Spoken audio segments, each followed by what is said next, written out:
All right, we start off with Zap. Zap looks into the kitchen, sees Icy, put her arms out, smile big at Pequod. I'm glad you're back. Pequod starts crying, grabs her, hugs her tightly. Zap watching them hug and embrace. Cocksucker. Looks in at Julius. What's Julius doing?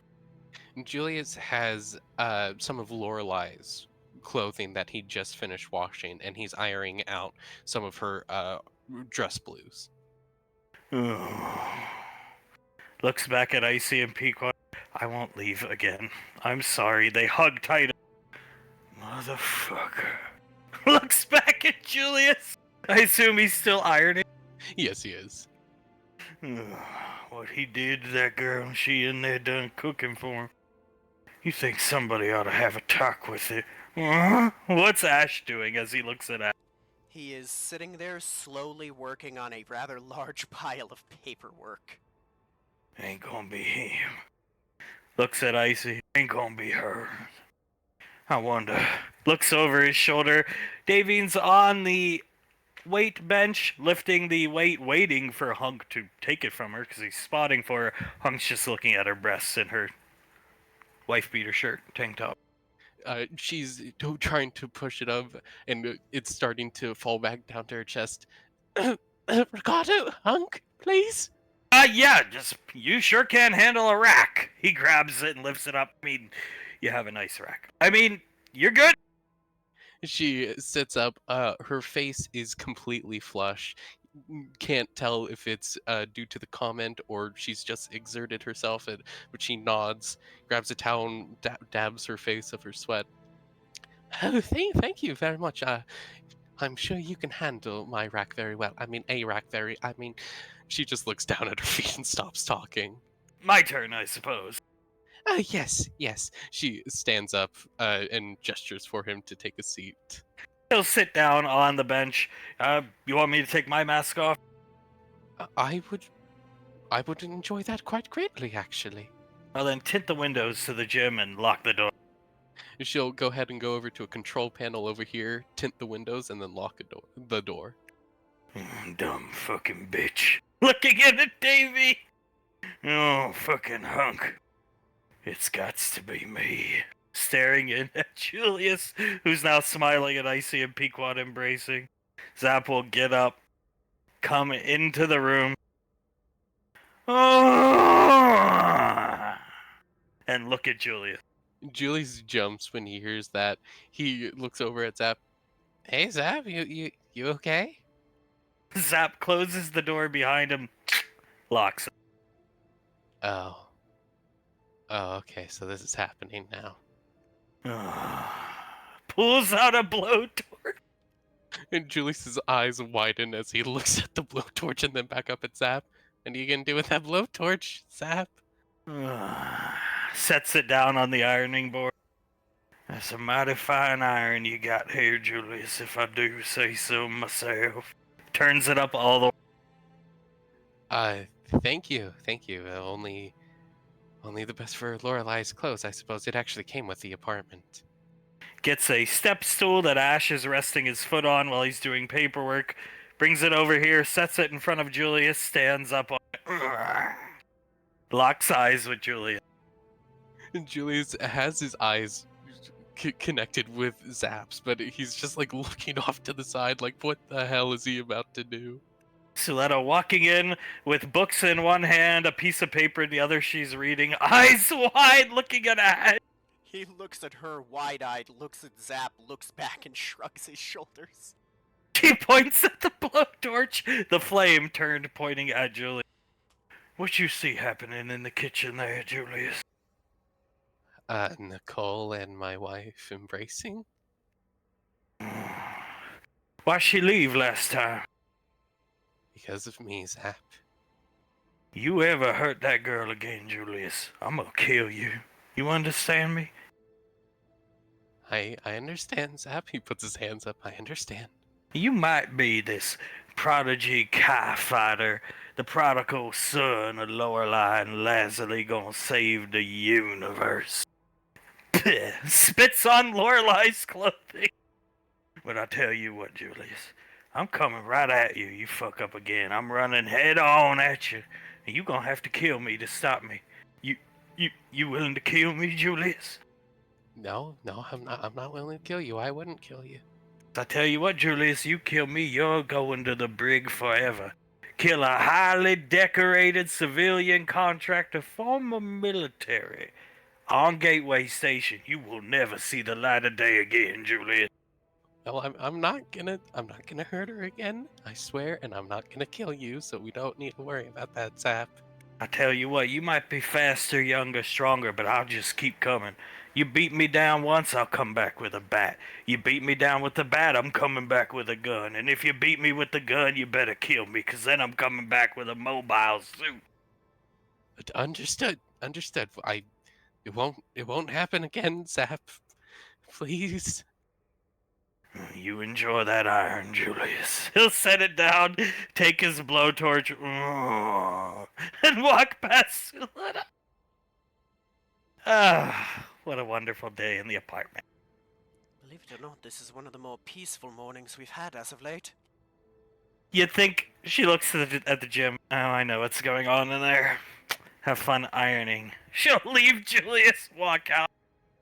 Julius's hands are still up in the surrender position, and his hands are shaking slightly. I think that's the most scared I've ever been. I mean, it was a pretty damn good threat, and don't worry, I'm going to be locking the door to the mobile suit bay when he's not working on it. Flashing to present day, Hunk almost swerves off the fucking road watching the footage. Davine having to grab the wheel. Davine grabs the wheel, steadies out the RV as Laz is laughing her ass off. Oh my god, that's really good. Yeah, well, oh boy. I should have did that. I know I keep saying it, but oh, thank God Ash recorded. Oh, I should have done it as well, darling. You can't put the blame on yourself like that. I'm his mother. I should have spoken to him as well. Where were you two? They only saw Ash's POV. They didn't see Zach. Davine looks over. We were in the gym working out with each other. We may have been having fun, inspecting each other's accoutrement. Workout techniques. We were inspecting each other's workout techniques. She clears her throat again and then focuses out onto the road. The wife looks good in a tank top. And he looks very good in workout shorts. I bet. Laz is just shaking her head. She starts to laugh again as she looks at Oz and acts like she sets down the blowtorch. The blowtorch.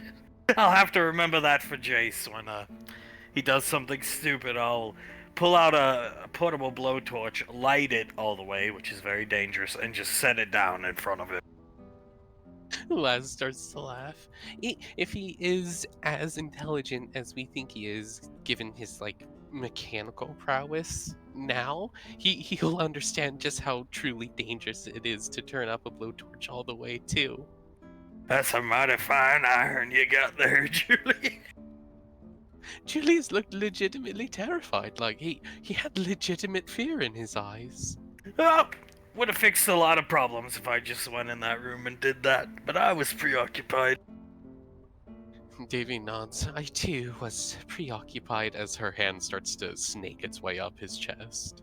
Well, we had a lot of fun in that gym, contrary to people saying it's, the place of all evil. We did. In fact, it's not where we first met, granted, but it is where we first truly started to hang out and started to connect with each other. Yeah, and I heard Patricia tried to blow it up with a grenade a couple weeks back. JJ opens his mouth and closes it and clicks his tongue. Yep. It's not that bad. Okay, it's pretty bad. JJ looks over at his father and nods. It's pretty bad, father. Whenever she comes into the apartment and looks at the gym, just looks at it, I'm going to do a perfect impersonation of it. I'm no Integra, but he sits back in his chair, his eyes widen, and he just gives a 1,000-yard stare out the front, the windshield. Yeah, that's pretty damn close. Yeah. I've said many times I wish she would have come out of the gym too. At least paid Nicole some attention. As do I recognize my mistakes and wish beyond all wishing that I would have just wisened up and went out there and spent time with my darling Istra. So when you weren't in the gym, where were you? She was sleeping in her bedroom, and then we'd meet in the morning to go down to the gym, work out, and she'd be in the gym the rest of the day until night. When he would leave, I would stay in the gym, and then once it was nighttime, bedtime, I would go directly to my room. Groaning from back in. JJ just shakes his head and crosses his arms. Laz looks behind to Oz and shakes her head. If I ever do that to you, just smack me, please. Oh, I will, don't worry. I will. She smiles and gives him a kiss. Yeah, it was not the best of times for anybody. And Patricia left, and all this drama happened, and Julius looked like... Well, he looked terrible in the time tombs when we saw him as a child, but when she left, somehow he looked worse. It's sad to say, but yeah. I suppose... She bites her bottom lip and tilts her head. Not that I'm a mind reader or anything, but when he was in the time tombs, that's all he had ever known, so he still had some kind of hope, I suppose, some type of... He was used to it at that point, But when he lost Pequod, well, that's something he had never experienced before, and it broke his soul in more ways than one, I suppose you could say. He deserved it. I'm glad I was dead. That's terrible. JJ chuckles. He puts out his coffee cup in like a cheers motion and takes a sip out of it. Yeah, looking back over his shoulder at Blade. I don't know if he deserved... Okay, he deserved it. I don't have much room to talk. Well, no room to talk, actually, but even I think he deserved it 100%, darling. He did. Yeah, he did. I don't remember all the particulars, but I know everything was going fine. Then he had to keep bringing up Izzy, and then one day he woke up and she was gone, and he was wandering around looking for her like a lost puppy dog. And I wanted to say, can't you grow your brain? At this point, you're almost fucking how old, and you still don't have a frontal lobe? But I didn't. Oh, where's Pequod? Has anybody seen Pequod? Where do you think she went, dumb fuck? Daving sighs, nodding as Sick of taking care of your sorry ass. That's where she went. Laz just shakes her head, takes a sip of her coffee. I hate Izzy. I despise Izzy. I hope she's burning in hell. He shakes his head. Actually, I can't think of a worse thing to say about Izzy than that one. You have me beat. Oh, it's nice. Well, I just join the family, and then the triple threat of drama, all caused by galleons. Quadruple threat, actually. JJ looks up. Mom, Julius, Carter, Saul, right? Mm-hmm. Nodding his head, yes. The four square of drama in this family. JJ looks over. Sorry, Dad. That's okay. Yeah. Nope, I think about it a lot, believe me. It's not every day you have a heart attack and almost die and forget about it. Laz looks over at Hunk. Other than, saying what was on your mind in the hospital, have you ever... This is gonna sound weird, but yelled at Grandma for it ever again? Have I? Looks at Davine. I don't think so. No. Davine shakes her head. Not that I can think of, but if you ever need to, darling, please don't be afraid to. I fully deserve it. Blaze smacks one of his hands onto the other in a slapping the face motion. Yeah, no. Looking at Blaze. Laz turns around, looks at Blaze, and mouths to him, "That's what I was getting at." He won't do it. Laz just shakes her head, whispers to Oz, "He should." I wish he would.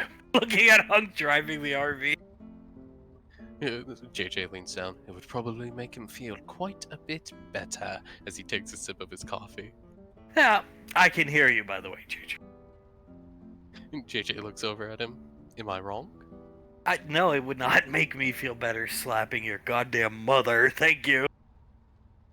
He puts his hands up. Then I stand corrected. I apologize, Father." It would make me feel a little better to rough Julius up a bit after seeing that footage.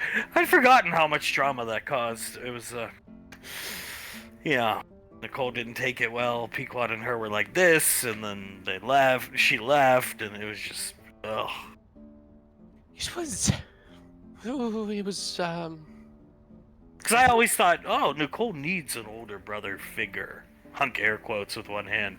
Julius is it. Oh, now Julius is causing her drama and stress. Not what an older brother does.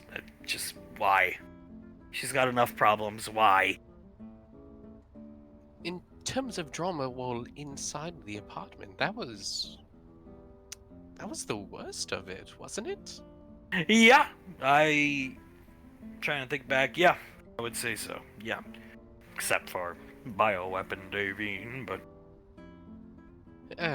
Davine just looks down and rubs the back of her neck. I do apologize for not showering. I really do. Cleanliness is next to godliness. I know, darling, but I was just so depressed that I barely had any energy, and not an excuse, mind you. I just couldn't bring myself to, but I should have. Well, Hunk will put his hand up. Imagine for a second in time that, you want to be with Laz, but she's married to another guy, and your closest friend and confidant who's trying to help you and the other guy through it and just bring you together gets killed. Yeah. Snarf's workshop. Names it. Davy nods. Snarf was actually, believe it or not, quite a close confidant to me, so when he passed, it was quite a hard hit to me. He had plenty of talks with me about just leave the bunker, Hag, and I didn't listen to him, nor Ash, so, JJ thins his lips. He walks over, puts his hands on both their shoulders. I'm sure he's looking down now with a smile on his face, seeing you two together and happy. And that's why I don't feel better about slapping your mother, because I tortured her as well. Doesn't mean she couldn't have came out of the gym, though. That is very true, Father. She definitely should have come out of the gym as he walks back. And then we had our cards all stacked up, our deck stacked. We were gonna go to this dragon, wish for him to be brought back to life, and the dragon was dead. I'm sure you know, but yeah. And so, and then Suletta wanted to see if she could wish her former husband, back to life, and that didn't pan out either because the dragon was dead. And that went down the drain. Then she met Clive and everything was going great, and then that quickly went down the drain. No wonder why the lady drinks. Laz nods. I actually probably would have less willpower than her. I would probably be drinking even more than she does currently. So, very dramatic times. JJ clicks his tongue and nods. I would have to say so. Very dramatic times. Our apartment isn't as drama-filled as the Alpha 9 one, but Woodbury was the drama zone. The taint of Carter and Hazel and Yolanda still linger around Woodbury. Laz sort of snickers to herself. Yolanda, she shakes her head. Yeah, that Yuri guy, I never really got to know him, but he seemed like a nice guy, dear. But not the brightest. Apparently Tommy celebrated his demise. Yuri was, according to Tommy, like a leech. I could see to- that. I could see that. On top of everything, Yuri was a raging alcoholic. And not like the kind that, I can't believe I'm saying this, but Aunt Suletta is. But in the kind of way that you cannot function like she can currently. You remember when he had all that napalm in his warehouse? And he burned all those books and made Ash's son help him. David starts to laugh. Oh my god! And like for months beforehand, there was like a book theft going on all throughout the continent of Australia. The library thief. Yeah, Sasha had Nicole working on it every day at work trying to track the guy. And she was wondering why she couldn't just read their mind. As it turns out, it's Tommy, and she cannot read Tommy's mind. Come on, Ricky, pull your back into it. Laz shaking her head. I still can't believe I caused that. Indirectly, but I caused it nonetheless. It's fine. Not your fault. Exactly. I think it was a bit over-ego. She looks back at Oz. I stopped being a bookworm pretty quickly. I really did not need to see all those books being burned. Most of them were like useless medical books and stuff like children's education books and nothing you would actually read. Davy nods. I believe Julius mentioned something about picking up a book, and it was second grade math, a second grade math textbook. Yeah. And he just grabbed whatever books he could, and he had himself a napalm-induced bonfire.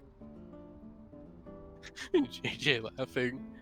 He just realized that, just a simple match would have done the trick, right? I was always overboard with Mr. Wiseau, trying to make sure the Rainfall kids get their significant other. JJ laughs even harder. No, you had to use one of the most destructive substances known to man. I felt quite sorry for him, actually. He always looked stressed back then. Now he doesn't come around as often. I think Carter might have left an impression on him. Laz nods. Oh, he definitely left an impression on poor Tommy. She shakes her head. Tommy, whenever he sees us, probably starts to have a heart attack himself, wondering if something's gone wrong. Well, patting Davian's thigh, I always say it, Carter and Soul have a way of rubbing people the wrong way. Especially Carter. JJ just sighs heavily, takes a long drink of his coffee. Yeah, you got that right. All in good time. Patting JJ on the shoulder. Sometimes I want to take like a star wrench that he used to change a wheel and just bash it over his head, Well, he already got a table thrown at him, son. Yeah, you're right, I have to top the table.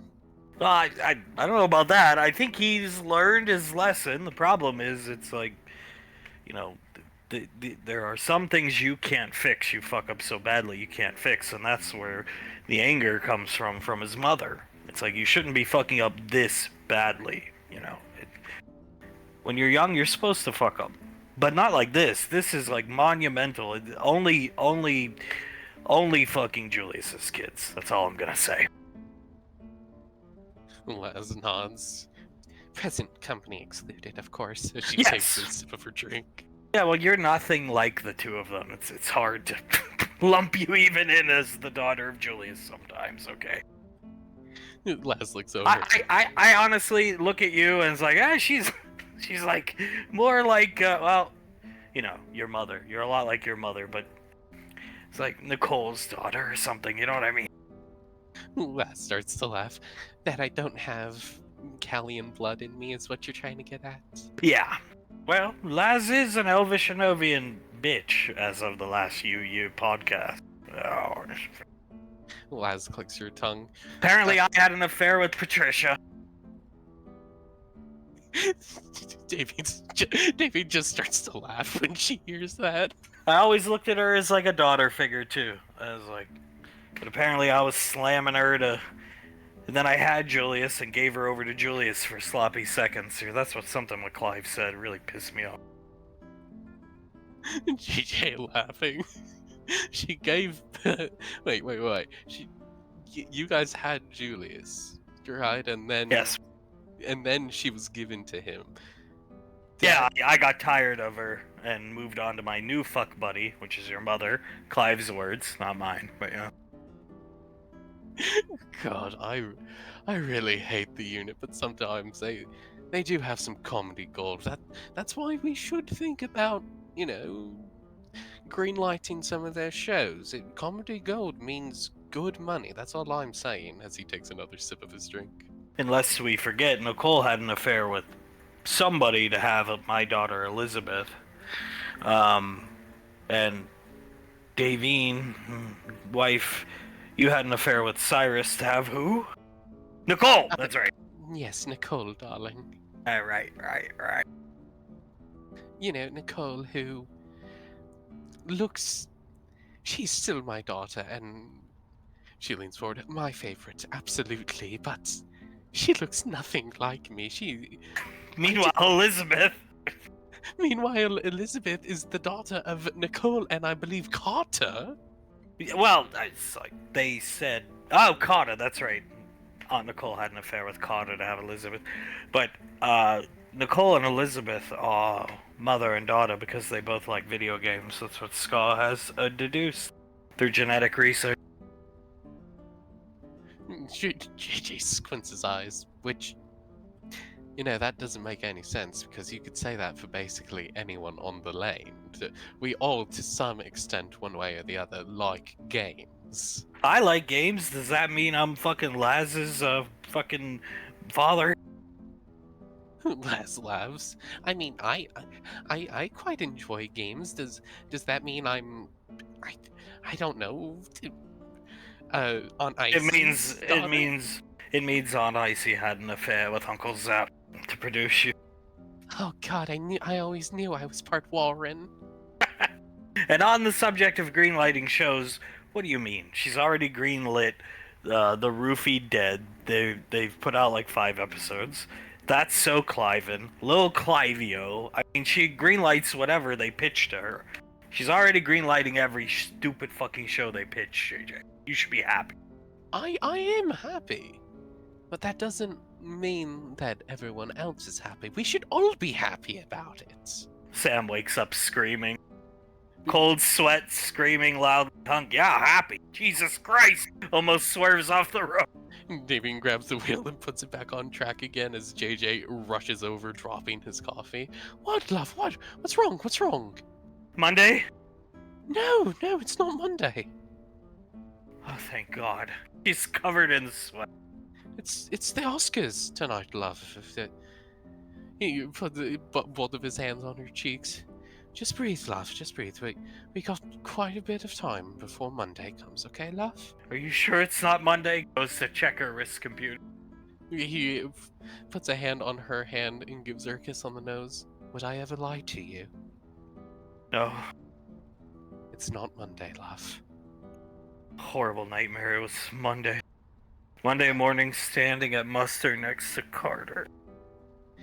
JJ just closes his eyes and then opens them back up and gives Sam a smile. Well, we have a couple days before that, so let's live it up as best we can. Okay, love? And let's enjoy tonight. I mean, he gestures to his body. You're gonna see me all nice and tidied up on stage with a tie on, and I don't know, I'm thinking a vest tonight, don't you think, darling? That would be sweet. Gripping his collar. I have a couple dresses I can try on. I need water. I think I sweat out all my water. Oh, well, he checks her temperature. Oh, well, Jesus Christ, your temperature has raised. Let's go get you some water, love. Here. Pouring a cup. Come here. He'll carry her over. He'll hand her the water. She'll start gulping it down. Oh my God. He'll pour another cup. Like I said, Carter has that effect on people. JJ looks over and nods. Don't I know it, father? I'm good. Finishing a second cup. Actually, one more. Blazel, okay? Pour another one. While she's drinking, JJ just puts his lips right on the side of her head and starts moving her around, bouncing her up and down, trying to comfort her and calm her down. Does she do that every Monday morning? Yeah. Looking around. He pulls away from the kiss and nods. That she does every single Monday. Ugh. Gripping the wheel harder.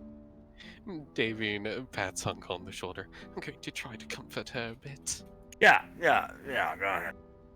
She walks over, reaches down and gives her a hug and kisses her on the cheek, and smiles at her. It's not Monday yet, and don't worry, we are going to have a wonderful time tonight, darling, and I've seen what JJ is thinking of putting on. It is quite spiffy, if I do say so myself. She gives her a wink, another kiss, and a kiss on the cheek. Never thought I'd be going to the Oscars. And potentially winning one. Yes, darling, she leans back. You're even nominated. I think you are an absolute shoo-in. You beat out all the other nominees by a long shot. She smiles up at Davy. It would be nice to win. And I'm sure you will. She lets go of the hug, boops her nose as she walks over to JJ, just as I am sure your husband will win, and all the Rainfalls will win. She looks over at Hunk and gives him a smile. It's going to be a full sweep tonight for the Rainfalls. Rubbing Laz's shoulders and erase the taint of the Razzie Award. Sam laughed. Davine looks out the window for a second. Yes, erase the taint of the Razzie Award. JJ looks down at his feet, almost disappointed in himself. She puts a hand onto his shoulder. As much as I don't enjoy that you got a Razzie, she looks at Sam. You did it for the right reasons, so... As long as we win an Oscar tonight, it's complete history, darling. She leans down and gives him a kiss on the back of the head and walks back over to Hunk. Count Chocula's funny. Looking at JJ. No, darling, Count Globula. Oh, Globula, that's right, Gabagool. Smashing. You just gotta put the gabagool into the cereal and then... JJ actually physically gags. That was the worst cereal I've ever tasted. I can't even think about it. She'll smack her thigh and laugh loud. Ah, there you go. Patting JJ on the shoulder. JJ starts to laugh. He gives Sam a kiss on the nose. Absolutely smashing that laugh, love. It was the best. Watching you put the lunch meat in the milk. As I was putting the lunch meat into the bowl, I started to freak out. Like, oh my god, am I gonna be able to keep this down? Because chocolate and lunch meat do not mix. I don't understand how that cereal's the #1 seller. Well, I do. It's people buy it because it's a deal. You get the cereal and the meat, but it's like I wonder if anybody actually eats it, the intended way. Oh, I'm sure there's some people out there. My bet would probably be on foolish kids who haven't had time to widen their taste palates or anything like that, so they eat that and think, oh man, that's pretty good, and just continue eating it. God. It's gonna be a good weekend. Win some Oscars, nice long weekend, celebration. Hopefully, is Clive and them coming to the Oscars? I doubt it very much. They didn't mention anything on the UU podcast. JJ shakes his head. I mean, that would mean spending time with Suletta, and do you really think Clive is willing to do that? Ah, fucking cocksucker. JJ clicks his tongue and nods.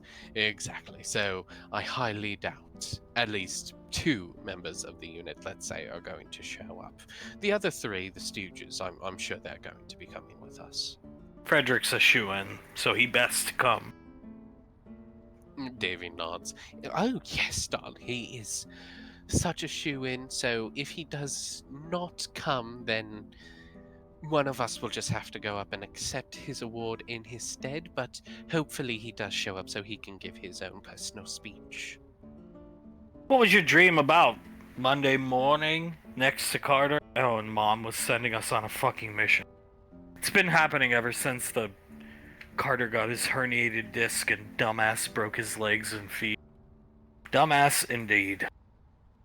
Extremely, extremely stupid. Lass just shakes her head. Davine turns around, puts a hand onto her hand onto Sam's hand. I just want to tell you, darling, that was not your fault. She leans in close. You can't fix stupid. You can't protect stupid, darling, and they were very stupid. You did all you could, okay? She'll shrug. I should have disabled Ricky. I can. I hit him very lightly the first time to disable him. Should have just knocked him out. He's fast, but not very tough. Fair enough, darling, but hindsight is always 20/20. We cannot fix the mistakes of the past, but we must just move forward and...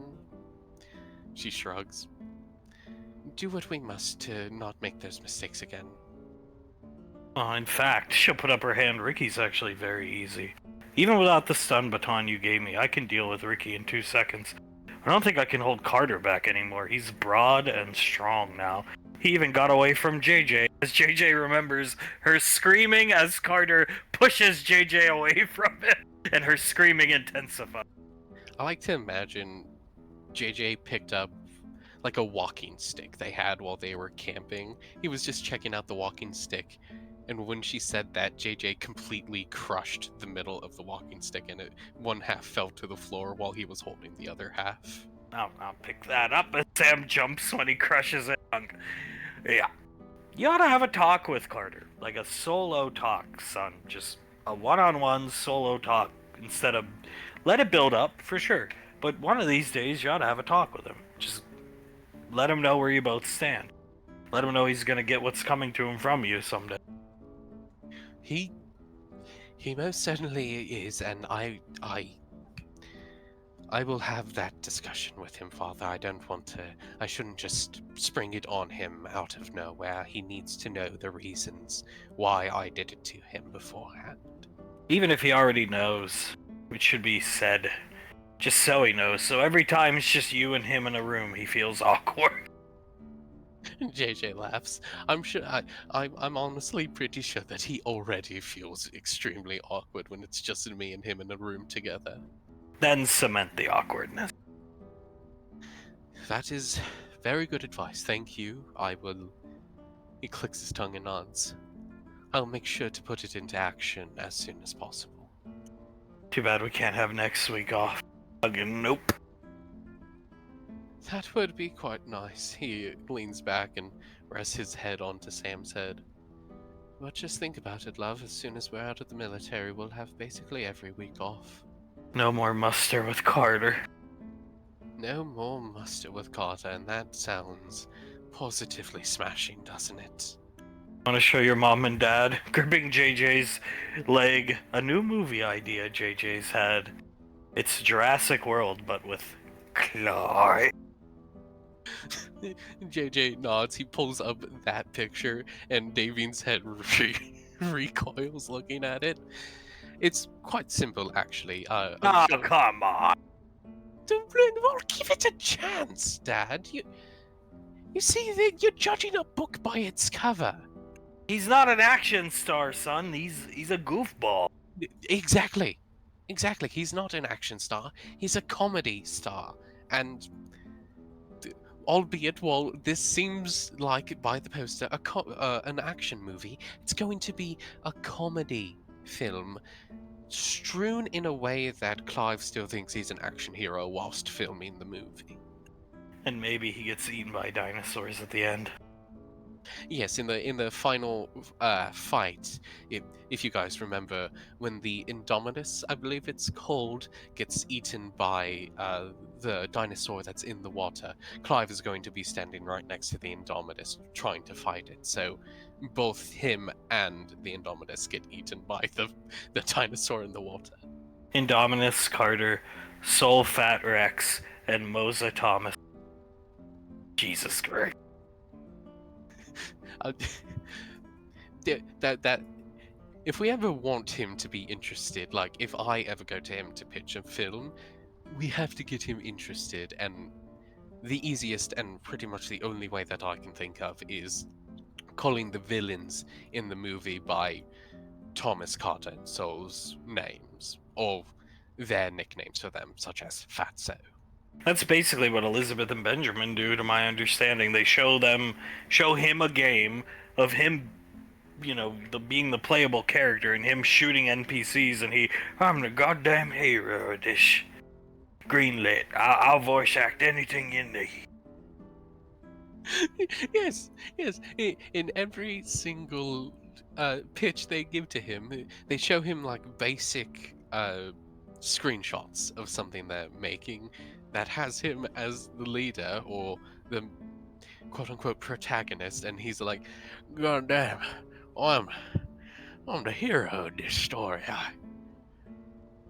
I think I will voice act in this. Thank you very much, Elizabeth. Thank you so much." Not for nothing, but that RTS game they made is fucking fun. Me and your mother play it all the time. I'm actually diamond ranked on the in the ranked PvP they have built in. Sam, wow, look at Hunk Shot. Who do you play? Oh, the Catholic Church. Davy nods. Truthfully, it's quite hot to see. And Laz leans back. I'm sure you've played both factions. Which one is easier to play, in your opinion? Oh, the unit, by far. By far. Frederick's is a pretty cool unit. Like, you attach Frederick to a Mercurius squad, and he's so fat, you have to kill Frederick before you can kill his unit.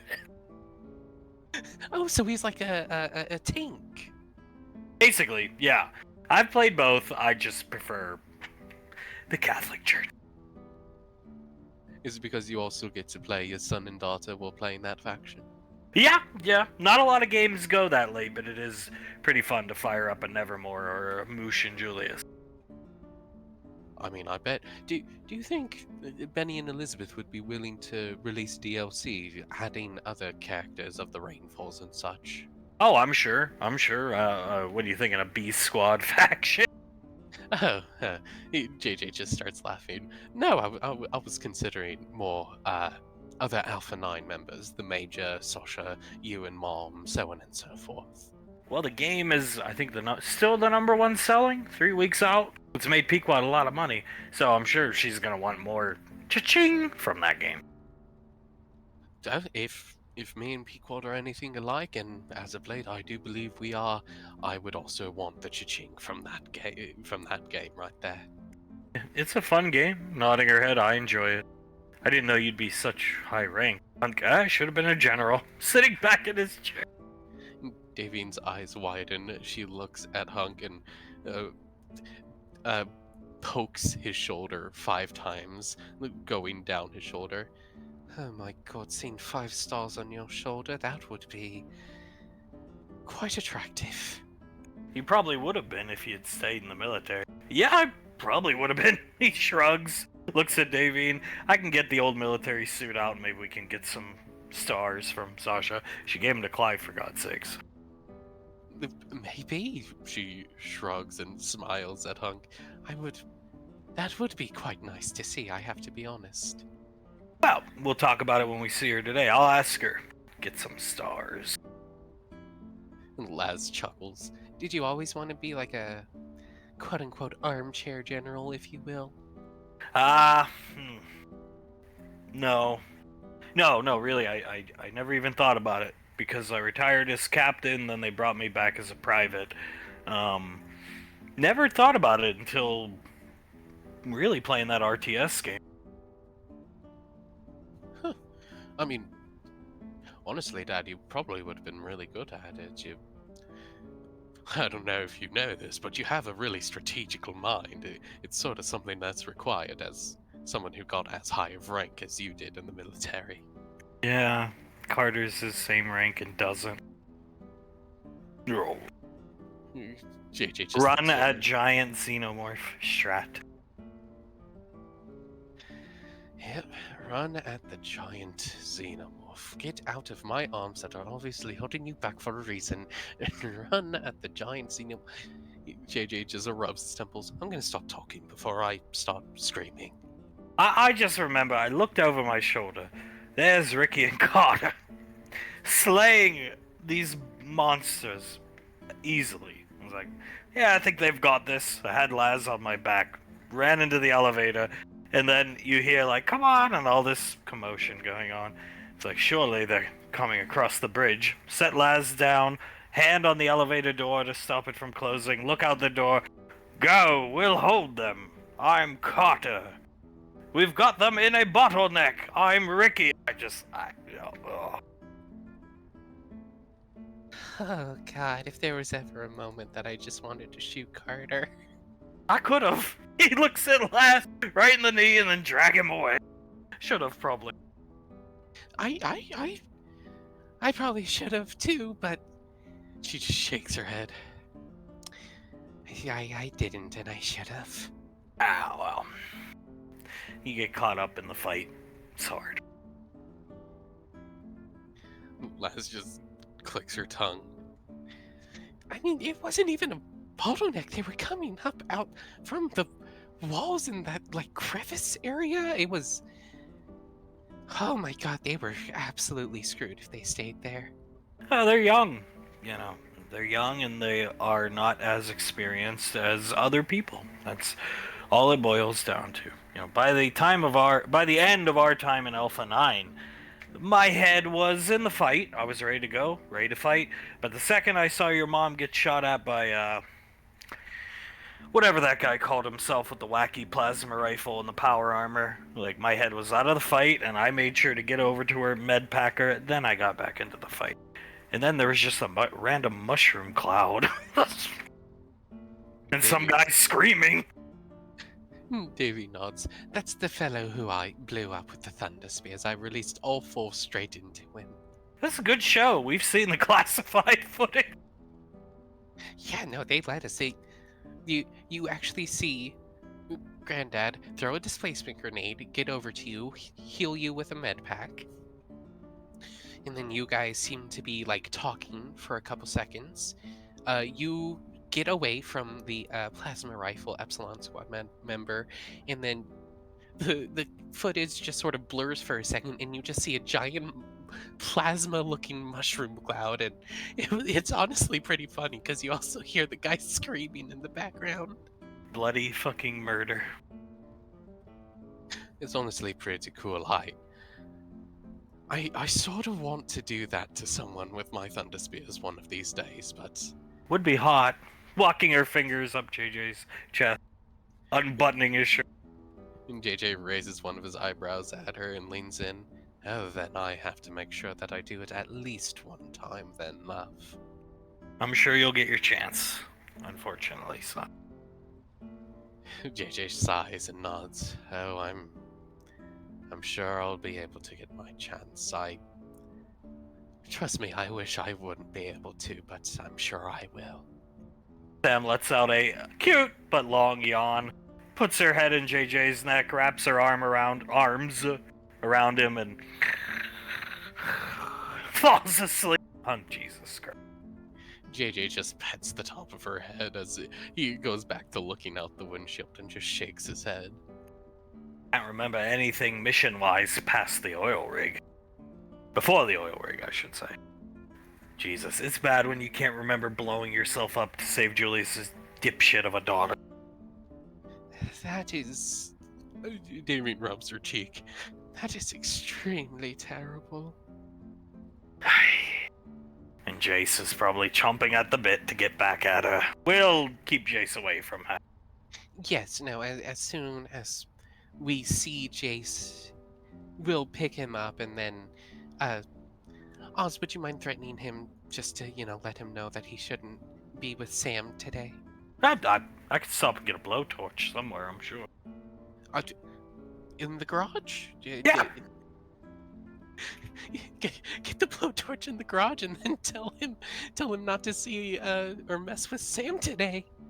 Well, I'm sure Jace had a fun time with, whoever was babysitting him this weekend, Aunt Suletta. So, and Nora and Jasper and Father Goodscar. Does anybody else find it concerning that she tends to Father Goodscar? Is it? Yes. It is very concerning, yes. And JJ just nods at his father. Well, he grows. It's I don't like to see my sister giving the mannequin waffles, I have to admit. At least it ain't Mother Goodash. Ugh, mother. Oh my god, if it was Mother Godash, Davian looks over at Hung. Even if she, for some reason, gave my sister some iota of pleasure in her life, I would have to destroy it. I'm sorry, I would be the bad sister in that situation. I really would. Well, she's not that far gone yet, to the point where she would actually tend to Mother Goodash. She's gone, but not that far gone. Rubbing Laz's shoulder. Laz has suddenly become very interested in her drink and is starting to, like, almost chug her coffee. The road's gonna get a little bumpy, and then I could put this new RV Nicole got us into hover mode and get us back to the lane, so hold on to her tight, JJ. I will that, don't worry. Flashing too, Rainfall Lane. The unit. Scar coming out of the tree line. Gotta take a piss. 5 minutes. I gotta, find the spot, sniff the ground. BRB. Disappearing into the woods. Yeah, Clive nods up at him. 5 minutes, then we're moving on. The side of the pinky Frederick is sitting on is tilting towards Frederick's side because of Frederick's massive weight. Oh, wow. Fledwick is looking at the ground, how he's closer to it than he would be on Clive's side, and Clive looks over, pats him on the shoulder. Don't worry about that, mate. Don't worry about that. You know what they always say? Muscle weighs more than fat. That just shows you how muscular you truly are. Pick of men's health. Fledwick nods. Thank you, Clive. That's actually very nice and comforting to hear you say. Thank you. Maybe spend this weekend with Suletta, Clive, not out on unit maneuver. Clive shakes his head. Oh, no. We got too much work to do. I'm sorry to say, but we won't have time to spend with Suletta today. Or this weekend. Shakes his head looking at his paintball LMG. Frederick just sighs heavily. He looks back at Samuel and then shrugs at him. Samuel looks off to where Scar went and then looks at Clive as Clive feels a pain in his right temple. Ow! God! He rubs his right temple. He's got it trying to get into my head right now. Maybe take these aspirin things. Trying to hand Clive some aspirin. Thank you. Ow! Jesus Christ, it hurts. He'll take some aspirin, pop two in his mouth, and start to drink from his canteen. Then everything goes black for Clive. And he finds himself here, standing in front of what he can presume to be Pequod and Julius's place. Hale grabbing Thomas by the arm. Don't go, Thomas. Thomas shrugs her arm off. I'm going. Sorry, that's not how Clive thinks he sounds. I'm going, thank you very much. You're gonna get caught! She tugs on Thomas's arm. Listen to me, for God's sake. Do you have such little faith in me? As he... God. He reaches out and backhands her, and Clive can tell he does it hard. Her whole head twists, staggers back, falls to the ground, and starts crying as she looks up at Thomas. I will not be caught, thank you. As he twists his head suddenly and starts to walk off, not looking back at Hale at all. Hale left on the ground crying. What does Clive do?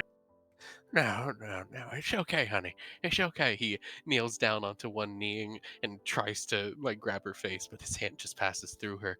No, all right, it's okay, honey. You're better off without him, sweetie. You're better off with that scum-sucking piece of shit with red hair that couldn't, earn an honest wage if his life depended on it. You're better off without him, sweetie. He sees her feel her face and look at her hand, and it's covered in blood. And she curls up into a ball and starts crying. He takes off his hat and starts to rub his head viciously as he looks over at where Thomas just left. That son of a bitch. son of a bitch doesn't know what he's doing to her. Well, I'll show him what that son of a bitch is doing to her. Wow, stupid deer! Krellin, pointing off into the distance, brings Clive back to reality, and there's what Clive sees Thomas, but Krellin's pointing at a deer. Fudwick points out to the deer and starts laughing at it as Clive sees, almost echoing in his head from Fudwick's laughter, Thomas's laughter.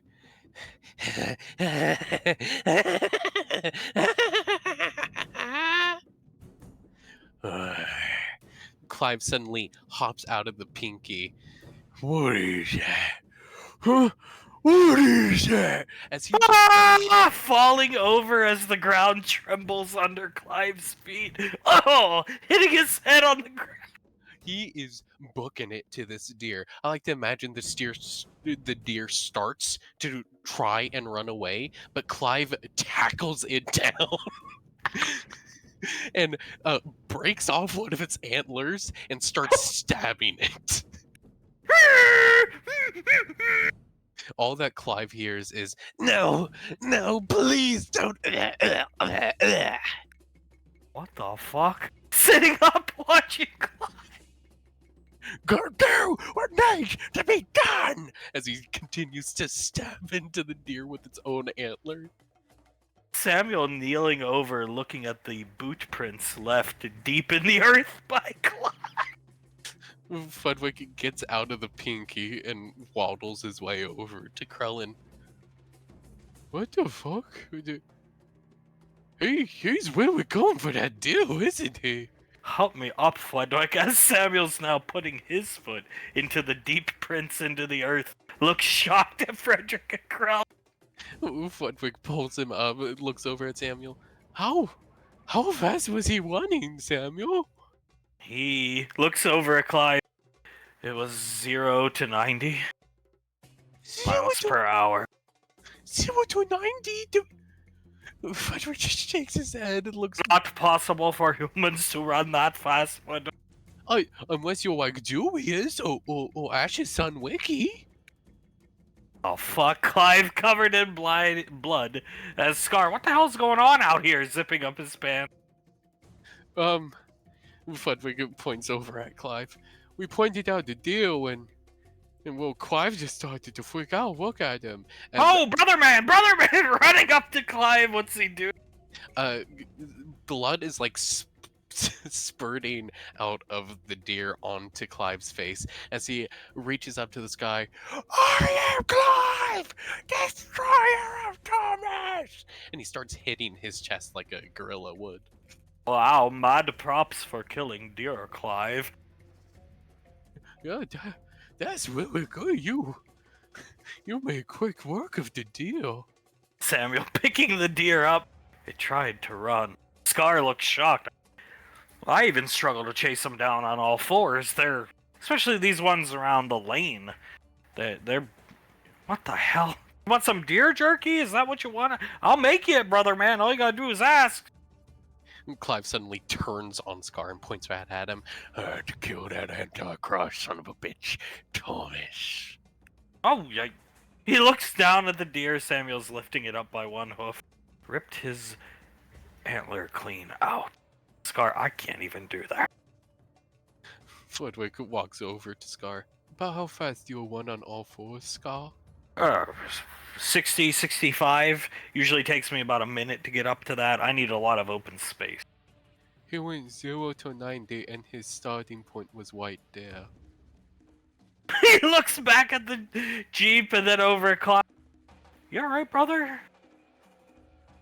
I saw a vision. Scar, I saw a vision. Vision of what? They're attacking you? Clive looks at Krellin and shakes his head. He looks at Scar. Saw a vision of Thomas. Slapping Hale as she was trying to tell him to not go somewhere, that he would be caught, but he backhanded her and just started walking away. And then that son of a bitch had the gall to laugh at me. And he points at the deer. I have visions like this often, as Scar's nodding his head understandingly. Samuel's head slowly turning, looking at deranged Clive Wall. Have visions like this all the time, man. As he starts to hit his head with the flat of his palm, his forehead with the flat of his palm, every single night. They just keep on popping up in here. And I see it all, and you all wonder why I want to kill a toddler. Well, it's to prevent Hale, my goddaughter Krellin, from being hurt by Thomas. Logically speaking, Thomas is Julius's son. Odds are he will fuck up and ruin her. Quiet, Samuel! Pointing at Samuel! That's the first logical thing you said all day, Samuel. Hell yeah, hell yeah! Putting his arms around him! It's just math. Soul, Carter, horrible, significant others, in my opinion. Davine. He looks around! Yeah, looking down at the ground.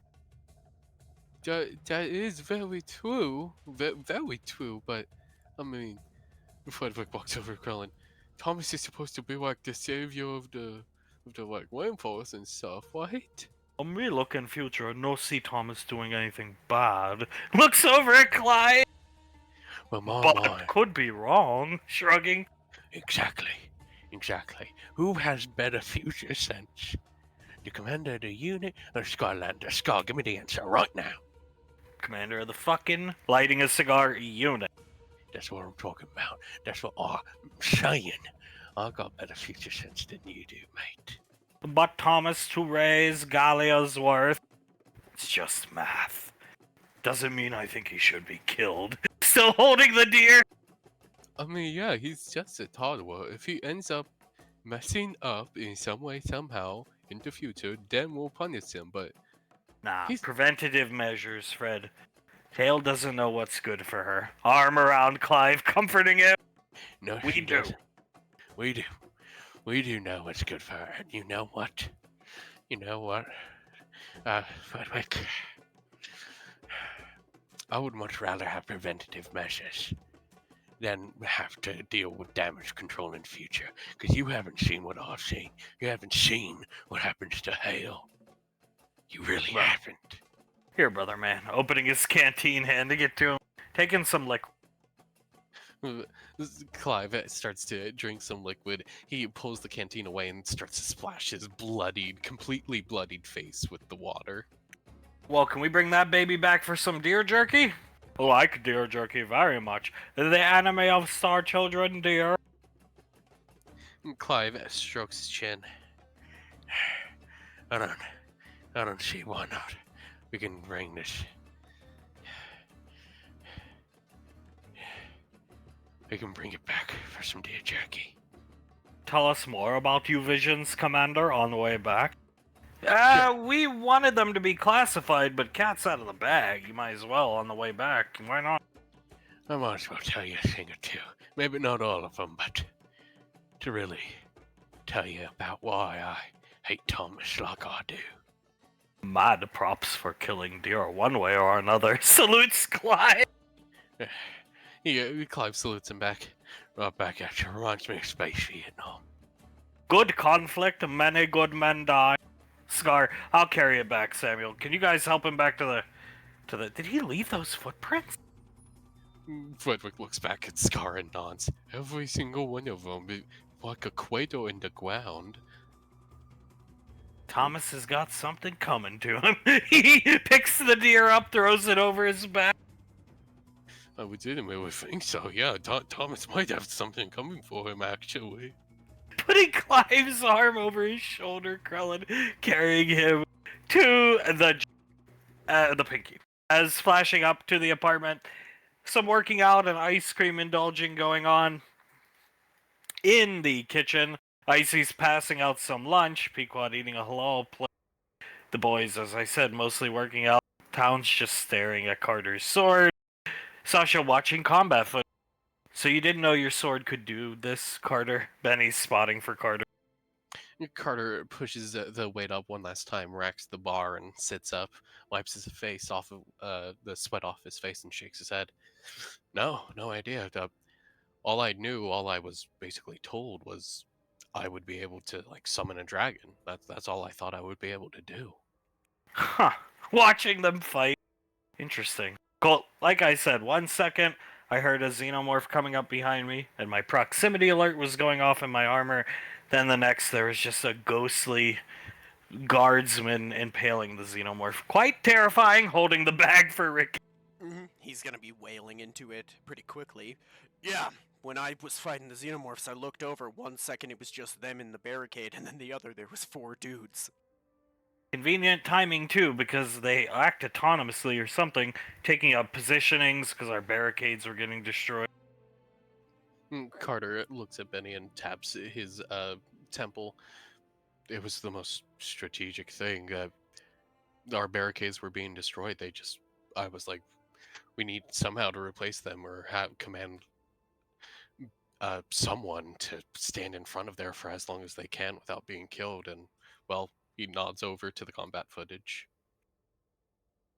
How's your back? Feeling old man Carter. Sasha looks at Carter. Carter chuckles. He rubs his back. Not as much of an old man anymore, ma'am. God, it was so funny watching him limp around the lane holding his back. Carter chuckles. Memory Ann was actually considering getting me a cane at one point. Chiropractor. Chiropractor, yeah.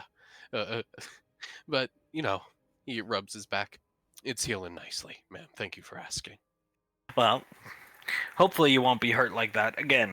And there won't be a next time of giving my daughter a heart attack, I'd hope. It won't happen again. I've come to my senses, ma'am. Just gonna listen to her in combat. Correct, ma'am. Just gonna listen to Samantha in combat. Yeah, the heart attack part isn't gonna happen again, ma'am. Hopefully not getting fucked up like that either, but can't make any promises there. I'm a Valorius, right? Today's Ricky's first leg day he's had in months. Nodding her head. It does feel pretty nice to get back to leg day. They've kind of lost some definition. I'll say, shaking his head, looking down at Ricky. Carter nods, looking down at Ricky's legs and shrugs.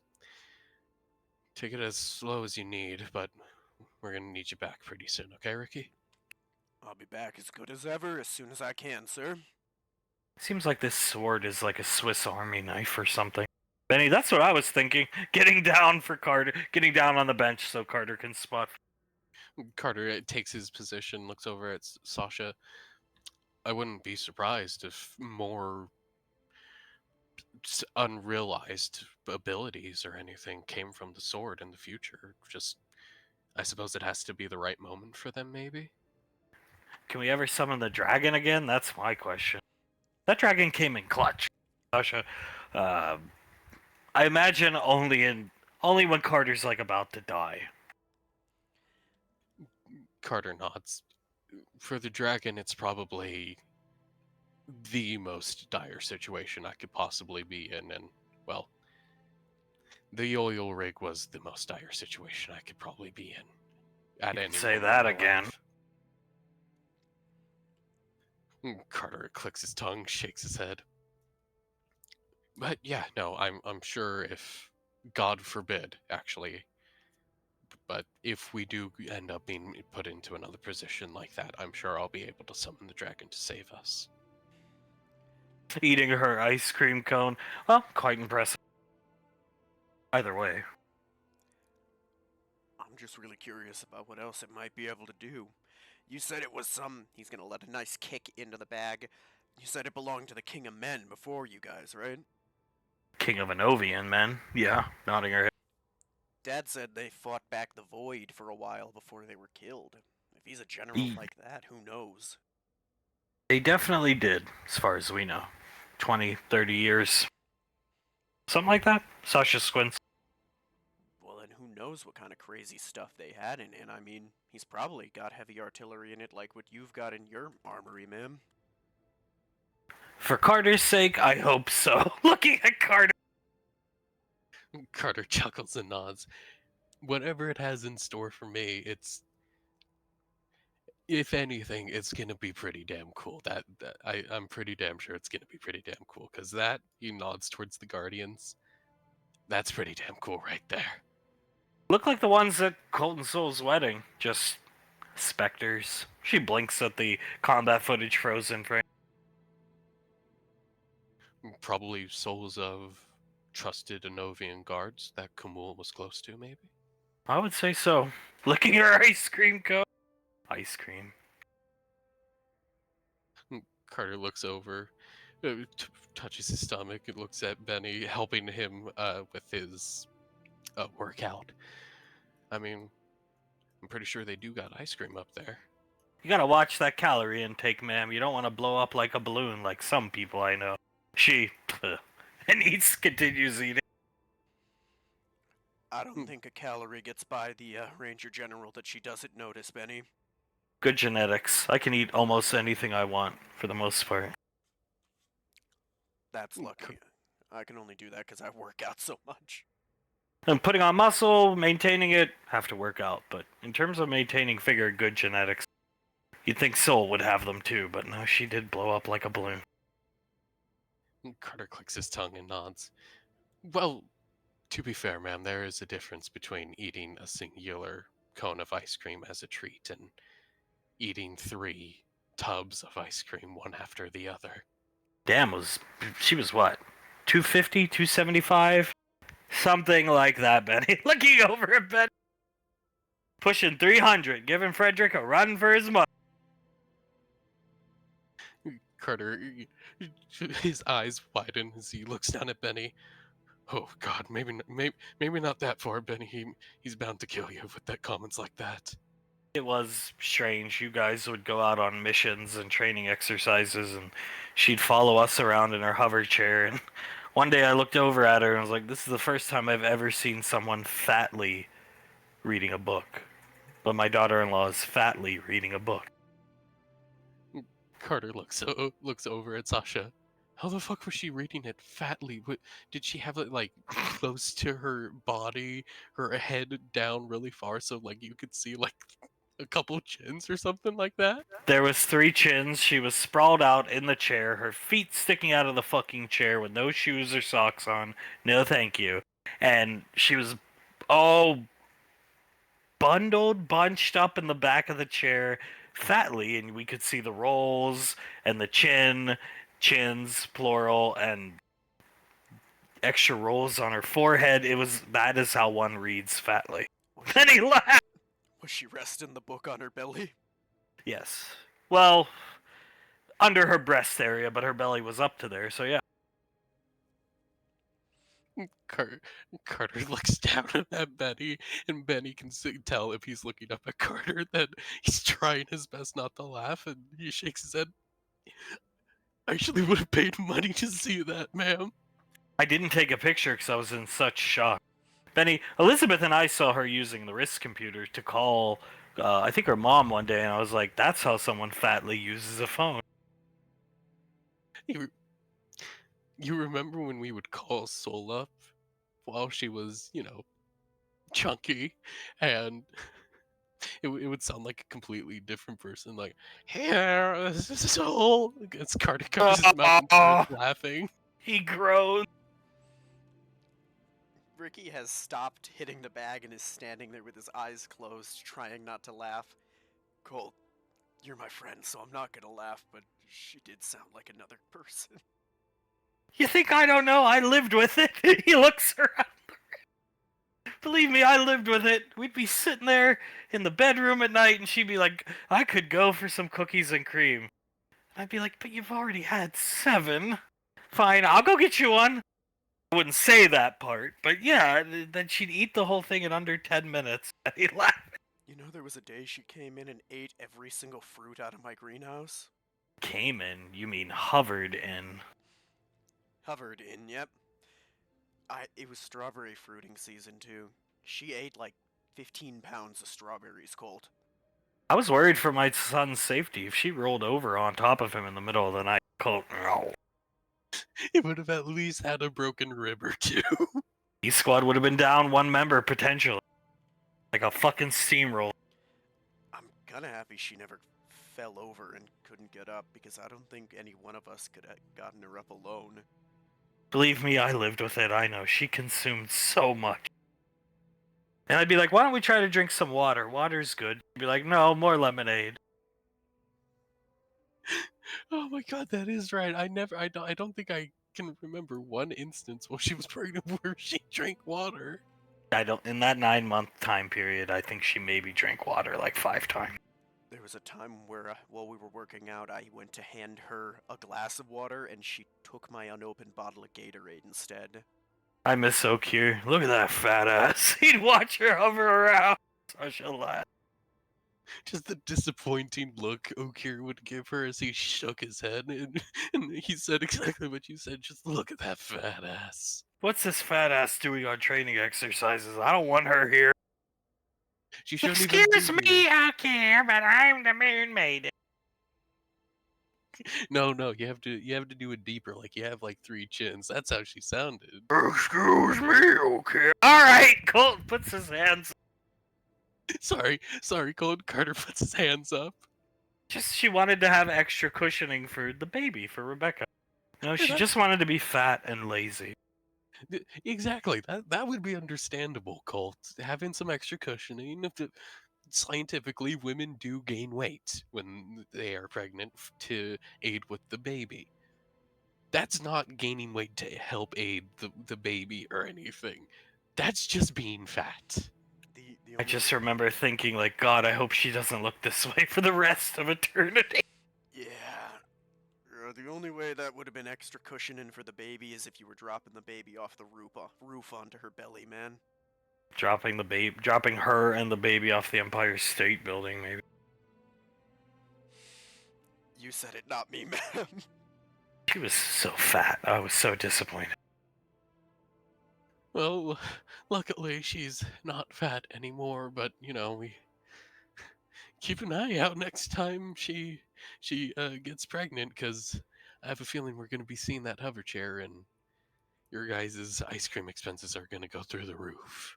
Did her mom get that fat? Sasha, I mean, she got big, but not fat. Not like that. Soul was a fat ass. A real fat ass. A bona fide fat fuck. Pequod never got that big. I think she was too angry. So. You think if she uses the chair again, she'll have the dogs pull her around in it so she doesn't even have to press the buttons? Nobody give her any ideas, please. Shaky is. Carter starts to laugh. He looks over at Colt. All of us, we can pull a little black bag B Squadron operation. Okay, Clive Jr. Without the Moon Maiden knowing to disable the chairs, since I'm pretty damn sure you don't like it either, Colt. I don't, but I also don't have to carry around the baby for 9 months. Whatever she wants in that 9 months time span, she gets. Even if it's putting on 200 plus pounds. But we could also break the chair like the scene from that one movie. All of us with Just buy another one. She's rich. You got me there. Yeah, no, that is true. She'd probably just buy a better one at that.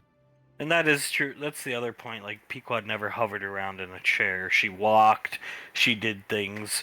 She walked on treadmill, like, slow, albeit, but she tried to stay in shape for Julius as best she could. I mean, round is a shape. It's not even round. She looked like a drum barrel or something. She looked like 2 drum barrels put on top of one another. Let's be honest here. Ugh. It groans thinking about it. Could have just put her on the ground, pushed her with my foot, and rolled her fucking down a hillside. We really could have done that. Could have used her against the Xenomorph Rhino thing if she was fat. Could you imagine Soul as she is now, but fat? Flying around fatly? Oh god. Carter looks over at Colt. Can you imagine if she did her, like, I think she calls it, like, lunar tidal wave thing, and then she's Obesity tired tidal wave? Obesity tidal wave, and then she's tired afterwards, and you would have to carry her around on your back. Rolling destruction, lard of destruction, Soul coming to get them to come eat. Hearing all of that was just said. Soul walks in. She's standing at the doorway with the doorway open, her hands crossed in front of her body, and she pulls her hair. Flying fat ass soul. I mean, that would be pretty funny, wouldn't it be, Benjamin? He sits. Soul looks at Benny, then at Carter, and Carter's looking off into the distance, whistling to himself as she clears her throat. You guys should come up to the kitchen. There's some food up there for you. Yeah, we're gonna have a quick briefing as to what's going on, strat update, and eat and relax. So, yeah, she'll pat Soul on the head and walk in the kitchen. She's still staring daggers at Carter and Benny as she lets out a bit of a whistle. Colt, and she points off to her side. He'll smack Benny across the head. Oh! Thank you very much, honey. Lord of Destruction, whispering to Carter. Carter just starts laughing. I kind of like obesity tidal wave, man. That's a good one.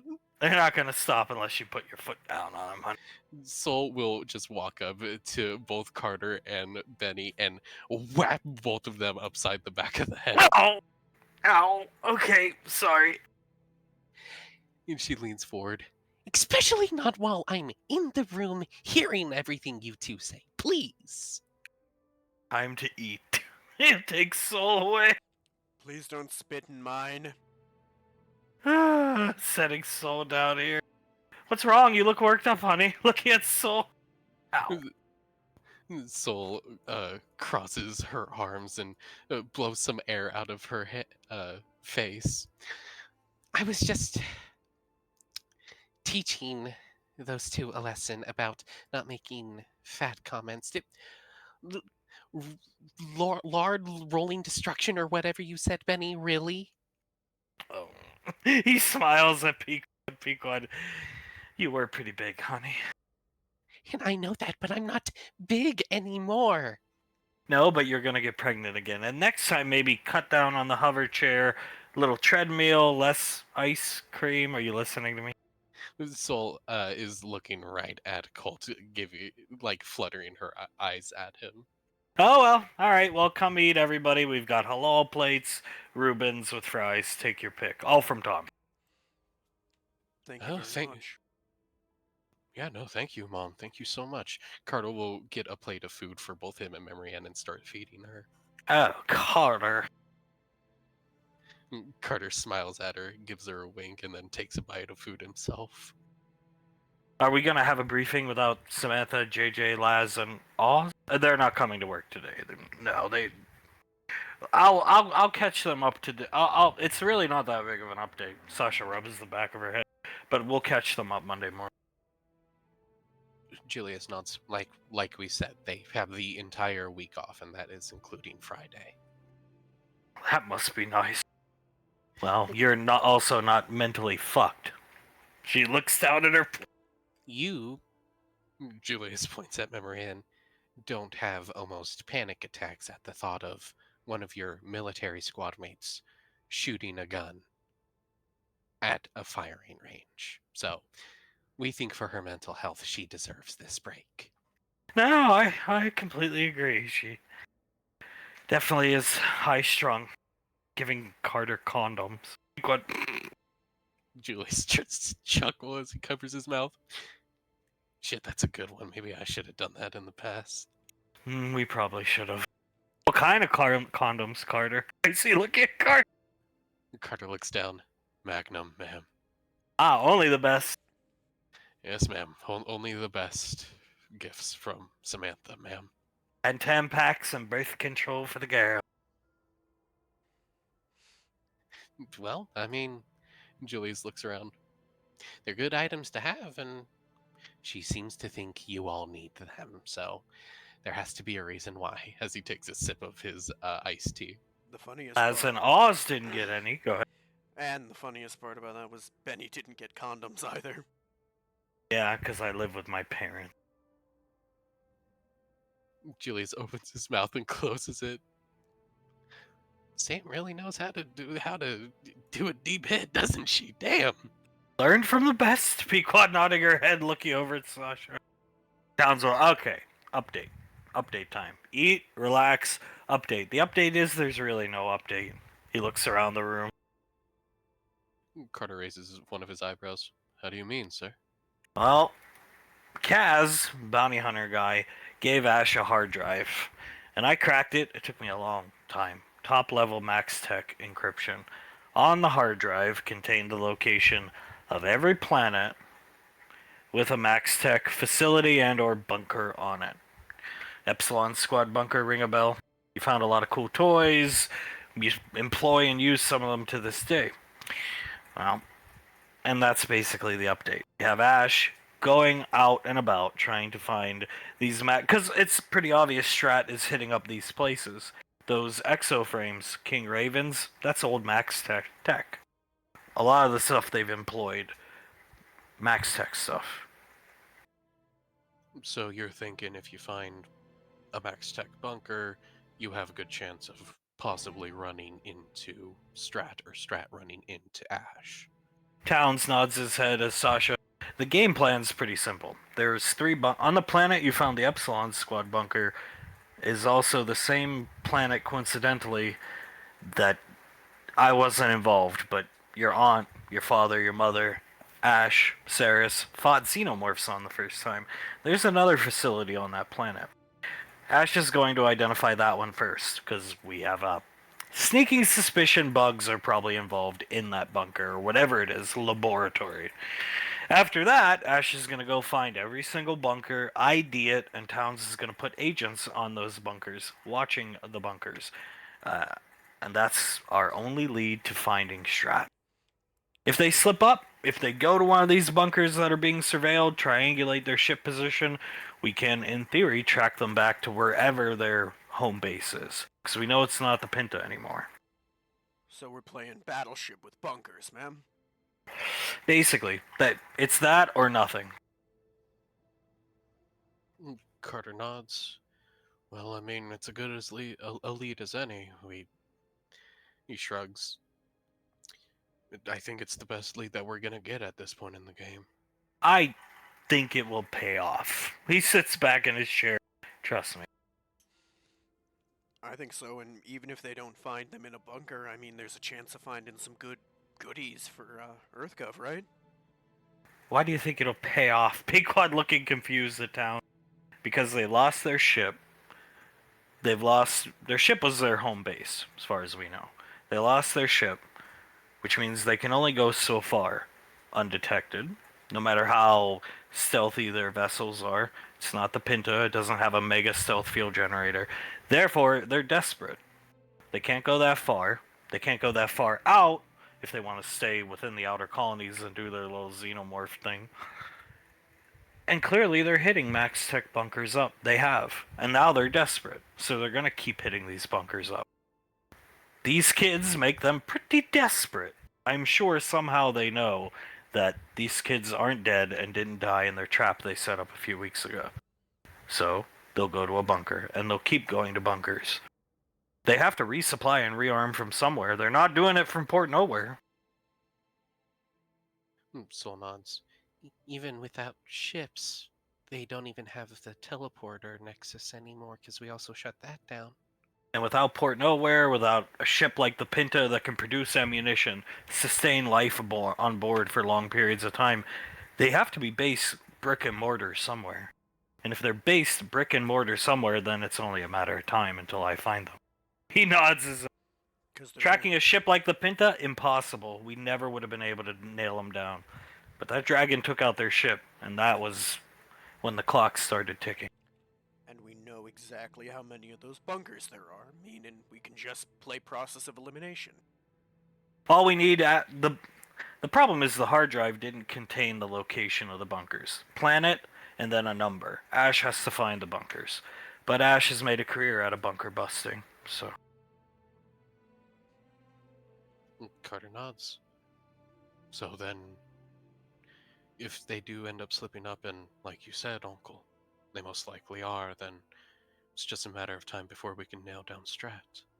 Nail them down, figure out wherever they're brick and mortared up, wherever their base is, and send you guys in. I don't know why you said this was basically nothing, sir. This feels like the first time we've kind of been actually hunting them. Because for now, she'll lick her ice cream, it is nothing. She shrugged. We have to wait on Ash.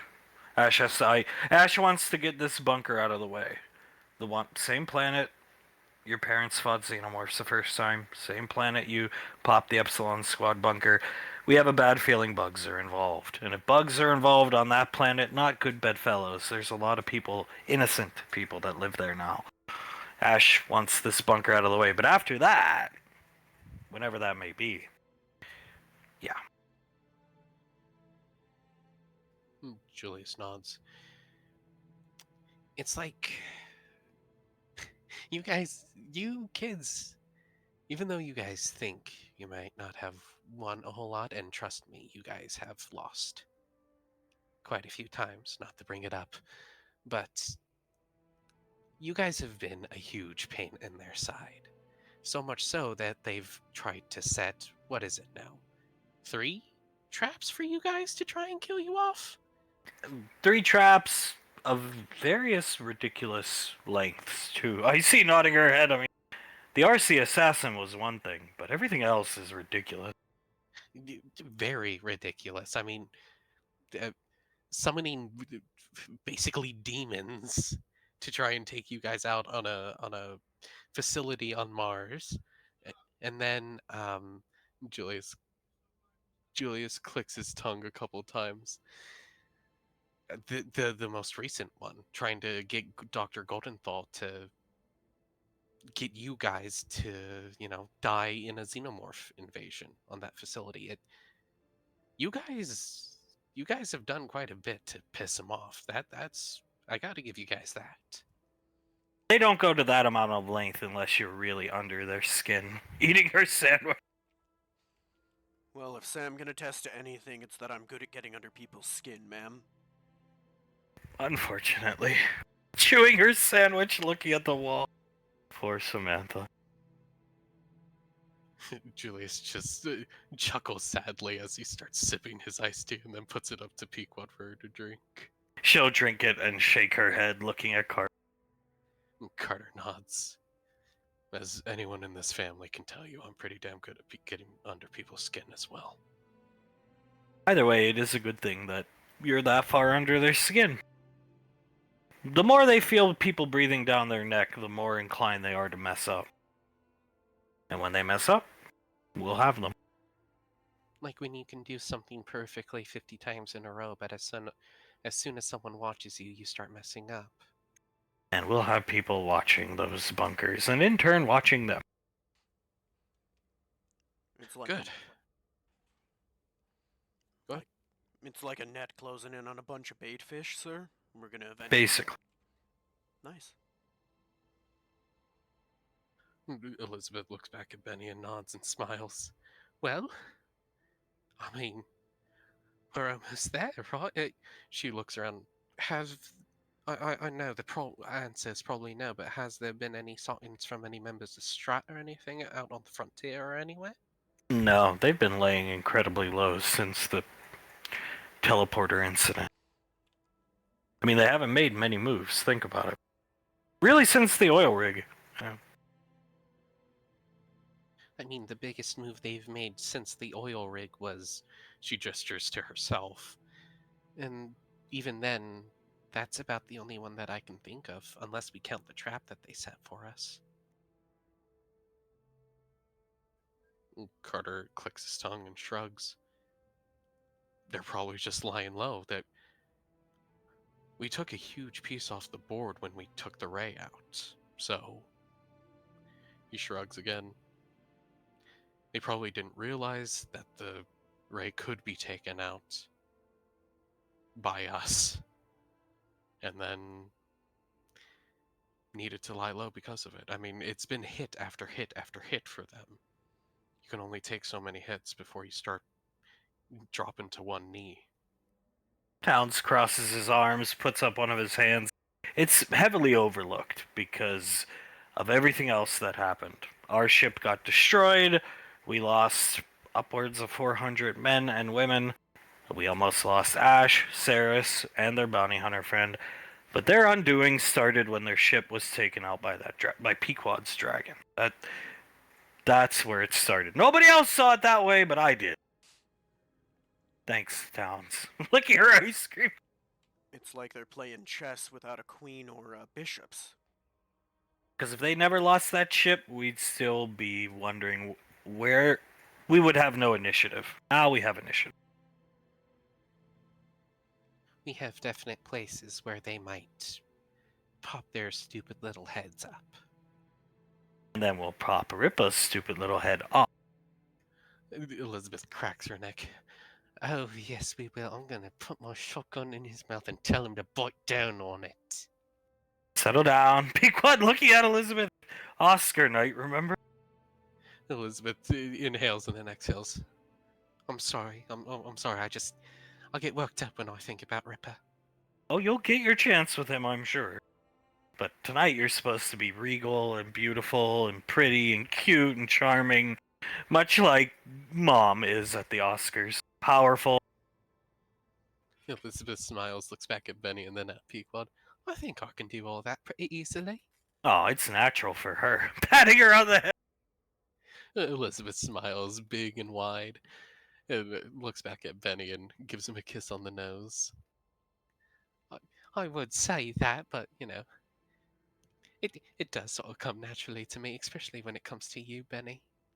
You gotta wear a tie, Benny. Pequod looking at Benny. Yeah, but I don't know how to tie one. Julius tilts his head. Do you want me to teach you? Sure. He looks over at Julius. When we've had to wear ties in the past, I have a clip-on I wear. Sasha, oh my god. You don't... Okay. Julius just shakes his head. I'll teach you how to tie a tie. I'll teach you the double Windsor, I'll teach you the single Windsor, I'll even teach you how to tie a bow tie if you really want to. Marianne, is that why that tie he wore to our wedding and Soul's, the ultra ugly one, it came from a dollar store? Carter looks at Benny. You should have just told one of us, Benjamin. We all know how to tie ties. We could have taught you. Yeah, well, Marianne, what dollar store? The one down on Ring 1? Yeah, smiling. I can't remember whose wedding was first, but I rushed down to the dollar store to buy a tie when Elizabeth's dad was like, you got a tie, right? Oh, yeah, sure. I'm pretty sure it was Sam and JJ's wedding first. Yep, that's the one. Nodding his head. The lakeside one. Beautiful wedding. Why didn't Extremely beautiful. Did you ever wear a tie before that day? Nah. I grew up in an orphanage, Carter. Fair enough. I was just... I think we were just dressing in suits and ties every day. That's rainfall stuff. I was just wondering, Benjamin. I'm sorry. Well, Carter wasn't dressing in suits and ties every day. Actually, he did go to a private school where they had to wear a uniform. Which, now I realize, was probably a mistake. But, yeah. Julius clears his throat. A huge mistake. Very huge mistake. I mean, I spent like half my life in a bunker training in tracksuits, and I know how to tie a tie. Tell me something. She'll put her arm around Carter, Sasha. What was the first thing that went through your mind when you were called a cracker by Adonis? I want to know. Man. Oh. Carter looks confused by the question. He raises an eyebrow. Because the look on your face, you had never been spoken to like that before, Carter. The first thought to pass through my head was, what the fuck did he just call me? And then... and then, trying to process me being called cracker for a few seconds, ma'am. You looked so shocked. Julius laughing to himself. That was probably the first time he ever got called cracker. It was the first time. Told you. Putting up her finger. Julius leans back and starts laughing even harder. Oh, we should have sent that boy to public school. Yep, private school was a mistake. Mother even sent me to a public school, if you remember. Pequod looks down at her low plate. Well, we made mistakes in the past, but now we are going to fix them with our next children. Integra and Thomas to public school. I went to public school. Go look here. Yeah, we can tell. Same here. Believe me, we can tell. When he called Carter Cracker, you didn't have the same look on your face. Carter, you looked like he had just flashed you. He looked aghast at what he had just heard said. I was pretty aghast by what I just heard. Like a fucking privileged suburban fucking white kid. Well, Carter looks at Towns. That is exactly what I am. So, Goddamn, I had even been called a cracker before. I mean, Julius points at Towns. I was called a cracker on Gallia, and I'm not even sure that was like a racial thing back in the day. Well, so was I. Leogans used to go. Uncle Scar called me a cracker once. Hey, there's a saltine cracker. Well, I mean, Uncle Scar did go to Xavier University, so Be quiet, laugh.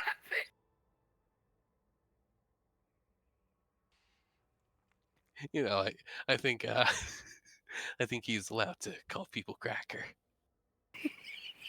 He earned that right when the school accepted it. When when he got his first degree, they also gave him the quote unquote cracker pass. His first of many fucking degrees. Can I ask a question? She'll look around the room. Of course, sweetie. If I were to stay in the military after the band, she looks really sad for a second, thinking of the 2 years of her life committed to Carter's band. Would my education be paid for? Yeah. She shrugs a memory end.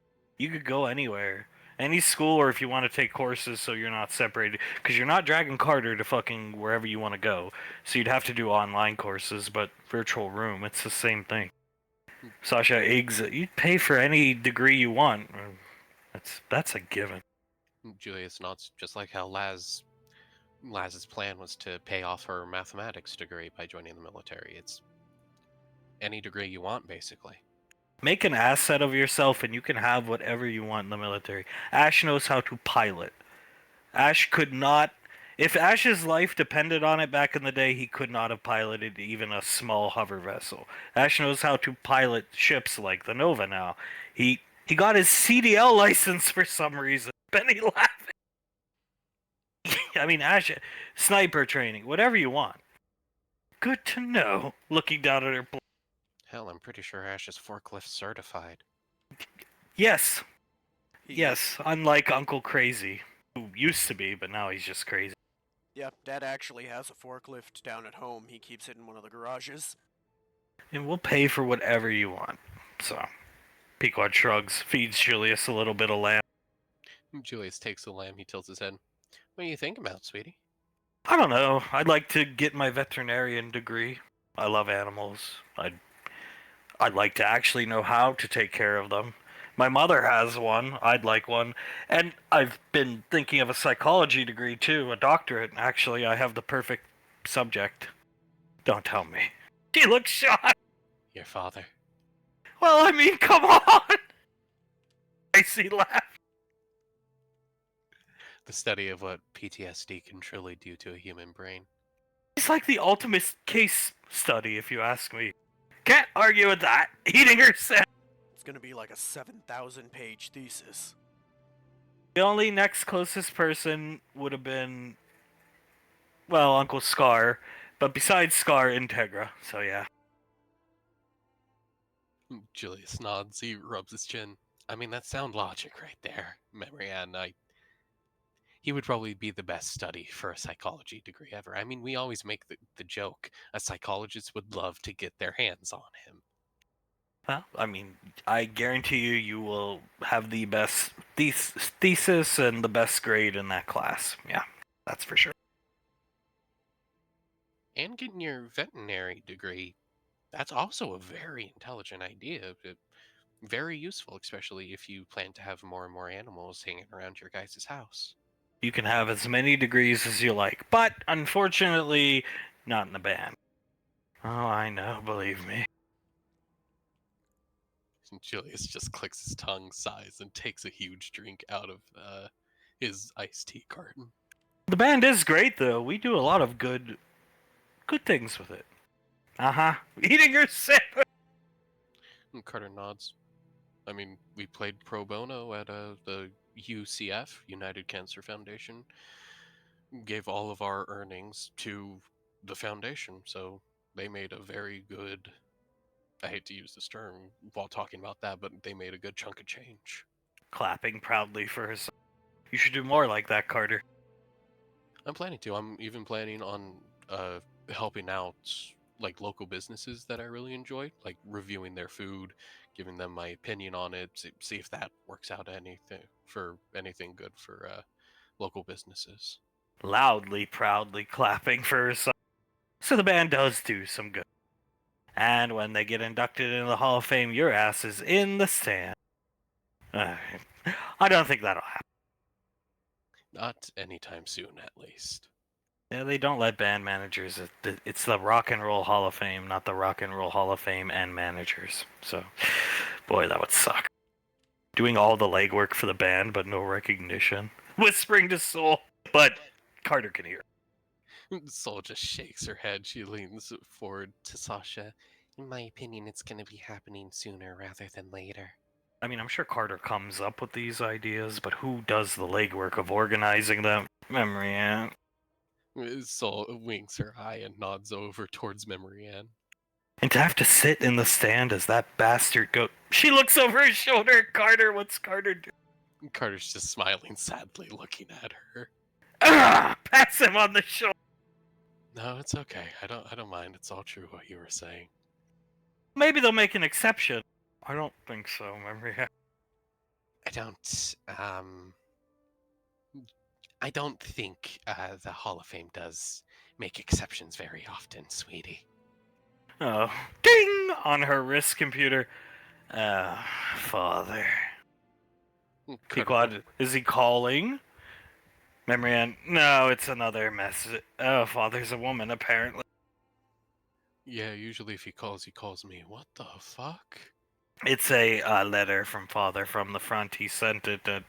Oh, he must have sent it earlier and I didn't notice it, or the notification just came through. She'll play it. 3 billion human lives ended on August 29th, 1997. The survivors of the Roofy Fire called the war Judgment Day. They lived only to face a new nightmare. A war against the Galleons. The computer which controlled the Galleons, Carternet, sent Carternet! Pequod stands up. Isn't this just Terminator? He's reading the Oh, go ahead, whatever. Sent 2 Terminators back through time.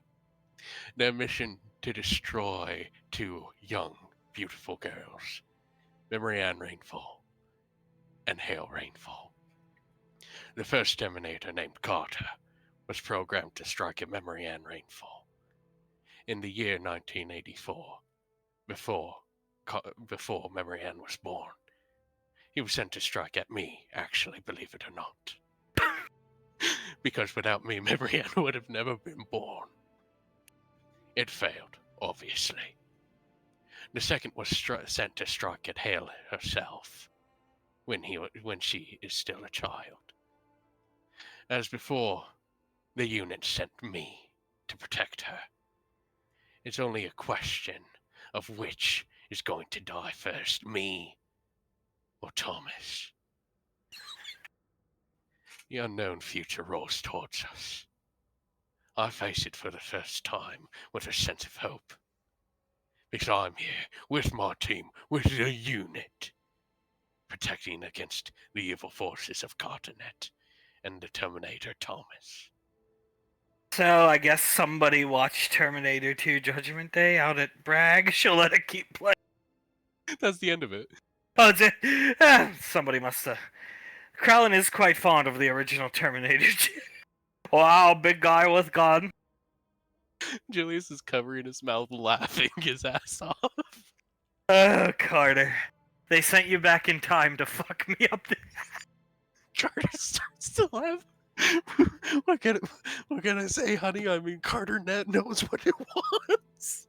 That has to be kind of strangely comforting, though, like knowing Clive, aka the commander of the unit, is looking after your daughter. He looks over at Icy and she's just blankly staring at him. Elizabeth tilts her head.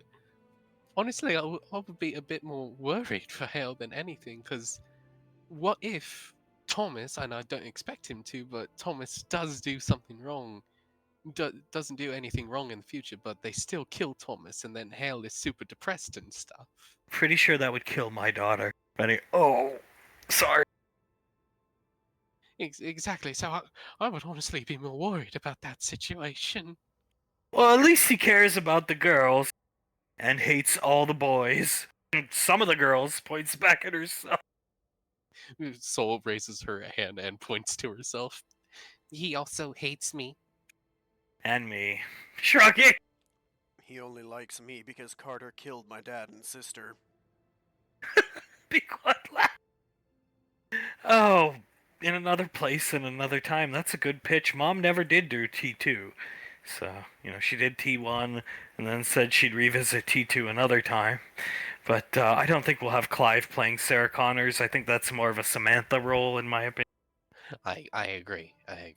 We would need to find some replacement for the T100, but I'm sure we could find one. Actually, I think Father would make a good T1000 if he was normal. He's got the build. He'd have to bulk up a little bit and lose the gut. But yeah, he's got the slim build. The unintimidating features that make him intimidating when you see what he can do. That is a good point. You know what? I was just about to say maybe we should talk to him about it, but maybe in the future, when they're fixed, we should talk to them about it. And sadly, that's going to be about 20 years from now. It's just that all they do anytime Julius tries to talk to them is they insult Julius, and I don't like when people insult Julius. She'll pinch Julius's cheek, so no. Call me a weasel. Wasted movement. Wasted movement? I have no wasted movement. They are so lucky Mom and Dad are a thing. Otherwise, that Tewaz fucking... How Clive beat Tewaz would have been their last day on Earth. I wouldn't have killed them. I would have beaten them within an inch of their life, and then let you eat them. Hey, alright, Tewaz, drop the void shit. You'll fight me like a man. Oh no wasted movement. That has to be the dumbest shit I have ever seen. You really think I could have won against Tewaz if I had any wasted movement? No, I see shrugging, holding her Reuben. Dad said the only reason he hasn't shot them yet is because he respects Hunk and loves Miss Suletta. Well, they don't do a good job at showing love for Miss Suletta right now. Frederick Crowlin and Samuel do, God bless them, but her own fucking husband and basically, I don't know, brother-in-law, whatever Scar really is to her, yeah. That doesn't even spend the weekend with her. They're out in Fort Bragg I'm just gonna say, probably jacking each other off. Well, I mean, they do spend Sunday night with her, only because me and Carter come over. Carter shakes his head. If I didn't go over to my mother-in-law's house to have dinner with her, she would probably never see her husband. How did dinner this week go? Looking over at Carter, or last Friday, I should say. Oh, it was wonderful. Just wonderful. Mother baked a beautiful ham. She asked Carter to pick the ham up and transition it to the cutting board, and as Carter picked it up and was moving it, a throwing knife hit the ham, protecting Carter. Thank God, stroking Carter's head. And it was thrown by Father from the dining room table. It was an impressive throw, somewhat worrying, scratching the side of her face. It was a very impressive throw. He points right to the middle of his chest. That's where it would have hit. Right there. It's worrying how good he was. And then I looked over at the dining room table, and he was leaned back, his feet up on the table, picking his teeth with another throwing knife in his hand. And then they tried to pretend, of course, like nothing ever happened. Dinner took place, and some mishaps with rice pudding were had, and Mother spent the next 2 days in the restroom. You know, I don't know if those dinners with you guys are good or bad for Miss Suletta. I think it's a coin flip. I see facepalm. No, don't eat that! Memory end. Yes. Julius shaking his head. Yeah, no, I can definitely see it now. And here's some roast pudding for the table. Don't eat that! It was horrible. Mother brought out a homemade big bowl of rice pudding. Carter does not eat anything Mother cooks because he brings his own food out of fear, and he's right to do so. He can't get roofied Sunday going into the Monday work week. That rice pudding was good. Uncle Scar pulled out a small amount of rice. He had a little plastic, like 3 ounce cup. He pulled it out of his pocket. Carter clearly saw him pouring it into the bowl, and Mother dipped her finger in to taste it, and that was it. I also want to point this out to everyone. I don't really like rice pudding. So why they tried to roofie me with said rice pudding is a mystery within itself. That can't be. She just tasted it and was down for 2 days. Yes, just stuck her finger in, because Uncle Scar had poured it in. She walked out. She came back in, mixed it up. Carter said, "Mom, I need to talk to you. Don't eat that." She put her finger in, and as Carter was saying that, the finger went in the mouth, and no! And she was down for 2 days. It A would. single, You go. a single. She just dipped her finger in. She didn't scoop any out. Just dip it in, put it in her mouth. Yes, shrug it. I see. That's That's some concentrated roofie shit. That would have What the- killed you if you ate that, Carter. It definitely would have put me on the toilet for a good week or so. That is, Julius looks at Pequod. That is extremely worrying. Well, I mean, Scars does nothing but sits out at Groom Lake. He's perfecting his craft. I'm shocked I'm saying something like that about Uncle fucking Scar.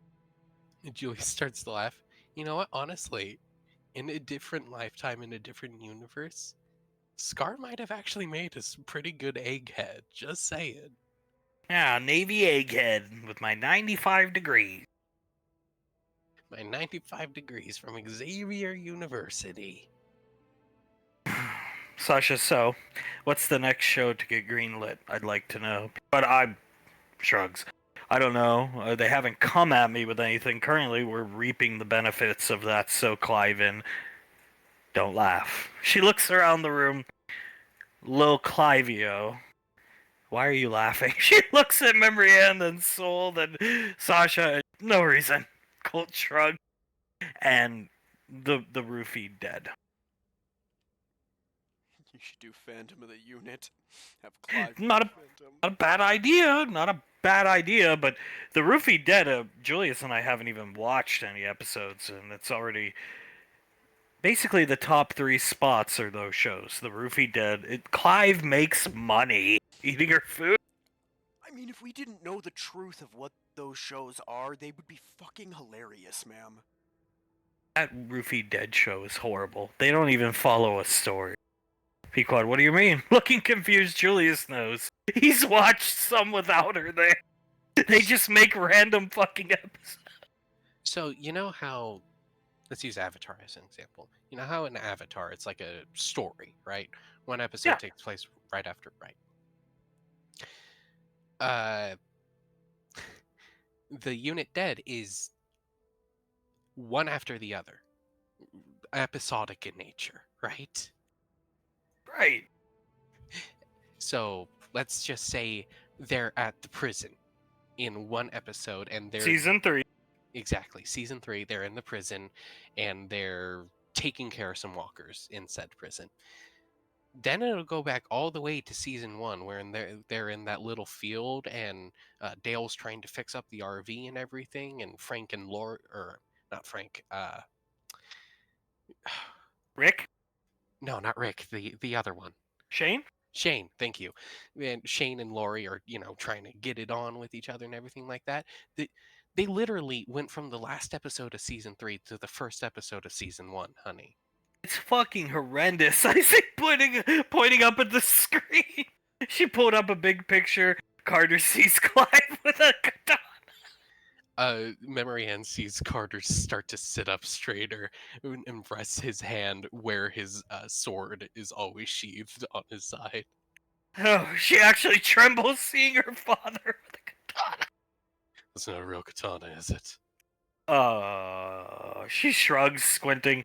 I think that's... How did they get it? It's the same one. I don't know. Did we ever get it back?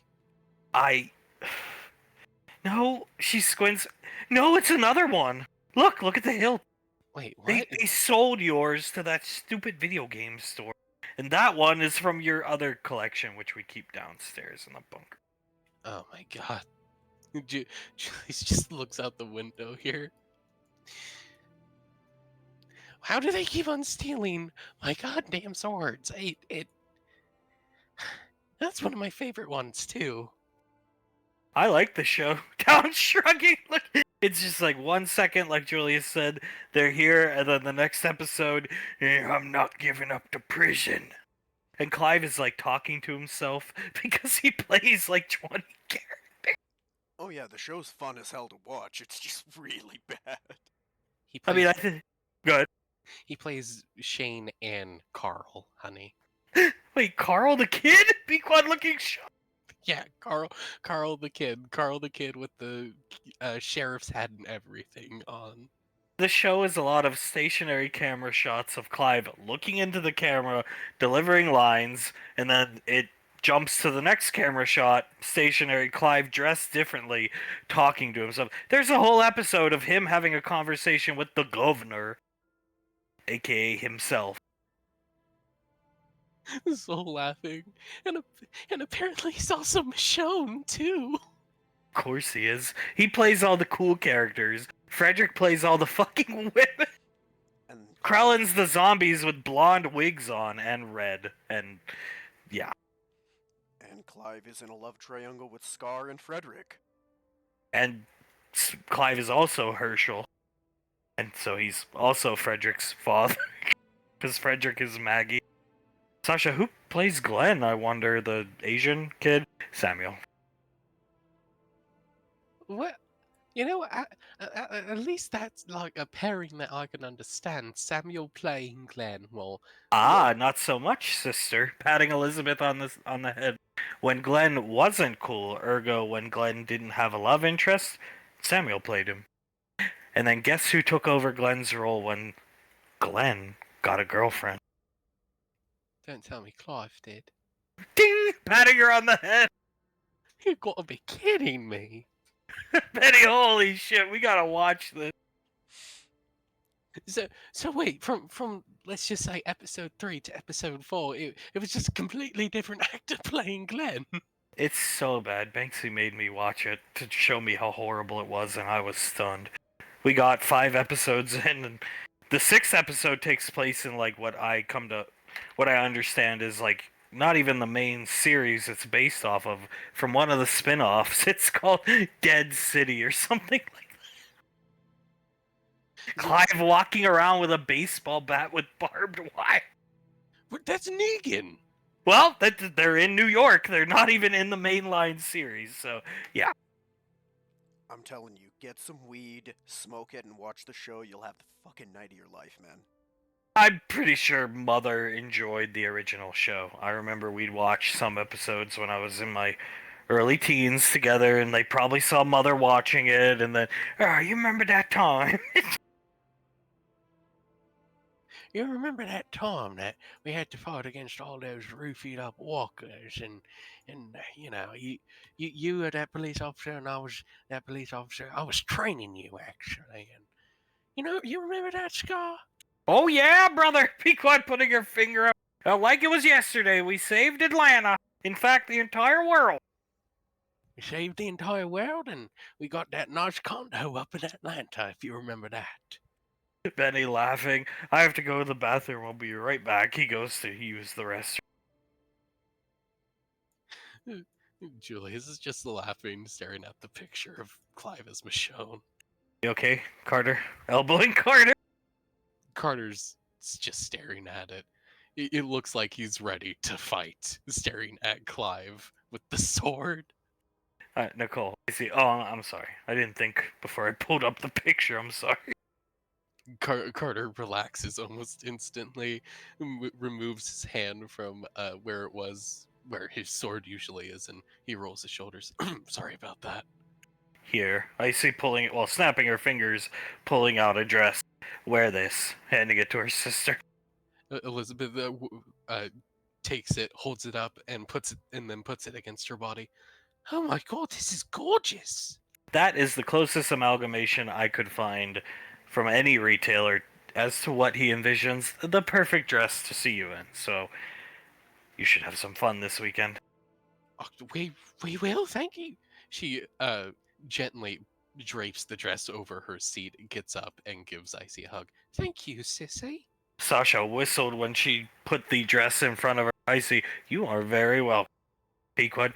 Mom would probably look good in that too, but Dad prefers the red. Julius nods. I think he'll always prefer the red, but you know what? Benjamin has different tastes. And I do think Elizabeth is going to look very good in that. Yes, she will. No Oscar win for Elizabeth. Pequod looking over Elizabeth because she's too busy bringing in the cash with her RTS game. I see. Letting go of Elizabeth. Yes, very proud of you for being so good at video games. Making them. Thank you, thank you. We just thought it was a. Elizabeth starts laughing. We just thought it was a really good idea, and well, it made you guys certainly laugh. So we thought, why not give it a shot? Hide that dress. She'll snap her fingers. I sent it back to your room. Thank you, sissy. I actually wouldn't know where to hide the dress in here to not mess it up. Benny coming back unaware from the bathroom, sitting down, looking at Carter's sword as he walks by.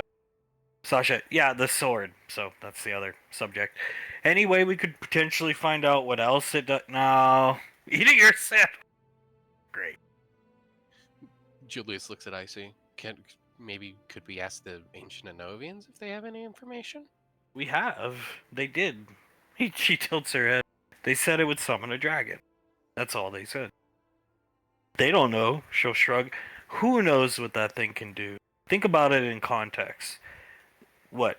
Ancient Anovians were ruled by... They were a huge planet, which 25 times the size of Earth, filled with Anovians. Ancient Anovians. Every single one of them bowed and was ruled by Kumul. Their whole society was predicated on one man's existence, which is fine. The point being, that sword probably has insane levels of defense built into it. Like, insane levels of defense. Of course, a dragon, but it's a Swiss Army knife, I'm sure. Looking at the sword. Carter crosses his arms and shrugs. So do you mean stuff like it might be able to like summon a fortress or something like that, if that makes any sense? At this point, I wouldn't put it past the goddamn thing. Eating your sandwich! Carter chuckles, looks at the sword. That'd be pretty damn cool, actually. After the guardsman, I'm convinced that it's got more than meets the eye. That's what I was thinking, ma'am. I mean, if that guy was half as cool as you say he was, who knows what stupid shit he's got built into there. Just a good thing he couldn't use the sword to its full effect when he was a void out entity. Otherwise, probably different story. Julius groans thinking about that. Oh, Mom would have lost. Mom would have definitely lost. It's hard to fight a gigantic spectral dragon. That's not fair. Yeah. Imagine if he used like the guardsman that Carter summoned or the dragon. Julius shakes his head. He would have lost. She would have lost, most definitely. Well, I was quite shocked by the guardsman's appearance as well. I think as time goes on, we're gonna see most of what it has to offer. Carter nods. I can't wait to see what it actually has to offer. It's gonna be very cool as he rubs his hands together, looking at the sword. Camille Jr. shrugging, looking at her son. And Julius starts to chuckle. Camille Jr. Jesus Christ, the Anovians would kill us if they knew we named like a son that or something. Do you think Camille Jr. caused a bunch of drama in his family in high court? I see. No. Eating your sandwich. Obviously not. I don't think he would be a king of men if he did, honey. You think Camille went to private or public school? Stroking the sword with her hand. I truly don't think he went to school, but he would have gone to public, in my opinion. Really should have. Crossing his arms, looking at Carter, sitting back in his chair. Carter nods. I agree. I probably should have, yeah. Wet boy. Carter starts to laugh hearing Sasha call him that. Don't tell me you're going to start calling me Cracker too, ma'am. No, it doesn't have the same effect coming from me, obviously. But we'll always have that beautiful clip of your reaction. And Ricky just standing there like another Tuesday. I don't care if somebody's calling me a cracker. First time I got called one, it was when I was getting picked up from school. I was playing with a kid, and his dad walked up and asked if, quote, "this little cracker is your friend." I feel it's somewhat blown out of proportion. Carter's reaction. Oh my god, shut up. Getting her sick. Carter looked like Carter took a step back, put his hand on his chest. Be quiet. God, Carter. It was just, he had a reaction like you just told him you were pregnant. He looked shocked, in disbelief, hand on his chest, mouth agape. He looked about ready to faint, honestly. Oh, Carter, come on. All of what they're saying is completely true. Didn't even blink. Benny shrugged.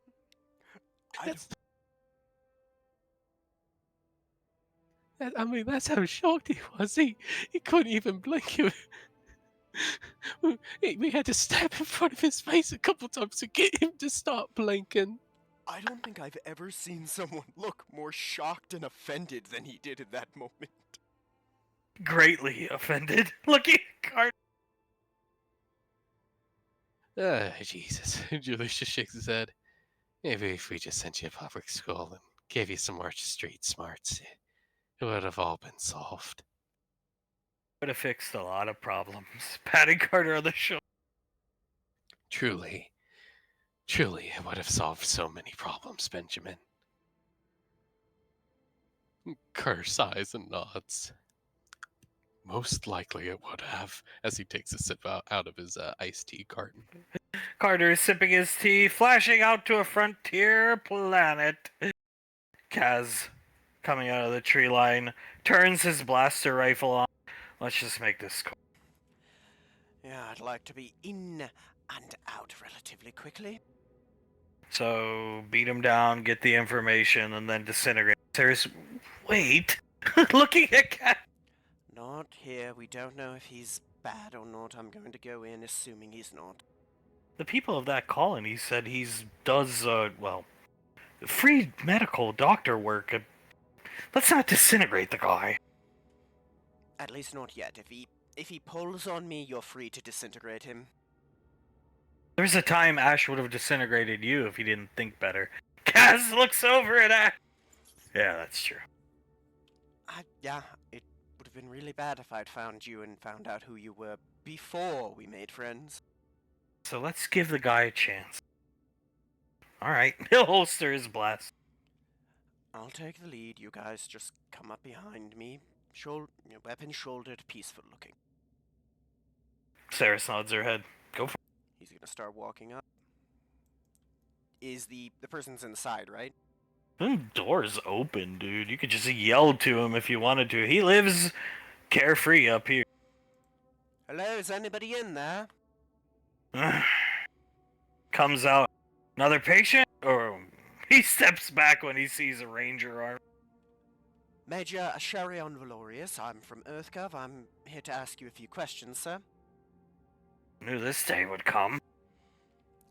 You have no need to fear. As long as you don't threaten us, we have no quarrel with you. We just want to know about Max Tech bunkers. I should say, hobbles out with a cane, holding his back like old man Carter.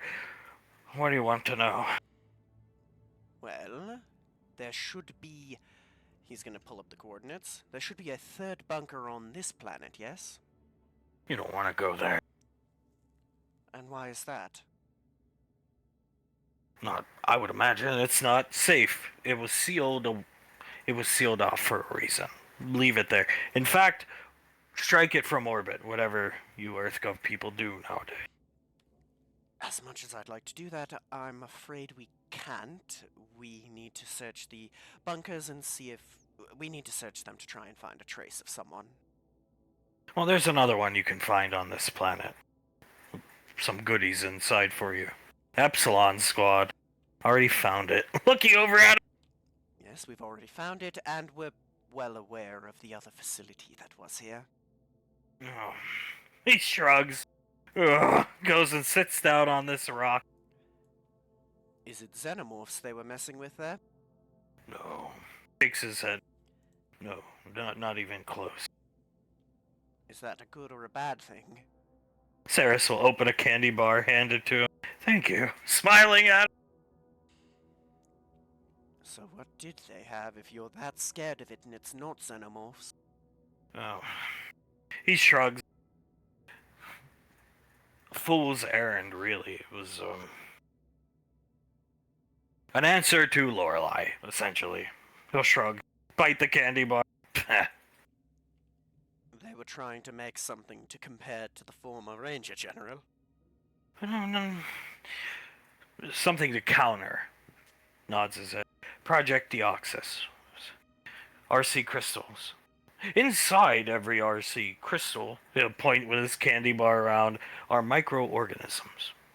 These microorganisms come from, to the best of our understanding, and don't quote me for a science book, but some plant life that was on most likely some indigenous planet that suffered a catastrophe, and then flew into orbit, into space, crystallized, and that's why all RC crystals are found in space.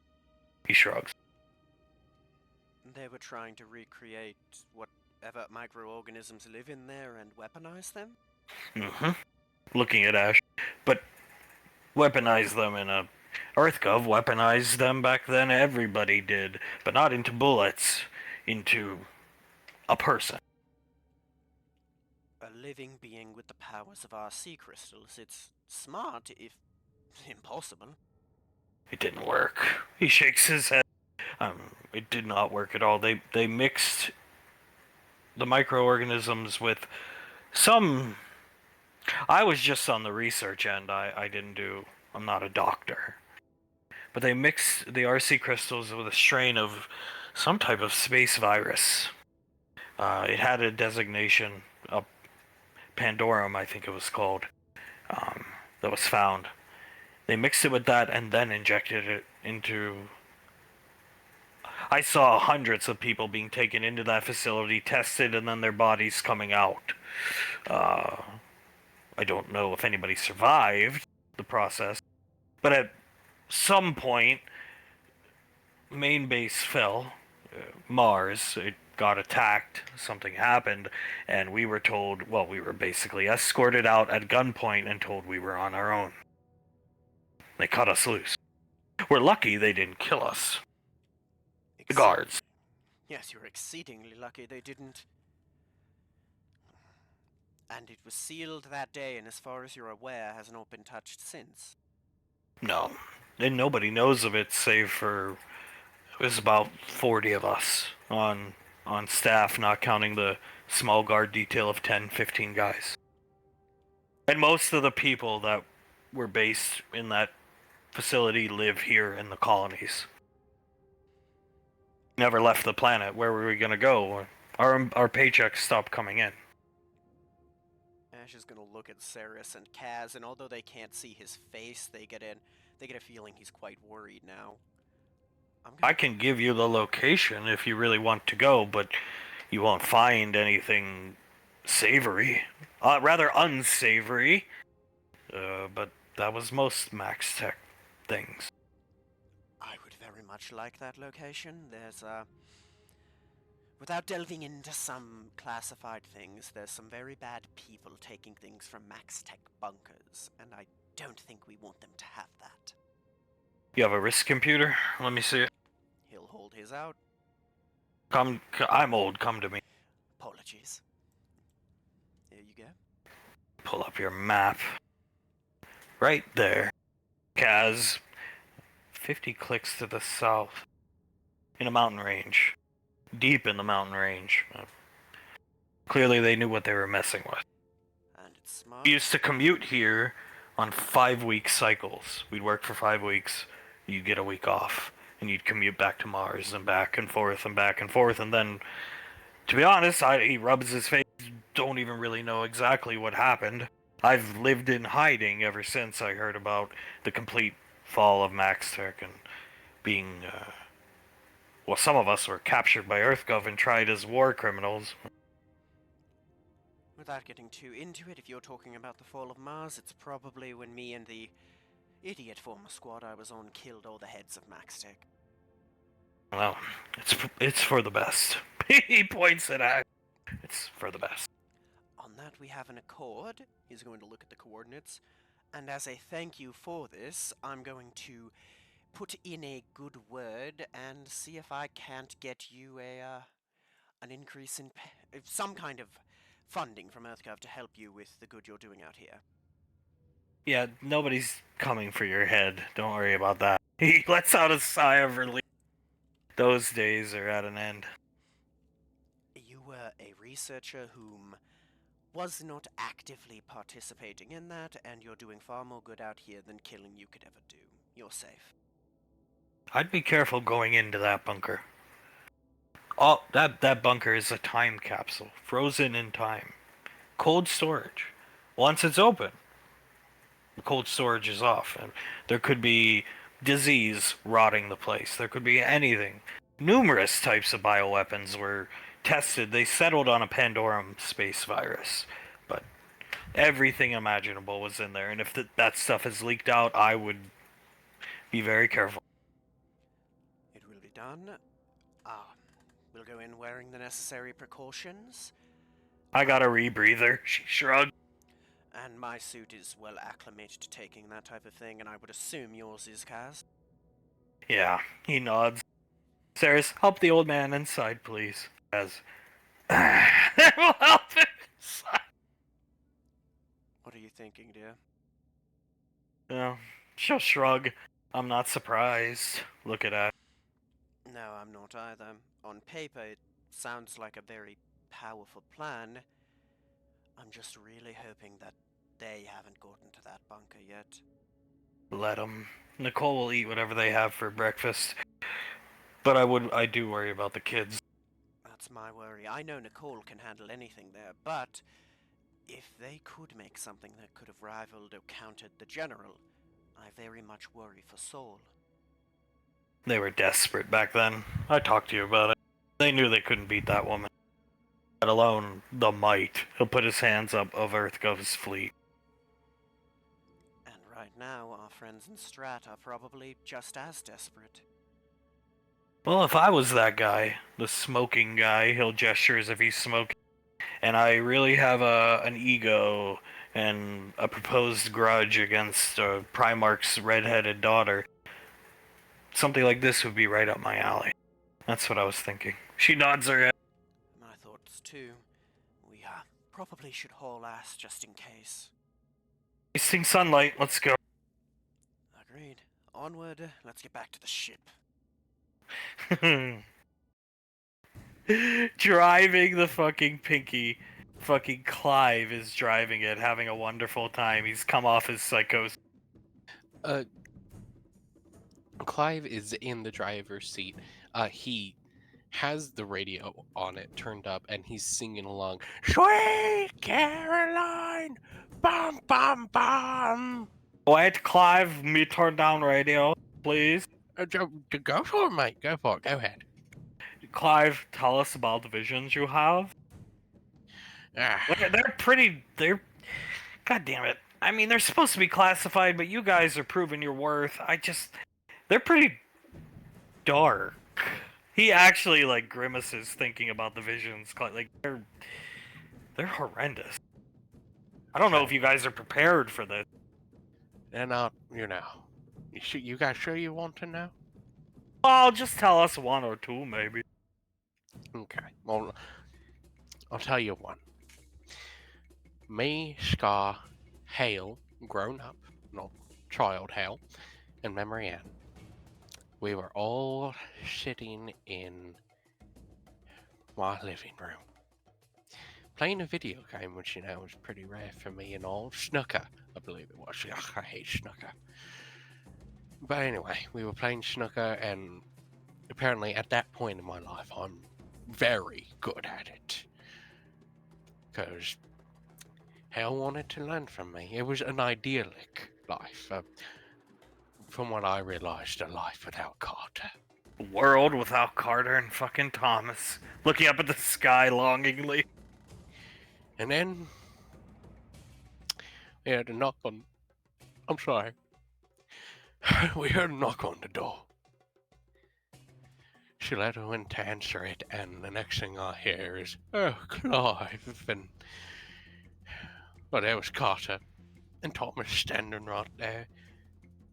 Carter just used his roofie breath on Suletta, and she started to faint. What? Roofie breath? The green breath that he sometimes excretes. You know that, right? Alright, hit me with it 2 days ago. You should have told me about that, mate. You have to report that sort of thing. Caught me off guard drinking soda. You still have to report that sort of thing, mate. I don't care how embarrassing it is. Sorry. Anyway. Shaletta got roofied. And Memory Ann and Hale, they went up to try to assist her. Carter got Memory Ann. And then, as Thomas was going to get Hale, Scar, the brave man he is, brave man, he ran up and tried to fight Carter off, and Carter, well, he just took him out. He just took him out, roofied him right there, boom, out like a light.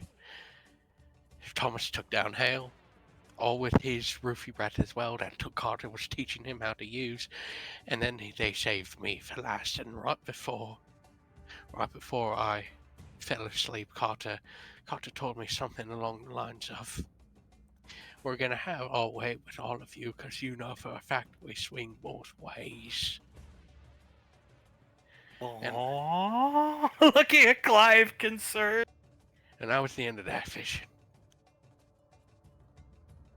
And then wake up angry. Exactly. Yeah. No. I mean, that's you. You wake up after something like that, and you get angry.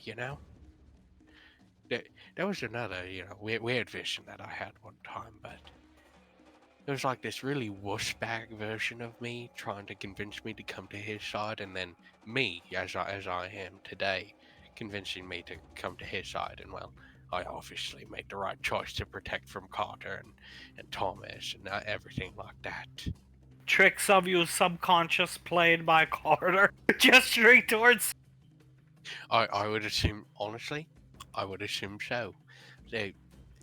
He was trying to convince me to become, a wussbag civilian, is my guess at least. And well, some points were, I have to admit, somewhat appealing to me. I knew it was a trick. I made the right choice.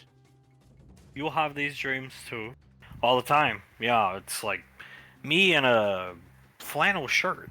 I never wear flannels. Samuel looks over, Scar head tilted, and he's telling me things like, chill out, bro. You know, like, come on, you live up in the loft at Clive's place, which, loft? What loft do I live in? Live up in the loft, be a guiding hand for Thomas, Carter, Jace. They need a man in their life like you. It's like, what are you talking about? I got shit to do, motherfucker, and I usually wake up and, like, it's Carter playing tricks. Right. Carter and Thomas, because I don't think they could really get into our heads unless they were grouped up together, because, you know, ting, ting, ting, he knocks against his head. Puts a magnet to his head, it adheres to his skull. I don't think they could get into our heads unless it was them working together, honestly. Wow. Looking between Clive and Scar. Ever tried to think of the good old days? Joe, oh, I mean, yeah, we're thinking of good old days. What are you thinking about, Crowley? Well, I remember me, Frederick, and Samuel beat the fuck out of Eric and kill him 'cause soul fishbowl head. Then Mr. Wiseau put his head in vice. Clive puts both of his hands up. Excuse you? Hold the phone? Pulling his cigar out of his mouth. What did Kill you just say? Eric. Kill Eric? Gesturing to Frederick. Yeah, we killed Eric. Someone called to put his head into the vice, and they started twisting it while I was beating the shit out of him. Clive looks over at Scar. Can you fucking believe it? They're trying to steal our valor. Well, do you think they're trying to steal our valor, or somebody else? It's not just the two of us that's getting our subconscious played with. Oh my god. Clive leans back. I didn't even think of that. God damn, that's why you're the brains of the unit, mate. Sinister unit, ring a bell, kids? Huh? Looking up between them, really confused. Krell, Dr. Fredipus. Excuse me, did you just say Dr. Fredipus? Don't interrupt me, Samuel. Dr. Fredipus, Sam Stereo, Clive Goblin, Scorpion. Hello? Did you just call me a puss? No! He gestures to Frederick, putting his hand on his shoulder. Dr. Fredipus. Octopus, Fredipus. You had these, like, mechanical arms you would use to grab our enemies, and you got them installed after Ash passed away. What are you talking about? That never happened. So, I mean, I think you hit the nail on the head, Scott. They're being... Maybe they need to be reminded. He leans forward. I could tell you guys about how Eric truly died. Maybe that'll jog your guys' memory.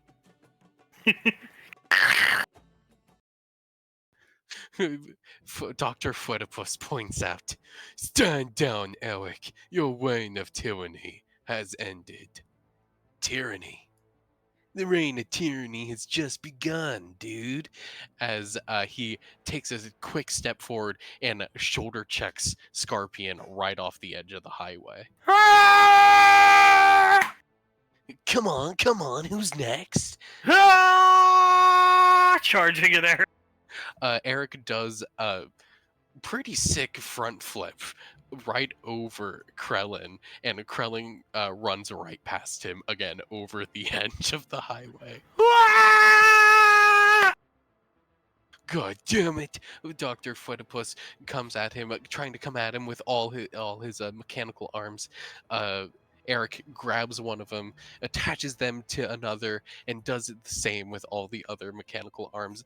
Punches Fredwick in the face twice, and then kicks him over, making Fredwick almost a turtle on its back in the way the mechanical arms are situated. I can't get up. Ha ha ha! Disappearing into a cloud of smoke and appearing behind Eric. Eric, still facing Dr. Footipus, just simply kicks up on one of his feet and does a back kick right into Sam Stereo's chest. Hitting the highway below, and then... Commander. He flies under this highway, much like how exactly he described it. the Izzy memory. He flies under this highway, does a little front flip, flies under this highway, and comes face to face with Eric. Like Dr. Fredipus said, your reign of tyranny is over. As he grabs out one of his pumpkin bombs and throws it right at Eric. Oh no, my only weakness! Blowing up as there's a big cloud of smoke. Scar picking Krellno up, carrying him up. Krellin and Scar starting to help Frederick as Sam Stereo climbs up.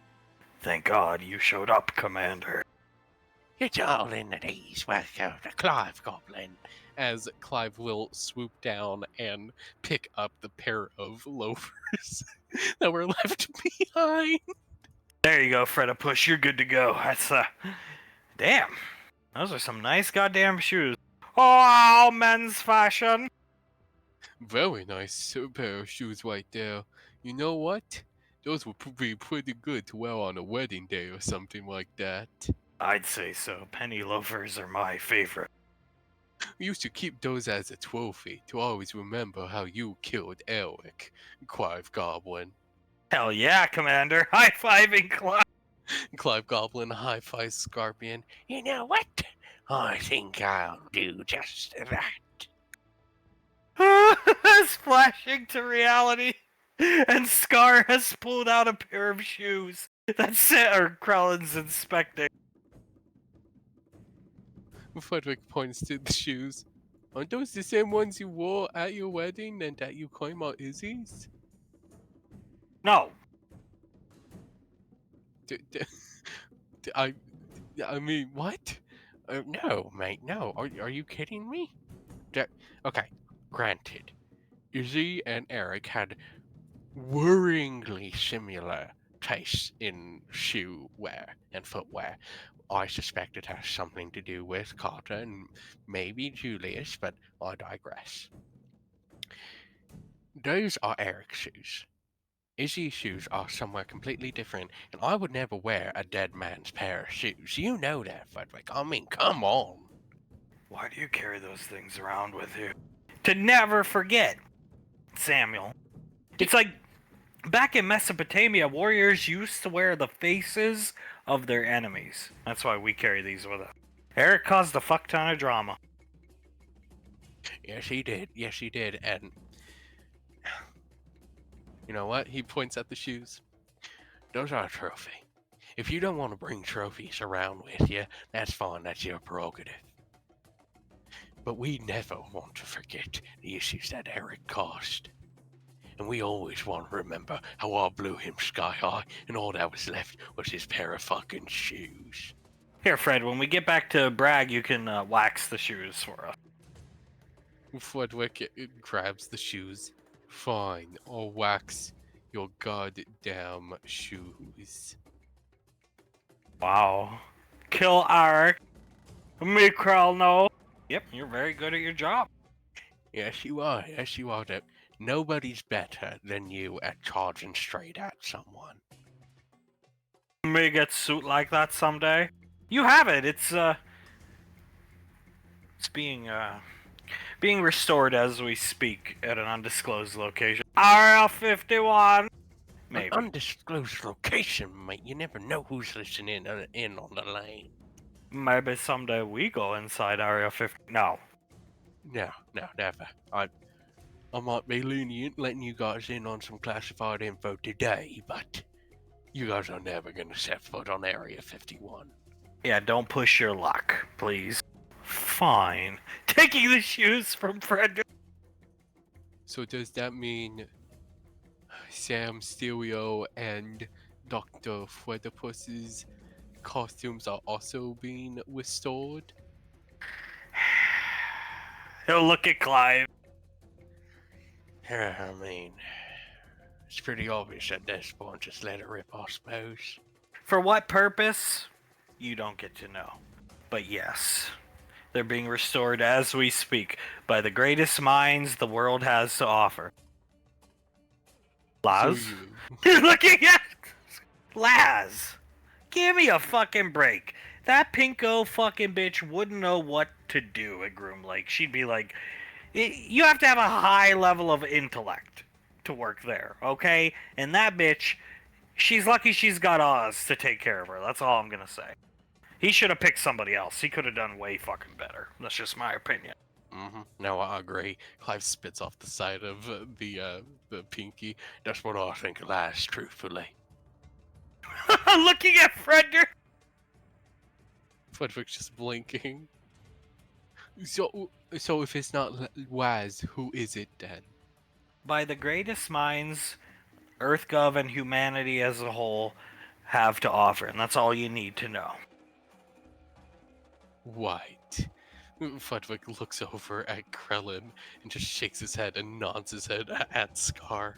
All scientific endeavors that take place at Area 51 are classified Deep 6 black bag. You don't need to know. You're on a need-to-know basis, Fred. And right now, what you need to know is, A, you're getting off duty early today. You're going to the Oscars. We want you to keep an eye on the cocksuckers, you know who we're talking about. And B, them shoes need a good waxing. White. Yes, of course. I will, of course, be giving those shoes a very good waxing. Scar.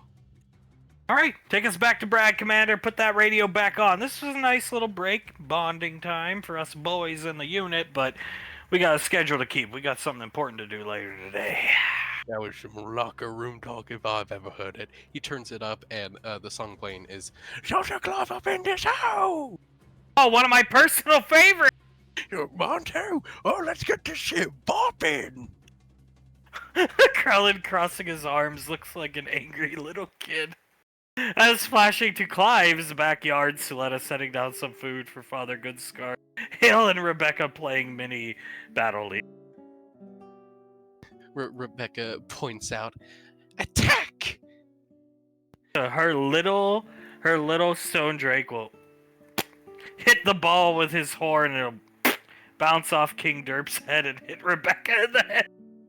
Ow! She falls onto her butt and rubs her forehead. Dang it! Now King Derp score!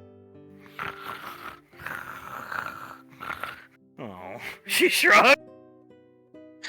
Rebecca still rubbing the top of her forehead. Man, I really wish we had better animals for this. The little stone drake comes up to comfort Rebecca. I like to imagine it climbs into her lap and she starts petting it. King Derp. Oh, lets out a roar that blows Rebecca back. She gets blown back, hugging onto the stone drake to protect it as she starts rolling. Wow! Hey, she comes over, closes his snout. Hypersonic roar. I didn't know he could do that. I'm sorry, Rebecca. It's okay. And she stands up, still holding onto the stone drake, her little body shaking slightly as her eyes are wide. He must be having a nightmare. Patting him on the head. Oh, poor little guy. What do you think he dreams about? Probably Uncle Clive being annoying. Oh, probably. Sometimes I have nightmares about that too, honestly. Hey, Rebecca, my god. Probably having a nightmare that Clive is claiming that he's King Derp's godfather. Oh god, that'd be really terrible. Rebecca starts laughing as she looks down at her stone drake and nods over to the ball. He'll go over, wiggle his way out of her arms, get the ball, and start hitting it around with his horn. Maybe when we're older we can do this and have fun like Aunt Suletta and my mom. Maybe. That'd be really cool. She walks over, sits down next to King Derp, and starts petting him. Integra notices, what's Thomas doing? Thomas is sitting crisscross, staring at Hale. His mouth is wide open, drool running down his chin, as his eyes are sparkling a very sparkly gray, staring at his girl. Are you okay, Thomas? She pats him on the shoulder. Thomas, are you all right?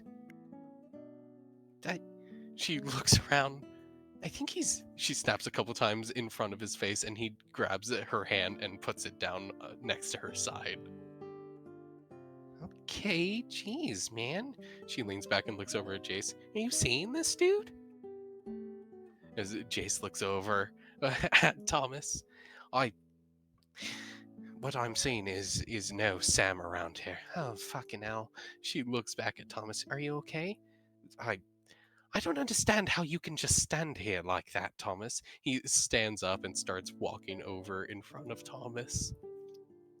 I mean, truthfully, Thomas, you are standing here, mouth wide open, looking at Hale, while JJ is out there, probably canoodling with Sam.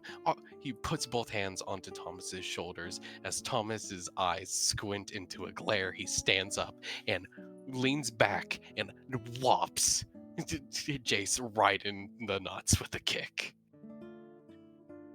And Jace starts to stumble backwards. Oh, Jesus. And he just... he falls right into the grass as Integra's eyes are wide, looking at Thomas.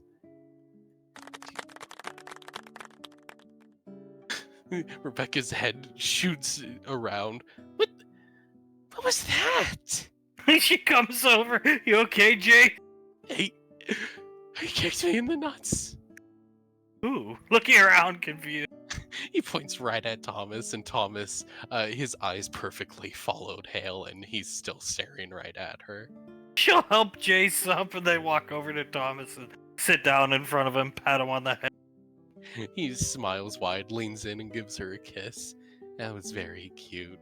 The Battle League. You should do that in the future, please. Someday I might actually be good at it. Holding his head, Pequod position. Oh, I think you're very good at it now. It's very impressive watching you play, honey. Jace! You kicked him in the nuts. I did? She looks over his shoulder. You okay, Jace? Jace is like pacing around, his hands on his hips. I'm fine. I just need to take a couple of deep breaths. Jesus. Oh, man. He walks over, sits down back next to Integra. My balls haven't even dropped yet, and I feel like they're right back up inside. He was rambling about something about Samantha, then got in front of you and... he... You know, I do vaguely remember him saying something about JJ canoodling with Sam. No chance, that's what you got. Hale starts laughing. Jace stands up quickly and points at Snuffles. That's what you think, Cat. I do have a chance. We both know I do. But you're just on JJ's side like you always are. About lifting his paw, inspecting it. You ever think about why they left you here? They left me here because they don't want me getting in the way of JJ and Sam, because we both know my parents are on his side too, and they just want to see him being able to canoodle with Sam all they want, when they all know that she's actually my girl. Letting out annoyed snorts and coming over to Hale. They left you here because you are fucking annoying. Extremely annoying. Can you please just shut up, or else I'll have Thomas and myself kick you in the nuts at the same time. And trust me, if you think we can't do it, we can. Rebecca sitting down with King Derp in her arms.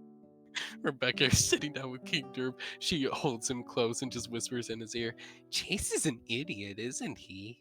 Mm-hmm. Slightly while he's sleeping. Happy. Rebecca starts to laugh as she starts petting King Derp.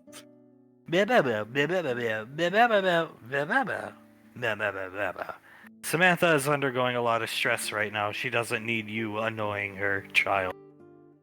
Well, I wouldn't be annoying her, would I? I would be comforting her. You don't think I comfort her whenever she's around me, do you? No chance, that's what you got. Hale starts laughing. Thomas starts to laugh as he points over at Jace. And Integra just shakes her head. You should listen to the cat. The cat is very smart, very wise. You should just listen to him, please, for all of our sakes. Just listen to him. Jace squinting his eyes at Mr. Snuffles. Mr. Snuffles, tell me, who was the first person you allowed telepathic connection to, other than Aunt Suletta and ourselves? Bow, JJ. Exactly, you're on JJ's side. Of course I am. He's the only good Rainfall child. The only good Rainfall. He's mind controlling Samantha. Integra, please. As Integra's just gonna stand up, take the tennis ball and throw it right at his face, point blank, hitting Jace in the side of his face, knocking him out temporarily. Hell. Oh, perfect timing. He's knocked out. Look who's here. Pointing with her little finger. Hug. Oh, God. Watching Selena set down food for father. There you go, father. I put your favorite blueberries and raspberries. Oh, look who's back from their trip. Hello, darling. Black 2 sugar, father. He just blankly stares at Selena. Has he been enjoying his breakfast as of late? Yes, of course. How was the trip? Coming over, patting Sam on the head. Not long enough. No. Not long enough, but blissful every single second we were away, Auntie. I have missed you, though, as he puts his hands out for a hug. Oh, she'll hug JJ. Oh, there's gonna be a time sooner rather than later where you can have all the time in the world to go on trips. You can work as a producer anywhere. That I can, and trust me, I will be taking my wife on an excess amount of trips. Far away from my son-in-law who ruins the psyche of people. Exactly, you read my mind, Aunt Suletta. Giving Laz and Oz hugs, hugging Davy. It was a wonderful trip. We took them to the original campsite. Oh, I love that place. They did as well. It's still quite beautiful, darling. We should take the family there sometime, don't you think? Yes, we should take everybody. I have such good memories of eating a gyro, just sitting there after it was all said and done. No void, no apocalypse. Sitting there with Nicole and Patricia and Julia says you two fucked in a tent 20 miles away. Sam. JJ looks down and starts laughing. Well, Mom and Dad never got a honeymoon. You guys all got honeymoons. Mom and Dad didn't get a honeymoon, so we took our honeymoon that night. Did you all truly wish to listen to me moaning and your father and Hunk speaking to me in certain ways? No, I can understand it. You guys got married during the conflict there with the Void people? Yes, we did, darling. Yes, we did. We all came together like right as it was wrapping up, and yeah, no, we never got a traditional honeymoon, so had to take it. Good times. Suletta looking at Davine smiling. Davine smiles at Suletta. Well, we should continue to have those good times at that campsite. I think all the children would quite enjoy it. She looks at Samantha and JJ. Did you two quite enjoyed it, didn't you? Absolutely. I love camping. Suletta, of course I would love to go take everybody, but we can't leave father. Coming over, Sam. Oh boy. Looks at JJ. That's not gonna happen to me, right? No, love. I'll kill Carter far before that time happens. Why do you want to kill Carter? He has enough enemies. Who he's created, mind you. That's what everybody always leaves out. It's like, oh, poor Carter. He created all of his enemies, Suletta. I know. Some people can just forgive easier than others. In other words, ma'am, or auntie, he's reaping what he sows. And he sows greatly, as Pequod would say. The last nods. He sows greatly and deeply, to put it in the most simplest of terms. Well, it's very kind of you to stop and get funnel cake for father. It's one of his... No. He takes the plate away, hands it to... It's for my grandkids. All of them, but specifically Hale and Thomas. I know Nicole died for funnel cakes back on the ship. I'm pretty sure Hale will too. Well, father could get a piece. No. And Davine looks at the funnel cake. Here's No. the deal. Maybe we'll get Father a funnel cake on the way back from the Oscars, darling. Oh, poor father. So neglected. And Davine leans over to Hunk. Why do I feel so bad, darling? It's just a mannequin. You gotta teach her the hard way, honey. Here, Soletta, we got you some coffee. She sniffs it. Could use some additions. Looking into the cup. Uncle, hey, look, he's asleep. Look, he's so cute. Looking at Jace.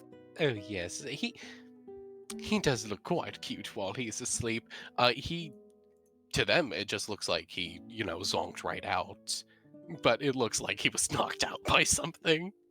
Is he okay? Looking down at Integra. Integra gives Oz a thumbs up and smiles big at him. Having fun with your girlfriend. Looking down at Tom.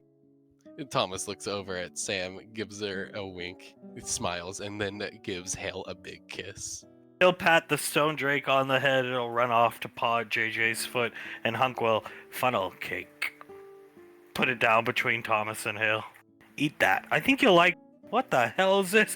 Looking at. It looks like a nest. Thomas is gonna break off a piece and put it up to Hale's mouth. Holy crap! Try it. Eat. She points at it. Okay. Thomas is gonna break a piece off and eat it himself. Oh my god. Eat. Pointing at Rebecca and Integra. Integra reaches over, grabs some of the funnel cake and starts eating, as Rebecca does as well.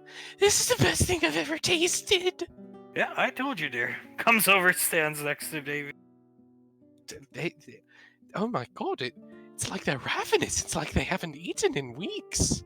Oh, we'll put funnel cake on the list of things for Mama Lan. You need a special funnel cake, like fryer, I think, but we'll acquire one for the academy and make sure they get more funnel cake in the future. Very smart idea, darling. I think that would be just perfect for them. Oz bending down to get Jace. Hunk, you mind if I pick him up? Oh, no, of course. Oh, he picks him up, hugs him tightly. I miss these kids, I did. I don't like being away from the lane too often. The tight hug from Hunk wakes Jace up, but he thinks he's in Sam's arm.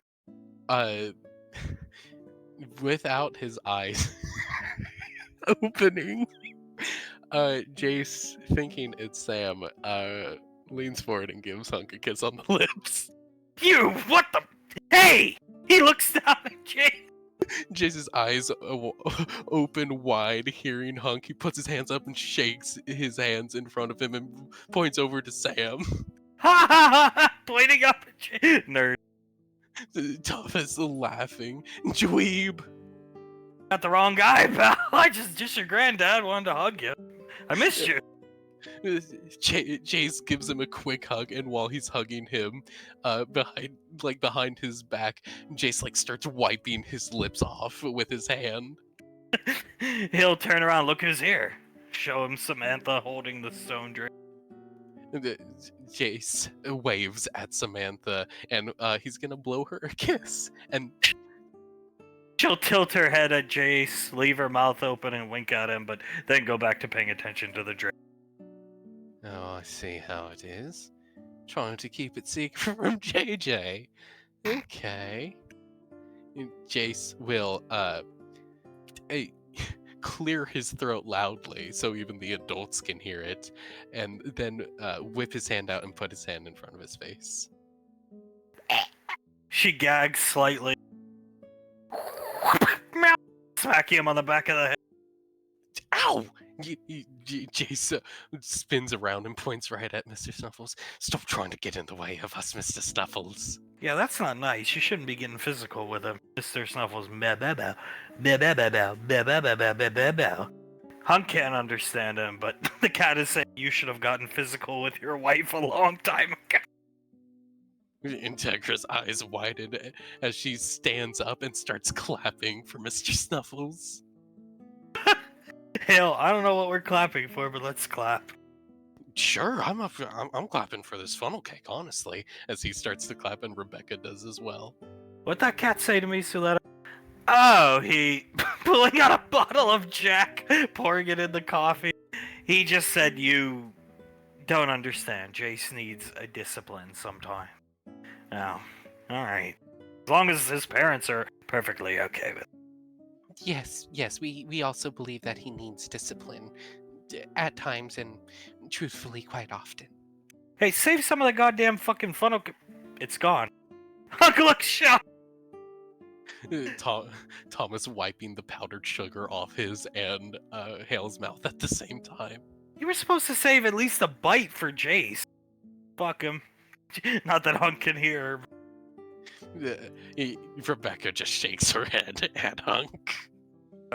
Look at her. Kneels down. He'll set Jace down. What does he do? Jace is going to try and go right for Sam, of course. Oh, she closes her eyes and lets out a sigh. Laz puts a hand onto Oz's arm. Oz, if you can, honey. Come with Dad, Jace. Pick Jace up. Wait, what? Take you inside for a minute. He'll take him inside. Sam, thank God. I can't deal with this. No, of course, honey, of course. Oz is a very good friend. He knows that you're struggling right now, and he's trying to take that just a bit more struggle away from you. I just need so much attention. Sam looks around. He reminds me of all of them. They need constant attention on missions, looking out for them. Out of the corner of my eye, looking at Carter, Ricky, Soul. He's like them. I know, love, and JJ hugs around her waist and kisses the side of her head. Oz is doing his best to minimize that while you're on the line. Minimize that feeling, I should say. Hunk. Well, Suletta coming over, drinking her spiked coffee. Hunk reminds me so much of being on the Nova, the Arcane Council ship, back in the day. And the first time I fed Nicole a funnel cake, I had to do this. Wipes Hale's little mouth with his thumb to get all that damn powdered sugar off her face. Big smile on Suletta's face. Davine sets down onto her knees, leans forward, and gives Hale a kiss on the head while she starts to move her hair out of her face and starts styling it as best as she can. A little baby with short hair. We're gonna put him in a tiny little suit. All the kids in tiny little dresses. It'd be cute. Sam looking over. Oh yes, no, I think they're all going to look positively adorable in their little suits and dresses. Oh, they're gonna look so cute. Davine has Hale. Hunk will come over, pick up Thomas, and I miss you too. Thomas gives him a very tight hug. Hunk can feel like 3 shadow clones around him also give him a hug, but as they pull away from the hug, they're immediately gone. You guys want to come on the next camping trip? Going over, picking Rebecca and King Derpa. Rebecca nods. Yes! Well, then it's settled. I suppose we'll just have to take you on the next camping trip. As she starts giving some Eskimo kisses to Hale. If we're lucky, maybe we can get a horse or something for you to ride, picking up and taking. Rebecca's eyes widen as she starts clapping. Yee-ha! Keeping them in line. He squints at Integra, hugging her after he's done hugging her, making sure they don't get too unruly on you. Integra rolls her eyes, sighs, and nods with an exasperated look on her face. Jace giving you trouble? She blows air through her lips and nods. Hit him in the head with that tennis ball? She smiles wide at him. Yeah, he kisses her on the nose. She starts to giggle as she hugs around his neck and gives him a kiss on the cheek. In here, Oz, Jace sets him down on the couch, stands looking at Jace, sitting on the couch, stares at his father. Not that he can hear him. Father. pulls out a blowtorch, Wait, what the fuck? turns it on. Laz can see this going on. Suletta, what's going on? Looks over her shoulder. We're teaching Jace a lesson, Auntie. Oh, Jesus Christ, this reminds me of what we watched the footage. Ash sent it over. Oh, may I have a copy? She smiles at her. Of course, dear sister, of course. It was a big hit. Sam, yeah, I need to see it. Looking over at Hancock. Here, come here. He'll let go of Integra, let her come over and show. Alright, Jace. We're going to have a discussion. Sets the blowtorch down. Flame pointing at Jace. Dad, you know that's up all the way. You shouldn't have it up all the way. You listen here, Jace. Your mother would have loved to bring you on the camping trip. But since you go after Samantha all the time, we left you behind. She's going through a lot right now. He'll turn the blowtorch slowly back and forth in front of Jace, watching him. She doesn't need you on her six all the time. If she comes over and gives you attention, accept it. If you go out of your way to bother her, the last thing you'll see is a mighty fine hot iron coming for you. Jesus Christ, Dad. Jace, with his hands up and an obvious surrender, nods at his father. We clear, Jace? That He woman needs to relax. Jace, absolutely terrified, gives him a salute. You should be more focused on other things, Jace. He squints his eyes and tilts his head at his father. A child, enjoying your life. The privileged life you only have because of your mother. Not being poor. Having friends. I didn't have many friends growing up, Jace. We were too poor to have friends. Jace looks out at all the other toddlers, then back at his father and nods. Good. He'll turn the blowtorch off. Come now. Put that away later. He'll carry Jace outside. That's discipline if I ever saw it. Big grin on her face looking at Jace. Serves you right, Gigolo. He looks at Anseletta and she can see that he's shaking in fear. Good show, honey. Oh, a very good show. She walks over and gives Oz a kiss on the cheek. Sam laughing at the... Looks like Julius peed his pants. Yes, it does. JJ laughing, wiping a tear away from his eye. Oh my god, I just can't get enough of it, honestly. Sam, in a good mood, will set the stone drake down. He'll run off to play with King Derp. Here, I'll take him. Are you sure? Yeah. He probably misses me. I suppose he does. Laz looks at Oz and gives him a nod. Is this going to ruin the talk I just had? No, surely not. He'll come over and Jace to Sam. Miss me? And Jason nods and gives her a hug around the neck, and it doesn't even seem like a I'm interested in you kind of hug. It just seems like a hug that he needs for security. Oh, she'll kiss him on the side of the lips. His eyes widen as he touches the side of his lips. Yep, I think that talk I just had with him was completely undone. He comes over. Shit. Keep the blowtorch handy. It looked like it worked. Yeah, rubbing the back of his head. Hale, Davine letting Hale down. Happy, Jay? Looking up at Jay. Yes. Yes, I am quite happy. Map. He goes to smack Jace in the back of the head, and Sam will and deflect the pop. Wait, no. Oh, she's fast. Thomas walks over, his hands up like at Sam. No, why'd you deflect it? Let him do it to him. He needs it. Please, Sam. And the ego on Jace's back, because all the work is undone by the... I told you guys. She wants me. God damn it. No. Thomas actually just starts pacing around, looking like he's freaking out because of it. Derp and the Stone Drake rolling around, just playing, biting at one another playfully, not angrily. Or over here, Hale, look at them, Thomas, calm down, grabs his shoulders, starts rubbing them. They're having fun. Oh yeah, no, they're having fun. Look at them. Oh, look at King Derp. Oh, they're so cute together. They're gonna grow up to be best. What's that light on doing in there? See it flickering? She squints and points. Thomas squints as well. It's not supposed to be flickering like that, is it? Or is it even supposed to be on? Integra can tell it's a candlelight. Looks like candlelit. Integra points out at the light. It's a candle.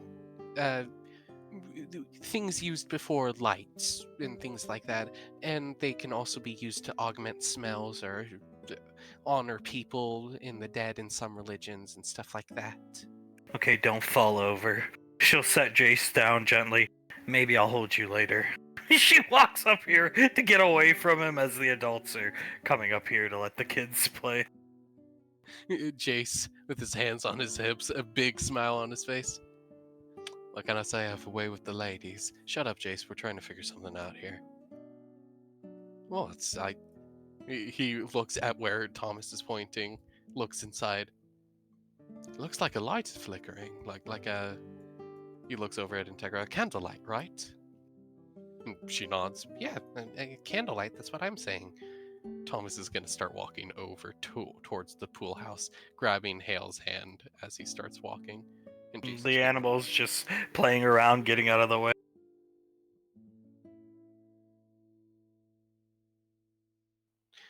Did they just disappear for you? Sure did. I'll fix that. Go ahead. He walks up to the door, hands on his hips. It's never this easy as he goes to use the door handle. Locked. Yep. Always a process with this place. He looks at Hale. You got the bobby pins, babe? She starts laughing. This is where Uncle Krellin would be defeated. Thomas starts to laugh. I mean, a lock like this, how could anyone ever pick it? You would need the mind of like a 1-year-old to do so, am I right? Can't be done! Pulling a bobby pin out of her hair, handing it to Tom. Rebecca laughing, hearing this happening. She'll also make her way over, as will.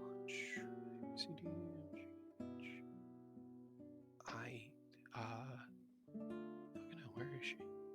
Oh, thank you. Thomas is going to bend the bobby pins in the usual way. He is going to stick them into the lock and start picking it. Impossible! It can't be done! Uncle Krellin, what a doof. A real doofus, as she starts to giggle to herself, Thomas, and here we go. It's that simple, really. They really cannot figure that out, as he will crack open the door and open it up.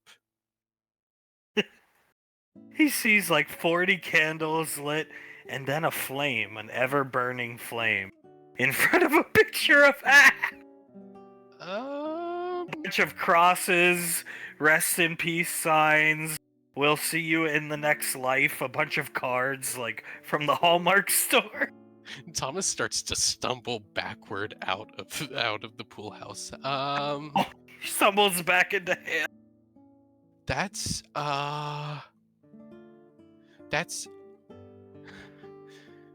is Ash dead? Let me see. What are you talking about? Go in. He starts to walk in slowly. She gestures her hand for the others to come. Rebecca, Jason, and Tegra follow after as Thomas walks in and he's just looking around the pool house. As far as Integra knows, as of less than 24 hours ago, Ash was alive because she was up on Gateway, her mom carrying her around, and Pequod was talking with Ash over the phone because Ash is out on the frontier. She saw Ash alive. She has her arms crossed and she shakes her head. Ash isn't dead. Mama was just talking to her earlier yesterday. What the hell? Looking around the room confused. I'd expect something like this out of Jace. If Aunt Samantha was gone for another 6 days, I figured Jace would have did something like that. I was actually starting to consider it. Jesus Christ! Rubs the back of her. It was a joke. Jace, you really don't need to confirm whether or not you would. Just maybe shut your mouth when thoughts like that come up, okay, buddy? Rebecca heard her father say to her mother, I can't wait till Ricky's dad's back to get more pistol training. As of yesterday. That my papa, he said he wants more pistol training from Ash. Today. He said it yesterday, so today he wants more pistol training from Ash. Apparently he's getting back. Why the hell do these goofballs have this here? This has to be Clive. Ancelotta's not that far gone. Yeah, no, this has to be the unit altogether. And Tom is still looking around. All these candles have to be a fire issue, right? Like, the pool house is gonna light on fire if these candles keep on being lit. And why does he have an ever-burning flame in front of him? It was too quiet for Samantha. She's the first in the door. What the fuck? She looks down at the kids, then looks up, seeing the shrine to Ash. What in Jesus' fucking name? He's looking around. So I count 18 crosses on the walls. This is quite possibly the most horror movie-like thing I've ever walked in on. She walks in, stroking Hale and Rebecca's head with her hand, walking in. In memory of Sherion Valorius. She looks over at JJ. Died valiantly in Beirut. Oh my god, it's the unit. Did his duty, died with honor, the body died, the deed endured. Smiles at JJ. You have got to be kidding me. What the hell's going on? Where the hell did Thomas get up? What the fuck? Jesus Christ, Davine, here's Hunk let that swear loudly in front of the kids. Oh my god, that can't be good. She ODM gears quickly over to Hunk. What's wrong? What's wrong? What the fuck? Come, Oswald. Oh, and come, Laz Oswald. I'll show you things you wish you never saw. Okay. Oh, it's very concerned look on his face. Hunk coming in. David going in. Oh my god, it's Ricky's fucking father! But he isn't dead. This is a shrine, though. He's dead to Clive and Scar, that's all that matters. Drinking out of the pot! Oh my god, because Ash died in Beirut. Did his duty, died with honor, the body died, the deed endured. Mother, looking at David. Davine covers her mouth and starts to giggle to herself. They actually put that on Ash's quote-unquote, I don't even know what to call it, headstone? What's the ever-burning flame? As you can see, gesturing over to it. Sam, yeah, looking down at it, suspiciously familiar one. Hunk, I think the Tomb of the Unknown Soldier has one in Arlington, Old World stuff, and JFK, if memory serves. Maybe a couple other. And wouldn't you know, if you weren't on a trip in the woods camping, you would have seen the news story Tuesday morning about JFK's ever-burning flame being jackhammered out of the ground and stolen. Oh my god. JJ's head slowly turns to Soletta.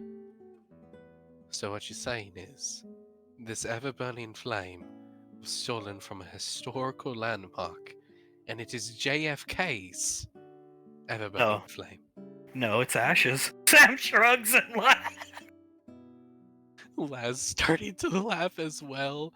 Davine shaking her head. Oh, the public can never know that we have this in our possession. I mean, why would JFK need it? He was only one of the greatest presidents of the United States government's old world, JJ.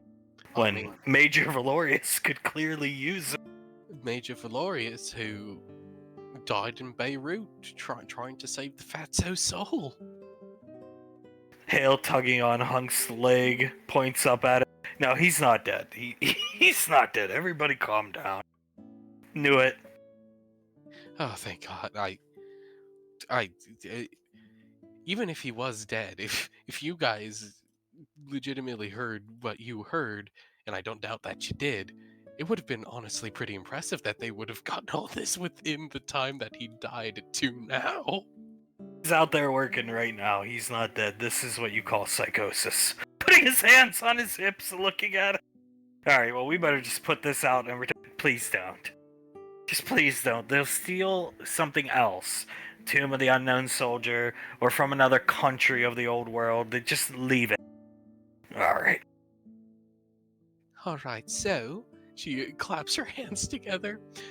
I think that we never tell Clive and Scott that we ever stepped foot into here and that we never saw any of this. Agreed? That would be gulping for the best, wiping her mouth, the liquor away from her mouth.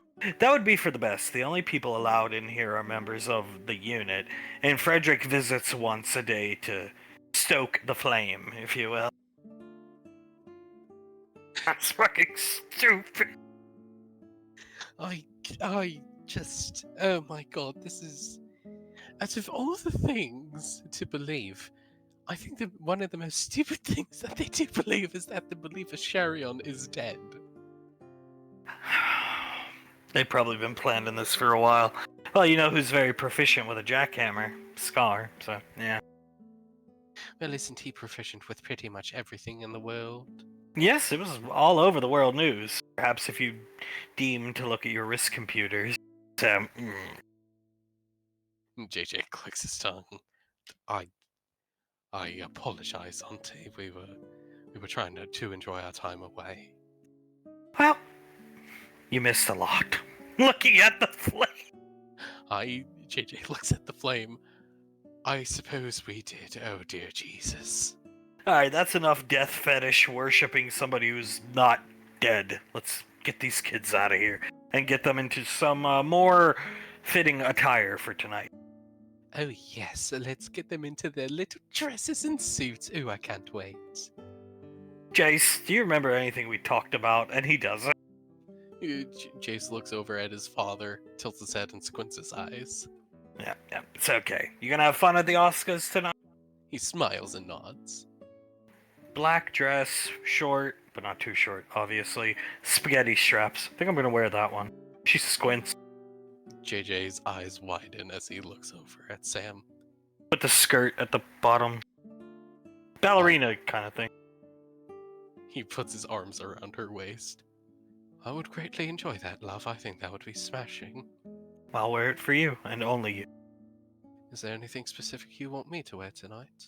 What you were describing earlier. He smiles and leans in and gives her a kiss on the nose. Then I'll wear just that for you, love. Why don't you guys leave? Scram. Get the kids out of here. Yeah. You're not gonna stay in here. Can you leave? Alright, let's go. Yes, let's get going. As they're leaving, she's Not in the sanctimony of Ash! This isn't your ship, no fun, please. Get lost. Oh. She's right, we don't really have any jurisdiction here. Besides, we can say we did it in front of the Shrine of Ash. That is something that none of any other one of us cannot say, so... You know what, go right for it, guys! If the dick would make her feel better, then give it to her, JJ. Come, children. Especially you, Jace. I'm proud of you, son. Nodding at. And Jace puts up a fist, and like shakes it in front of him. Proud of you too, Dad. He nods and smiles and walks out as Ash finds himself a very quick scene outside of a cave entrance. Varys inspecting the wall with a knife. What do you think? Any traps or any countermeasures? I don't think traps. She'll spin the knife in her hand, come over here. But just inspecting the wall slowly. Usually they have a control panel somewhere found. Well done. Does it look like it's been accessed recently? He's gonna walk up. You think old Smokey's making house calls, holding up a pack of cigarettes? Well, I would say if that's there, there's a chance. How desperate would they have to be to have him out here? Well, they've lost their ship, which was their home base. They've lost multiple members of their best squad. They've lost the Ray and their King Ravens, and they lost their teleporter network. I'd say. Same brand as the one in the Star Child medical place, handing it to Ash. Pretty sure anyway. I believe you're correct. Which means they may have... You can see, even with the mask on, you can tell he goes white. They may have beat us here. He'll shrug, watch Saris play with the control panel. Maybe they have, but he'll shrug again. Doesn't really matter. We know they're hitting up the bunkers, that's what's important. We do, I'm just hoping that that scientist was right and that whatever's in here doesn't work. Now it's a waiting game. We have to get ahead of them to some... We should focus on bunkers. Damn it. She starts playing with the control panel, taking it apart. We should focus on the bunkers in this system after this one. Get to them first, ID them, locate them, get Towns' people here, and then she'll nod her head and slam her knife into the earth of the wall. Agreed. Kaz, is there any kind of scans you know of that may be able to pick up Max Tech bunkers more effectively? He shrugs. No. These things were meant to never be found. That being said, I think all we need to really do is ask around colonies worked out here. I imagine a lot of these people that worked at these places ended up like that old dude. One day, that's what happened. He gestures towards Ash. You strolled into town, killed all those people, and then most of these places went offline. They lost access to their command, high command, the people paying them and giving them orders. That's true. We'd have to ask around, and that does simplify things slightly because, for the most part, we have the planets and their locations. I mean, I'm sure the Kool-Aid drinkers, acquired some of these bunkers, lived in them for a while. They had to be living somewhere. But overall, I'm sure the vast majority of people working out of these places ended up like that old guy.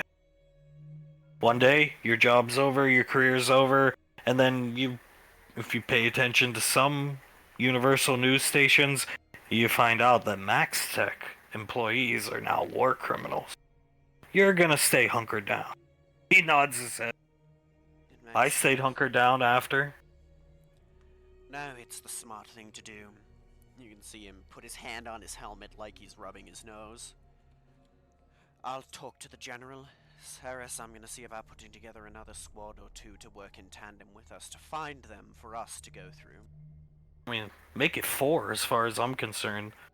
The more bunkers we find ahead of time, quicker we'll find these guys. I'm gonna have to dig deep to find some strong people I trust to lead them. You think Lanaya would be available? He says with a chuckle. Yeah, yeah. Davine may dislike her, but gods is she good at what she does. High elf assassin or something like that. I remember her. She definitely was up my alley. Nodding his head. Yeah, well, you had no chance. Tell me about it. To be completely fair, there's not many people who do have a chance with her, right, darling? I think she ended up with Agent O, if memory serves. I believe they did. They are a very nice pairing, I should say. But she didn't get killed because of the Rainfall Kids gesturing with his rifle. No. No killing, although she did have to move away from Gateway on her own because of the making out, right? Yeah, and not just the Rainfall Kids. Our son had a hand to play. Right. Crossing his arm! Yes, he did. The bloody idiot that he is. Live and learn. Shrugs. I'm not one to complain too much. I've made my fair share of mistakes, and I'm pretty sure you have too, Kaz. They were definitely in here, Ash. Somebody scrambled this control panel, but I got it. She hits a button and he hears the sound of a mechanical door opening. But somebody locked this place, like in a hurry. They tried to scramble the pad and locked it. That doesn't bode well. Then I'll head in first. You two follow behind. Be ready for anything. If you see anything, roast it. Don't ask questions. I'll go first. I know these bunkers. I know the traps. He raises his rifle and disappears inside. Alright. He cares about you. Looking at that! appreciate that. He's, dare I say it, become a friend. Patting Ash on the head. That's good, you're making friends. At least they're better friends than Taywars was. I mean, he was stuck with me. I was stuck with him for years. Tewas? A joke, huh, darling? I was. Oh, I was gonna say, I don't think you'd last 15 minutes in a room with that guy. You'd cut his throat open. Oh, I would, but sadly, I was trapped with him for. Oh god, it's almost a decade. The prime joke would have been Malcolm. Looking in the pack of cigarettes, turning it upside down, indicating it's empty. He shudders. Oh, don't remind me of him. Ah, come on, Ash. Come now. Time to delve into the mysterious bunker. Disappear! That it is, my darling. He'll follow. Back at Bragg! Krellin, Frederick, and Samuel. Done with the polishing the shoes, waxing them. What the fuck? This thing goes to touch it. Scar and Clive coming up, seeing Krellin about to touch the prototype Mark 57 Goblin Glider. Whoa, whoa, whoa, whoa, whoa, no. Sorry, retracting his hand quickly. This what you talk about, one kill Eric? Very good art, mate. Yes, that's what we used to kill Eric and Izzy and all of them. Hazel, we used it to kill Hazel as well. But yeah, I would not touch it. That is classified, and you guys shouldn't even be laying your beady little eyes on it. Scar make this at Groom Lake? Looking back at Samuel, then Frederick. Samuel, probably crappily constructed, goes up, touches it, or not. Frederick leans forward and then walks over to the pumpkin paintball bombs and picks them up. I don't know a whole lot about weaponry and stuff, but this seems pretty well put together. What you need this for, Clive? Looking over his shoulder. Clive crosses his arms, looks at Scar, and then over at Krellin again. That's classified information, mate. When you need to know, you'll be informed of it, okay?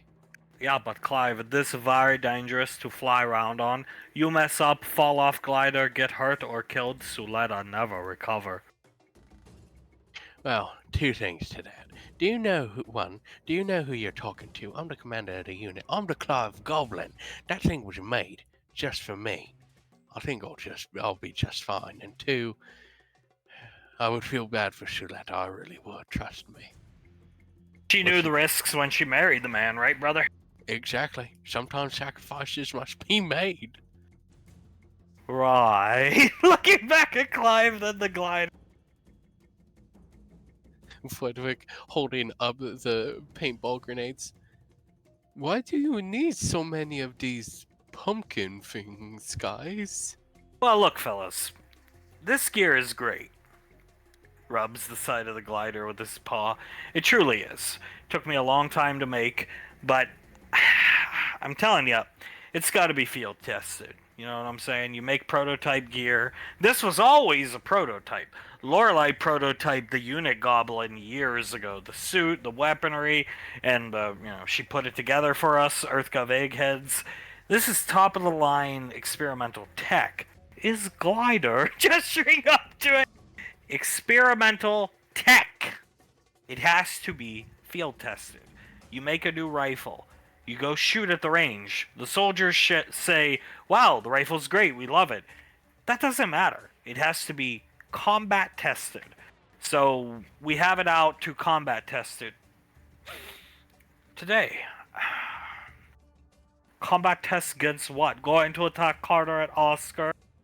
Just some wildlife. None of Suletta's pets. Indigenous life to the lake. Clive reaches out and pats Krellin on the shoulder twice. Dear mate. So many deer. Oh, maybe we stay, not go to Oscar. No. You have to go. Not because you're winning. If you win, congratulations. That we don't give a shit about that. Somebody's got to keep an eye on Carter and Thomas there, okay? And Soul. You guys have your orders. We give you those orders for a reason. Now you follow those orders like good little soldiers, or else I'm gonna have a fucking panic you know, a hissy fit, and I'm gonna knock all of your blocks off. But if killing dear me rather be here. Dear genocide! I really don't care, mate. He points over at Fledwick. You go support good old Fledwick at the Oscars when he wins an Oscar, while at the same time keeping an eye on Carter. And I want you to keep an eye on that Sylar fella, too. I heard Suletta and Memorian over saying Sylar and Lorelei are coming as guests to the Rainfalls. Keep an eye on that motherfucker, okay? Both eyes. You got 1, 2, 3, 4, 5, counting Samuel's one little eye there. You got 5 eyes there. Keep an eye on him. We don't know what side he's playing on yet. What you mean, side? Looking confused. Our side is the good side, or Carter's side, the dark Think side. he be turned into thrall of Carter? I think it might have already happened. Honestly, that's why we're asking you to keep an eye on him. Sylar very fond of Fredwick, though. Very fond. He even lets me eat all his food. That I don't.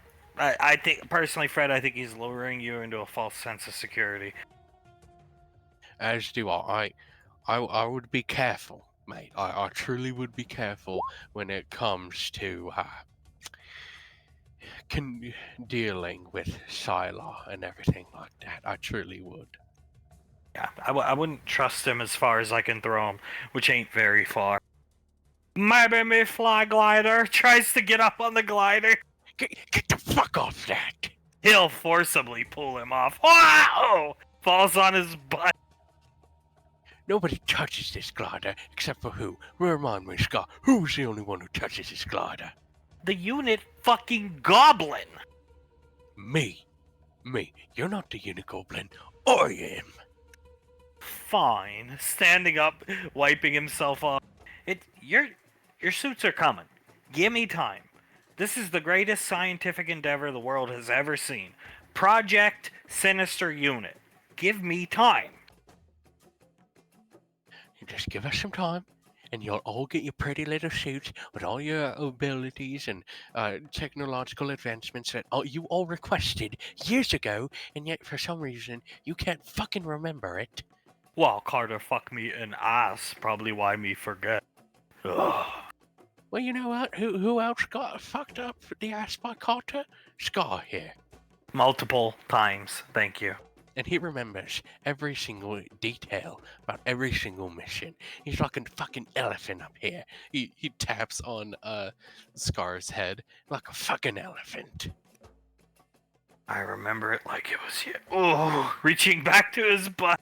Oh shit, you ain't throbbing, mate. Yeah, I mean, you guys complain about Carter getting you. He's got you good, this, that. This is what I look like for a brief period in my life after Carter got to me, okay? This is how I was.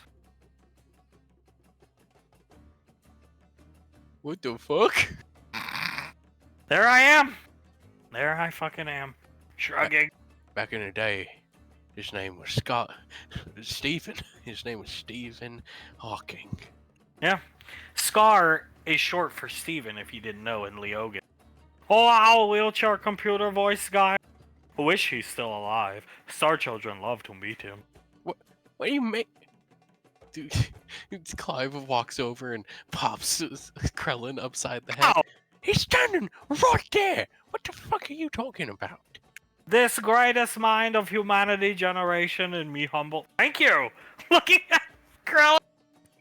Don't be telling me this. He's standing right there. Turn your head 15 degrees to the left. But you not in wheelchair. He got better. Lorelei healed me, but she couldn't bring back my... Carter really fucked you people up. This is why you need to hook up with Honduras, get the surgery, and you'll be protected from these incidents. Lorelei healed me, but she couldn't connect me back to the mana plane. Carter drained the mana energies through and out of my anus, like a snake or a dung beetle, something like that. And I was laid up like this, and I had to talk with a computer robot voice for months. Clive's just shaking his head, Fredwick, looking at Stephen Hawking and then back at Scar. Why isn't he a Leogan? Why is it? Oh, because I had undergone. Of course. Always the dumb questions. I had undergone a species change. If you remember. No, I don't remember. Sorry. Yeah. Scar Gainsborough, ring a bell? I was Scar Gainsborough. Then Beirut happened. Got fucked by Mirasame. They turned me back into a man first, then went back to Leogan. That's how it works. You go back to your original sex, and then they bring you back to your original species. But they weren't going to perform the Leogan restoration surgery on me, and like, look at the condition I was in. He had to talk with a goddamn computer, right? He literally sounded like this. Oh god, Constantly. I was so embarrassed. He puts up his paw. He couldn't even do that. He points at Scar putting up his paw. He couldn't even do that for himself. You know who had to help him with basically everything? Taking a piss, taking a shit, eating. It was me. Every fucking second of every day, gesturing to Clive, putting his arm around. I had to. I'm sorry. I had to help him through all that. Because you know what? I'm a good commander of the unit. And if it wasn't for me and my bad call, he wouldn't have gotten fucked up the ass by Mirasome. Wow. Looking up at the picture. So, Scar, what you think about alien species? Oh, they're great. I love them. Star Children, there's not too many of them, you know, but I love them. You think contact with them, good thing? Excellent thing. More allies to beat the fuck out of Carter. Clearly, you, Stephen Hopkins. Looking up at the phone. There you go. He's starting to jog his memory. Oh my god, this is a huge first step. Well, I wish you guys could hang around more. I really do, but I gotta put that away. I don't like thinking about that. We got things we gotta do. So you guys gotta skedaddle. I want your 5 eyes, 5 on Carter, Thomas, and Fat Ass tonight. Okay? And Sylar. Definitely fucking Sylar. Frederick, you're on Sylar 24/7. Oh, I'll be on sidewalk 24/7, don't you worry, as he starts rubbing his fat stomach. Sylar, very slow eater. What's that got to do with anything? Oh, it just makes it easier to keep an eye on things, just in case they're woofied. Alright, skedaddle then, kids. Fine. Thank you for killing deer today, Commander. Salutes him, Samuel proudly saluting Clive. Yeah, no, it's no problem at all. Frederick doing the same. They will leave and walk off. We gotta have more days like this. They were kind, respectful, not too unruly. I truly cannot wait for more days like that. Hopefully, this is only a sign for things to come. You know what's a sign for things to come, brother man? Blankly looking up at the glider. Clive gives the same blank look to the glider. Yeah, mate, what is that? That glider and them bombs right there. Shall we start the operation, mate? He looks away to make sure Frederick, Crowlin, and Samuel are gone.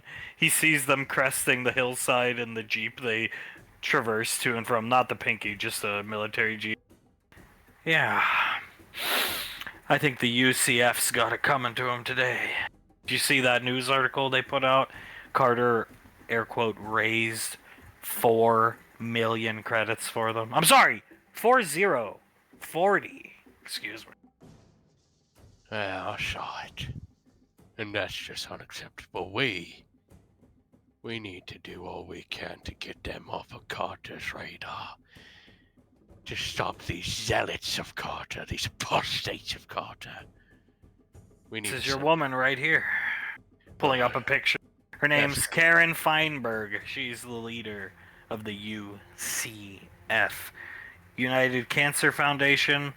The cover name for United Carter Foundation. She makes me sick, makes me wanna barf and fight her all at the same time. He spits off to the side. Remind you of anybody? Looks a lot like Hazel. Oh my gosh, she's a dead ringer for Hazel. Look how emaciated she looks. It's Hazel's mother, my friend. You gotta be kidding me. Hazel Feinberg was Hazel's last name. I did the research. Oh my god. Hazel Feinberg. We killed Hazel. I suppose it's only right to kill her mother as well. No mercy. Going up to the glider! Clive also goes up to the glider, dropping the picture of Karen and stepping over it as he does. Flashing to inside the Max Tech bunker. Kaz taking point. Yeah, well, something definitely went wrong.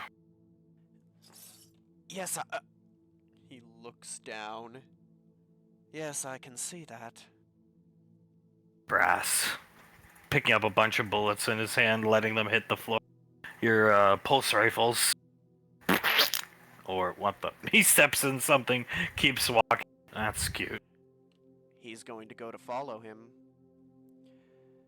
What is this? Have you seen anything like it, Sarah? She's kneeling down, taking samples. Secreted resin, goo. Seen it with bugs, but doesn't look like that type of secreted. She gags a little bit. Resin? It does look arthropodic, but this size would imply something massive. Looks like one hell of a fight. They left their dead behind. Synths? No, he takes off a mask. These are the grunts. Oh my. So I was worried that they had taken it and scrambled it quickly to not let anyone in, but this is worse, I think. I'd say so. Gesturing over to the guy floating in the water, face down. Can you tell how long they've been here?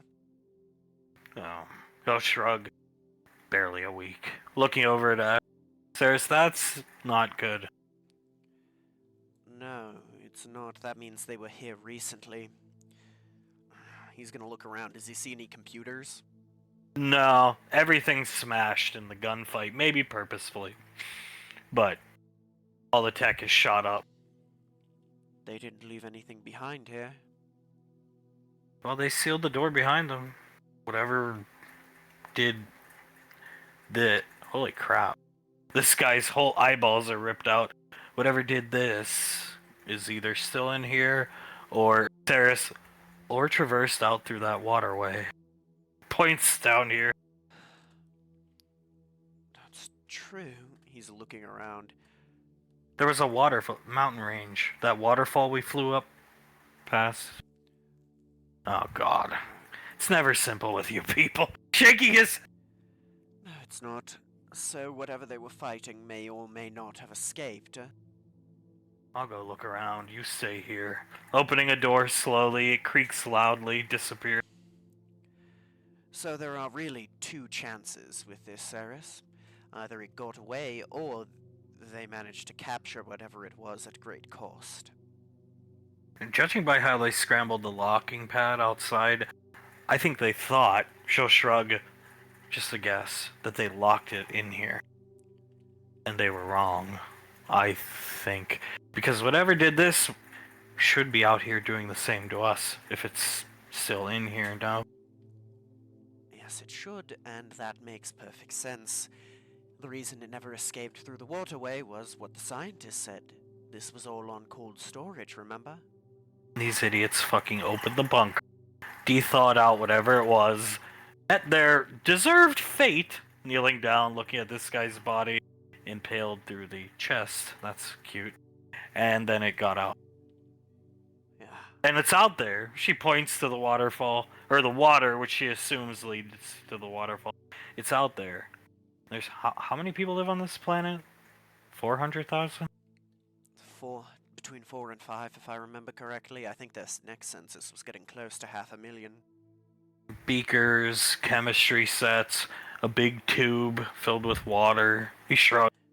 Glass is broken in that room.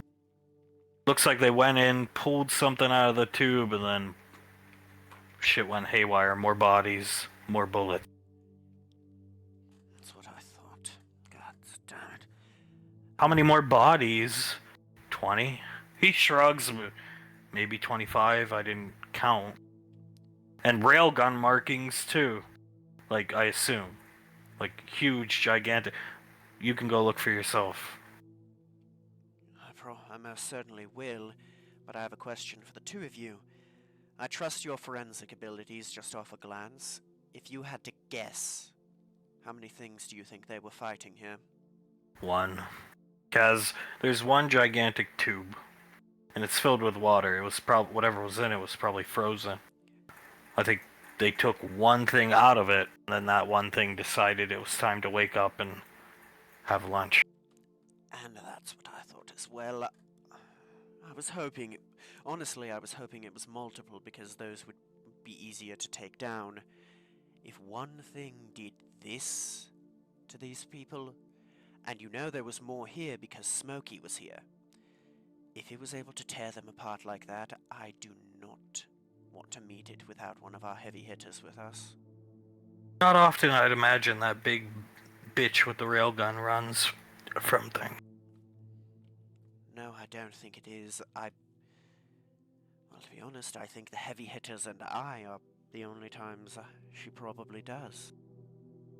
There's so much for the Oscars. Letting a bunch of bullets fall out of her head. What do you mean? Oh, we get invited to the Oscars every year with the rain falls. What do you mean? You're not going? Oh, he's not gonna want to leave. Looking at that! And I can't leave either. I can't leave, Kaz. I have a quarry to hunt. I don't even know what this thing is. He looks at it. It could be a giant fucking RC chameleon. I don't care. What I know is something very dangerous that could do this is out and about on a colony of over 400,000. I'd say you give it a job. He gestures to all the dead strat guys. Sarah's, if it was applicable, I'm sure we would. Oh gods, if it can be reasoned with, I will offer it a job. But he looks at the goo. I don't think it can be reasoned with. Oh well, I had no plans for the weekend. Oh boy. Do you think there's any way to maybe analyze the goo on the ship? Maybe see if we can use that to track it? I can, yeah. We should. I want to see the railgun markings myself. Oh, they're in there. Laboratory's in there. Looks like that big bitch was firing off a railgun and then hightailed it. There's bloody boot prints leading out here. So yeah.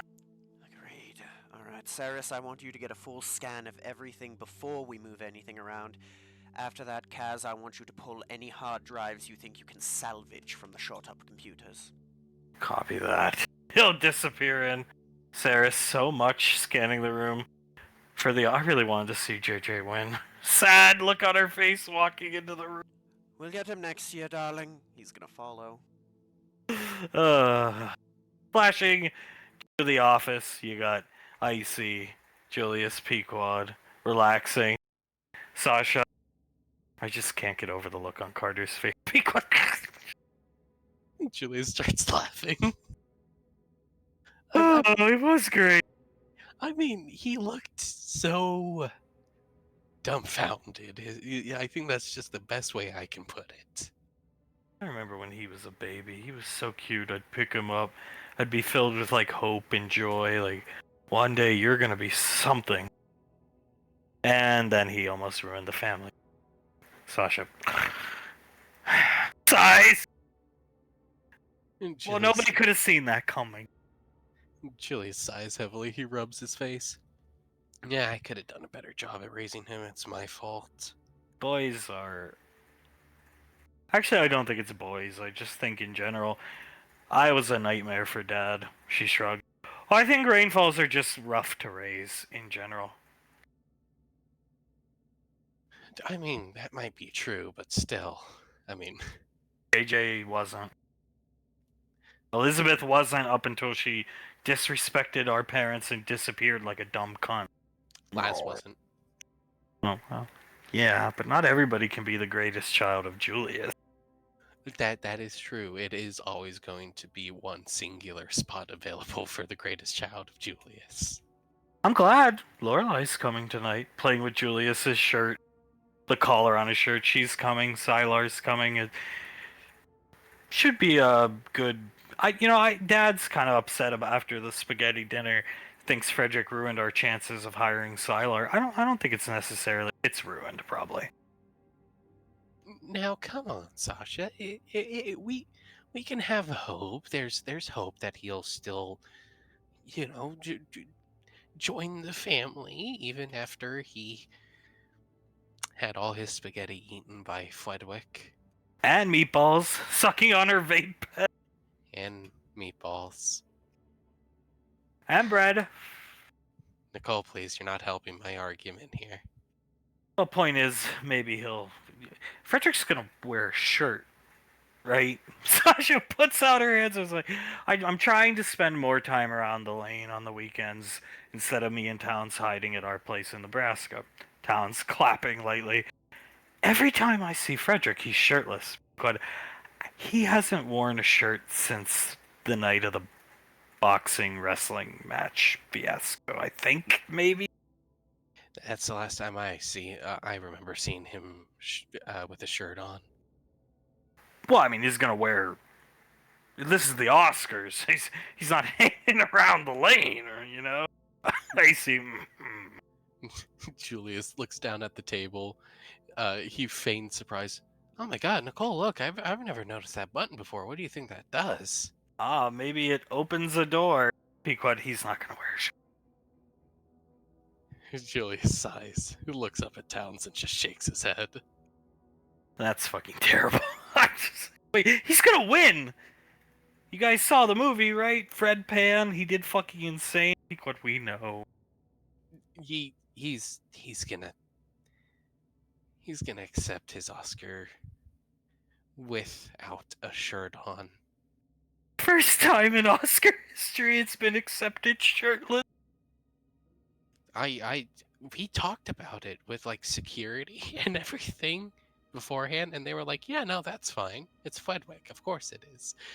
So it's already been cleared, which is extremely saddening almost. Probably gonna take him 45 minutes to walk down the goddamn aisle. Unless he does his like little waddle jog thing, but then he's bound to fall on his face in front of the entire galaxy. Gotta get him a hover chair like Souls. Sasha, I don't think there's any big enough. No, there's not. Me and Pequod have already looked into it. More like Pequod, more like a hover tractor trailer. Exactly. Yeah, no, more like a fucking hover U-Haul almost. Hover box truck. Julius starts laughing. Hovered semi-truck. Yeah, but I mean, he's gonna put on a shirt. No, Towns, let it go. Towns, buddy, he's not gonna put on a shirt. He's gonna go up there, man tits out and everything, and he's gonna accept the Oscar. Julius's wrist computer ring. Julius will look at the wrist computer and answer it.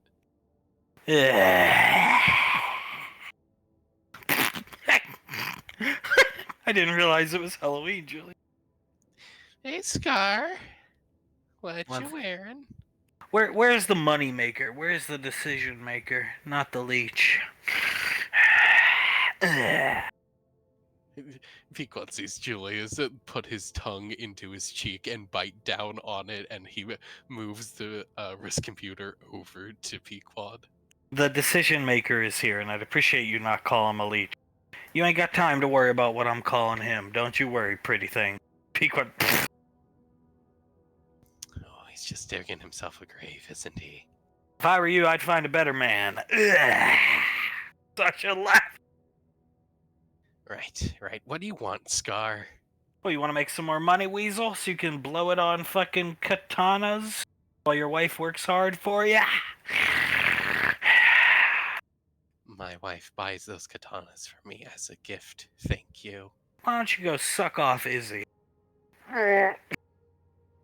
What the fuck does that even mean? Yeah, play dumb, motherfucker. What? How you feeling after that hit from that hockey stick I gave you? What hit? You never hit me with the hockey stick. Denial is the first stage, Dumbo. Anyway, I got a pitch for you, madam. Quad. Yeah. What are you pitching now, Scar? The commander's. He looks over his shoulder. You hear a faint Clive Goblin laugh. The commander's busy right now. I see shocked expression on her face. That being said, check this baby out. Boom. Oh my god. Pequod, what the hell show is that? Looking at it, I see. Teen Titans pointing at it. It's Teen Titans. Yeah. What do you think about that, ma'am? Pequod, I don't know anything about this show. Somebody help me. They're all teenagers. They're all superheroes. Clive would be Robin. That's Beast Boy. He has the power to change into any beast known to man. Krellin would be Raven. She has mystical powers that are controlled by her emotions.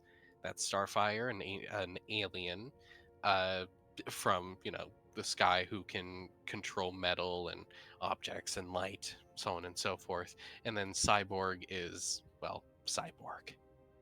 Okay, DC. Definitely DC. She points up at the picture. Right, why? She looks at Scar. Why? The original Teen Titans show is based off the unit, honey. Okay? You didn't know that? Pequod fights back laughter. So you were called Starfire back in the day then? Sex change. Got it many a times to try and stop your spawn of Satan's son, Carter. Right, yeah. Did you have a relationship with Clive as well? No, they wrote that in. I mean, it was based off the unit, but GL wouldn't let us, use our real names or anything. They had to fabricate some things to cover up the true nature of what it was based off of. Simple false flag operation, you'd think a colonel would know what that means. Crosses his arms and rolls his eyes. Julius leans back. Right, of course. False flag operation. What do they do in this dumb show? Do they go around fighting crime? Do they do interesting things? Like, what do they do?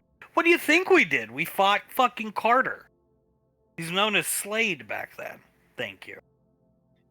Basically exactly what you described. Slade would send some type of villain of the week after the Teen Titans to further whatever plan he had going on, and they would fight, eventually win somehow, and interpersonal relationships, so on and so forth. Okay, and you want live action? She'll air quote. Or do you just want us to do it like we did, or like JJ, I should say, not me. JJ is planning, credit where it's deserved, to do with Final Fantasy, the unit within. With the AI face thing, rotoscope. Well, Roto's fine. The story they tell in the show is 94% accurate. 94.4, in case you didn't know what a decimal point is, Julius. So, yeah. Julius makes a fist, then puts the fist in his mouth and starts biting down on it.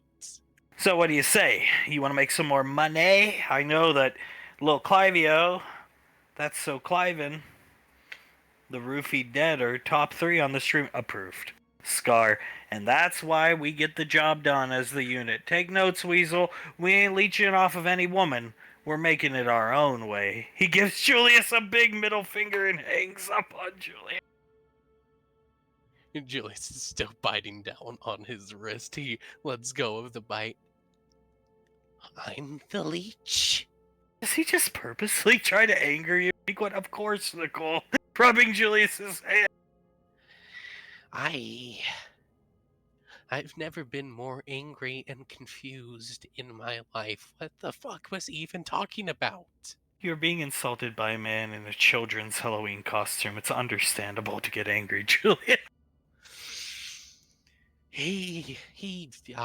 Julius looks at Pequod. If I'm leeching off of you when you get me those katanas and stuff like that, don't give me those katanas. I don't want. Nobody tells me how to spend my money, so don't listen to him, Julius, please.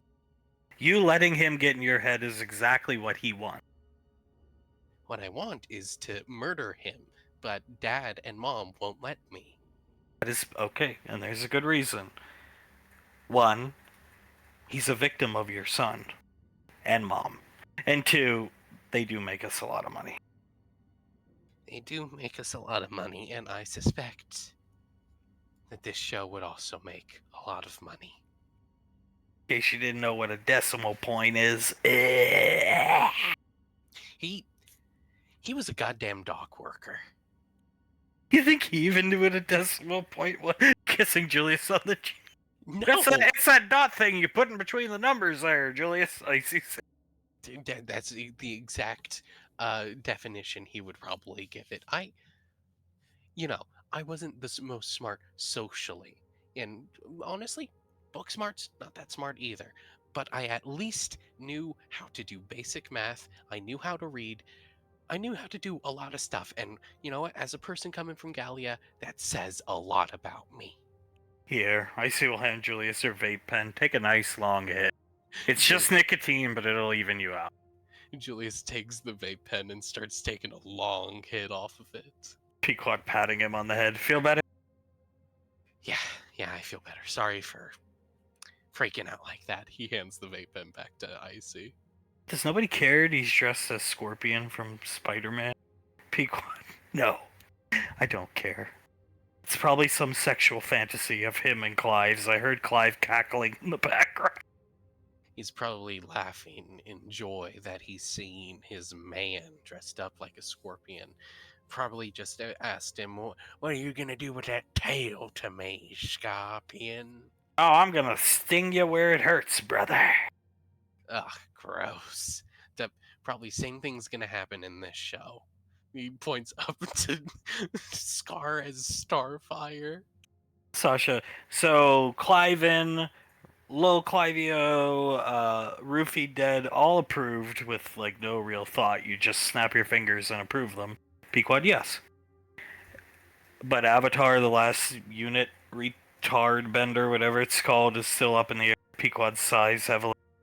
I get so much pushback from everybody in this family on that show. I can't just... We're planning for them. When they have time, they're very busy. Doing nothing. Smoking her pen. They're very busy. When they have time to film a full episode, they will, and we'll air it in front of the family, and then a decision will be made. Via a vote.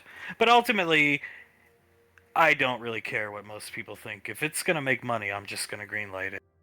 Sasha, ugh. Julius sighs. But yes, no, where we have to give people that chance for pushback. And I mean, it's not just my wife who's pushing for Unitar to be completely greenlit. JJ's also up there with her. I am so proud of that boy. Pequod clasping her hands together. He's doing good by you, baby. He's doing very good by you. As am I. Couldn't think of anybody better for Samantha. Just wished one of them would have been like, hey, I like the blank. Can you just, like, hook us up? Sasha, ugh. That would have been... Julius nodding to himself. Honestly, that probably would have been too easy. A rainfall is still a rainfall. They got to do at least something a little bit stupid sometime in their life. You think he was, like, staring at her the whole time he proctored her test for her basic training? He was probably trying to get a good shot of her cleavage, knowing JJ. I see laughing. Pequod, yeah, Dad always, you could tell Dad was always looking at Mom's cleavage before they were together. Like, oh, wow. Do you remember one of the rare times that they would have the windows untinted while they were working out? How Mom would be doing, the bench press, and he would just be staring at her boobs. And I remember one time the bar like almost got to her neck before she was like, Mark, help me, please. Hands on his hips, just slowly nodding his head. Yeah, no, Davine, you really know how to bench that press. God. I'd go to the gym. I want to hang out with Dad and that cool lady, and then he would just close the door on me. Such a laugh. I guess I'll stay out here. Even though everybody says, you need to work out more, Nicole, even if you're a spellcaster. People wonder why I don't care about working out. Well, now you really don't need it, Nicole. Yeah, Nicole, make sure you do some leg bend. You know, just hang out with Julius. He'll help you. Not now. Closes his door in my face. Julia's laughing. I tried to go into the gym one time as well, and do you know what he said to me, Nicole? He said, "What are you doing here? I thought you were working out with Nicole. Get out of here." In the one gym we Julia starts laughing. Yes, in the one gym that we had available to us. having a very good time. The news is about to be ruined of having a good time, as Ash calls it. He just automatically answers for Sasha and company. Hello, everyone. He salutes. Time to come. Sasha will tap the table with her hands. Oscar's in a few hours. Not this time, ma'am. We are not leaving the planet. You missed the Oscars last year. She gestures to Ash. Clive isn't coming. Pequod gestures again to Ash. Scar isn't coming. So you should come. We want you to come. See, come on, Ash. He takes his helmet off and they can see a very serious look on his face. I'm not going to be leaving today, ma'am, says. There's some bad shit going on here. How bad? Sasha's sitting up in her chair. Well, that bunker we were sent to find, it was an experimentation on, RC crystals. Apparently there are microorganisms inside of them, and by combining it with a space virus, Max Tech injected that into people to try and make a weapon to fight Lorelei with. That is the dumbest thing I've ever heard. Because once you reach a certain point in spellcasting, they just won't affect you. She looks at Ash like they won't work. They just disintegrate when they touch our bodies. She points, get a vial, and I pour it on Soul's head, and then look at her head with a microscope or something, you'll see them burning alive. It's some type of parasitic life form, she shrugs. That's, the Moog. Icy points at Pequod. Pequod looks over. All those RC crystals under the Moog formed there because at some point a meteor, that's what the scientists figured out, a meteor crashed on that planet filled with these things, and they burrowed underground and made all those crystals over time.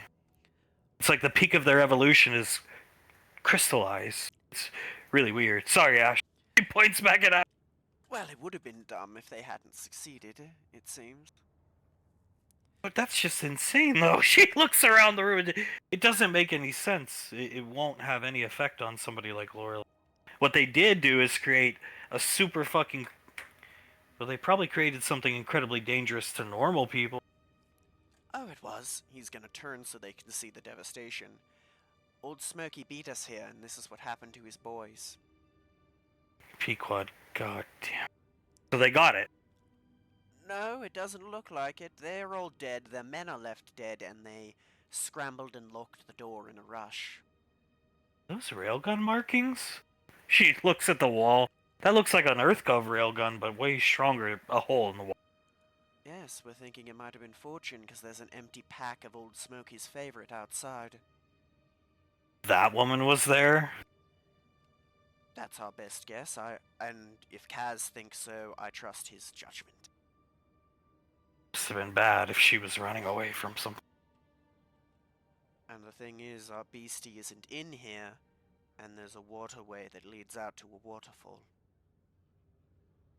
Well, now the not leaving thing makes sense. Sasha sits back down, relaxed in her chair. Great.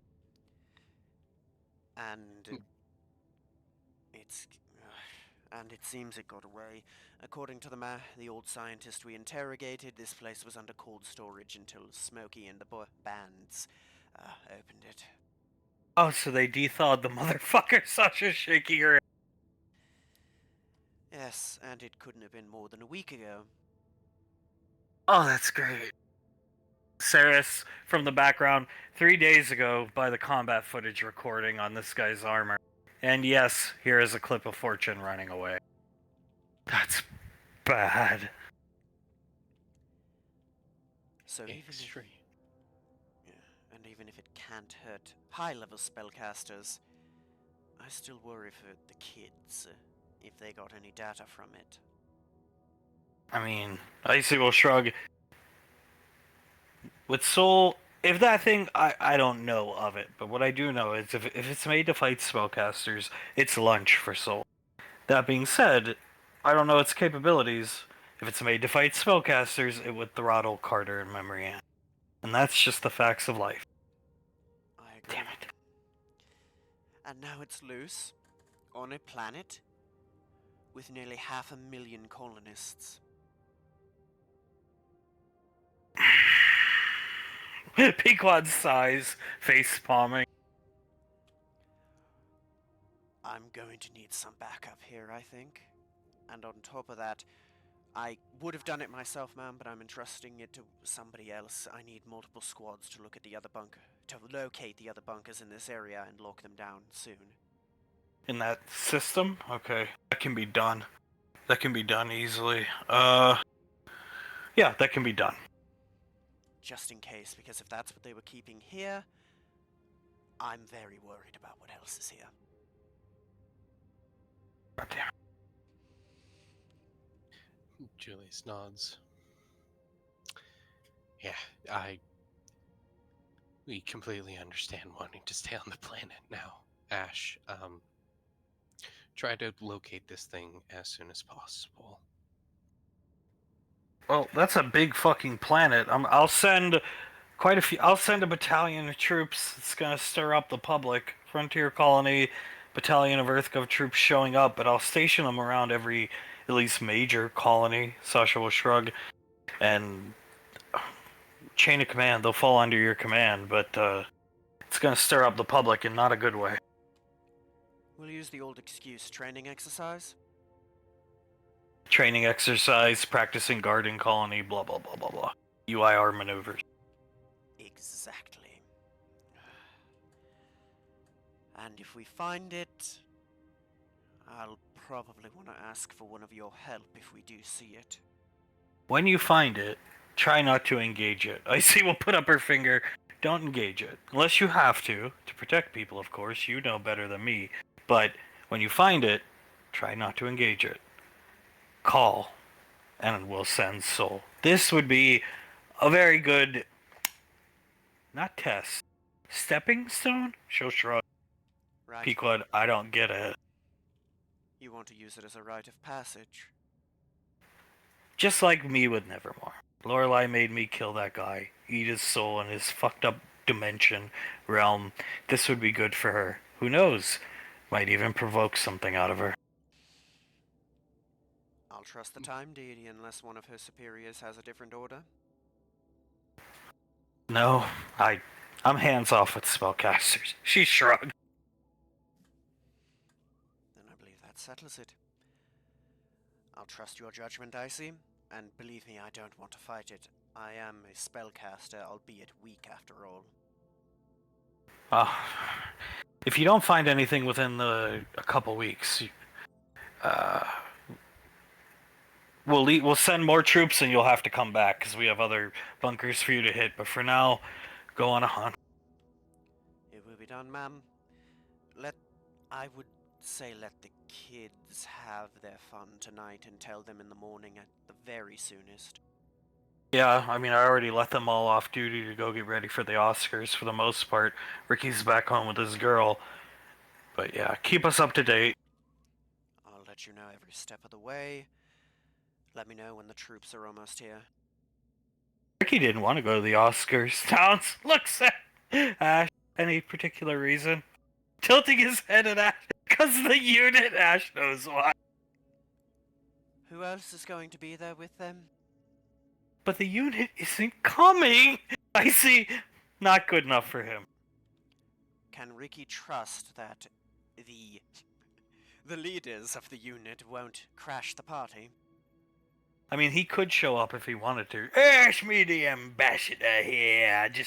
I know I forgot my ticket, but could I be let in? Of course, sir. That's how we ended up in this mess. Be quiet. Oh, groans, looks at Julian. Oh crap, that is a distinct possibility that I did not consider. Need I remind you that there is currently a picture of Clive and Scar hanging in the Ranger Armory with the words, "Do not under any circumstances give these men weapons." JJ's accepting his Oscar. Clive comes up and slaps him like Will Smith. Oh my god. Or, oh god, what if we hear like the cackle that we just heard from Clive just as he's running up and tackling JJ on the stage? Yeah, Scar and Clive are having cosplay sex, we think. You're going to need to show me this once we have a little more time to laugh about it. Be happy you get to go out and do things. That's all I'm gonna say. Just saying, ma'am, this is enough of a scary thing that you could use it as an excuse. You see a mischievous look on his face. She'll shrug. No, we'll leave it to the moon, maiden, if that's what the time deity deems best. You see, quite so, nodding her head. Alright. I'll trust your gut, Icy. I'll be careful. If I see anything, I'll report back. And I'll have the Rangers put as much of a defensive position as they can when they get here. For now, Kaz and Ceres are analyzing whatever we can, and we're trying to recover any hard drives that survived the battle. Sasha nods her head. Alright, if you need me, call. I have to go get ready for the Oscars. Be safe. It will be done. They see him putting a cigar in his mouth as he hangs up. Great. Icy relax. Looks at Sasha.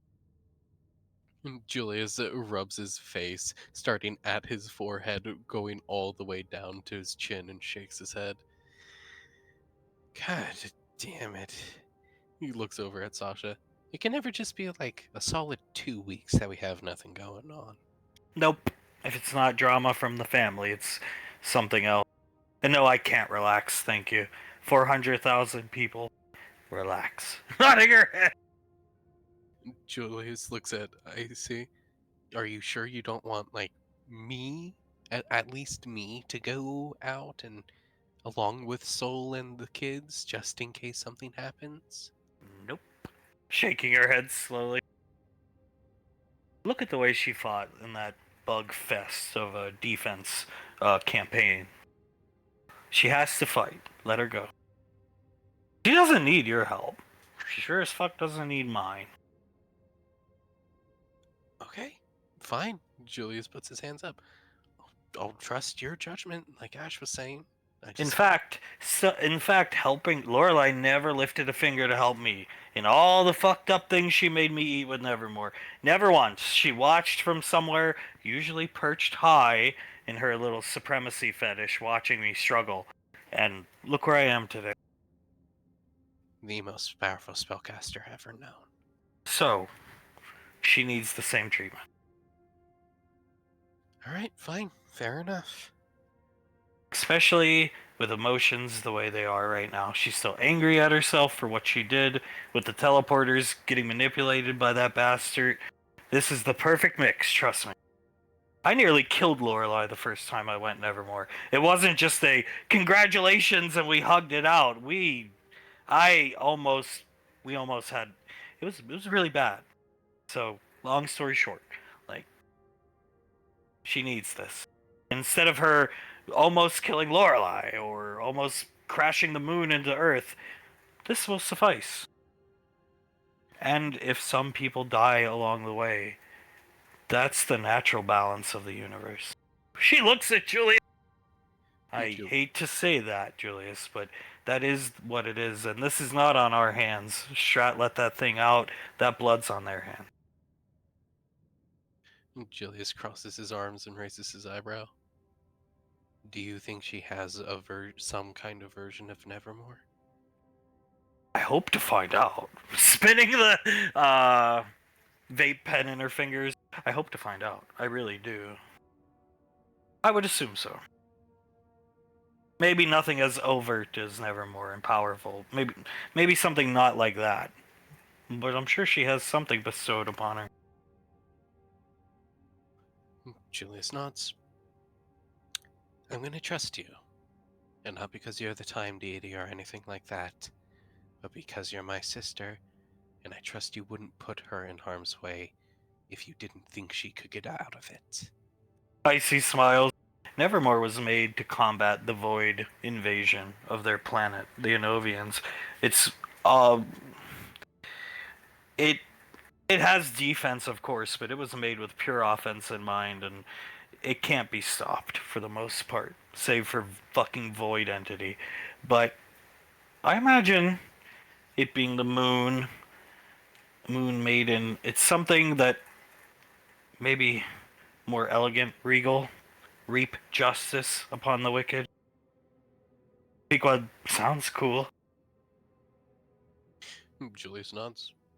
I mean, if she does have a form like that, I hope there's footage, because I would like to see it. She's got a form, all right. Julius looks over at Sasha. How do you mean? Oh, it's about 320 pounds and sits in a hover chair. Ju- Julius busts out laughing. Oh, I felt so bad for Colt. He works out so hard, keeps his body rock hard and toned for that girl, and she was just lard ass 8,000. Oh my god. A lard ass soul, that's her final form as a spellcaster.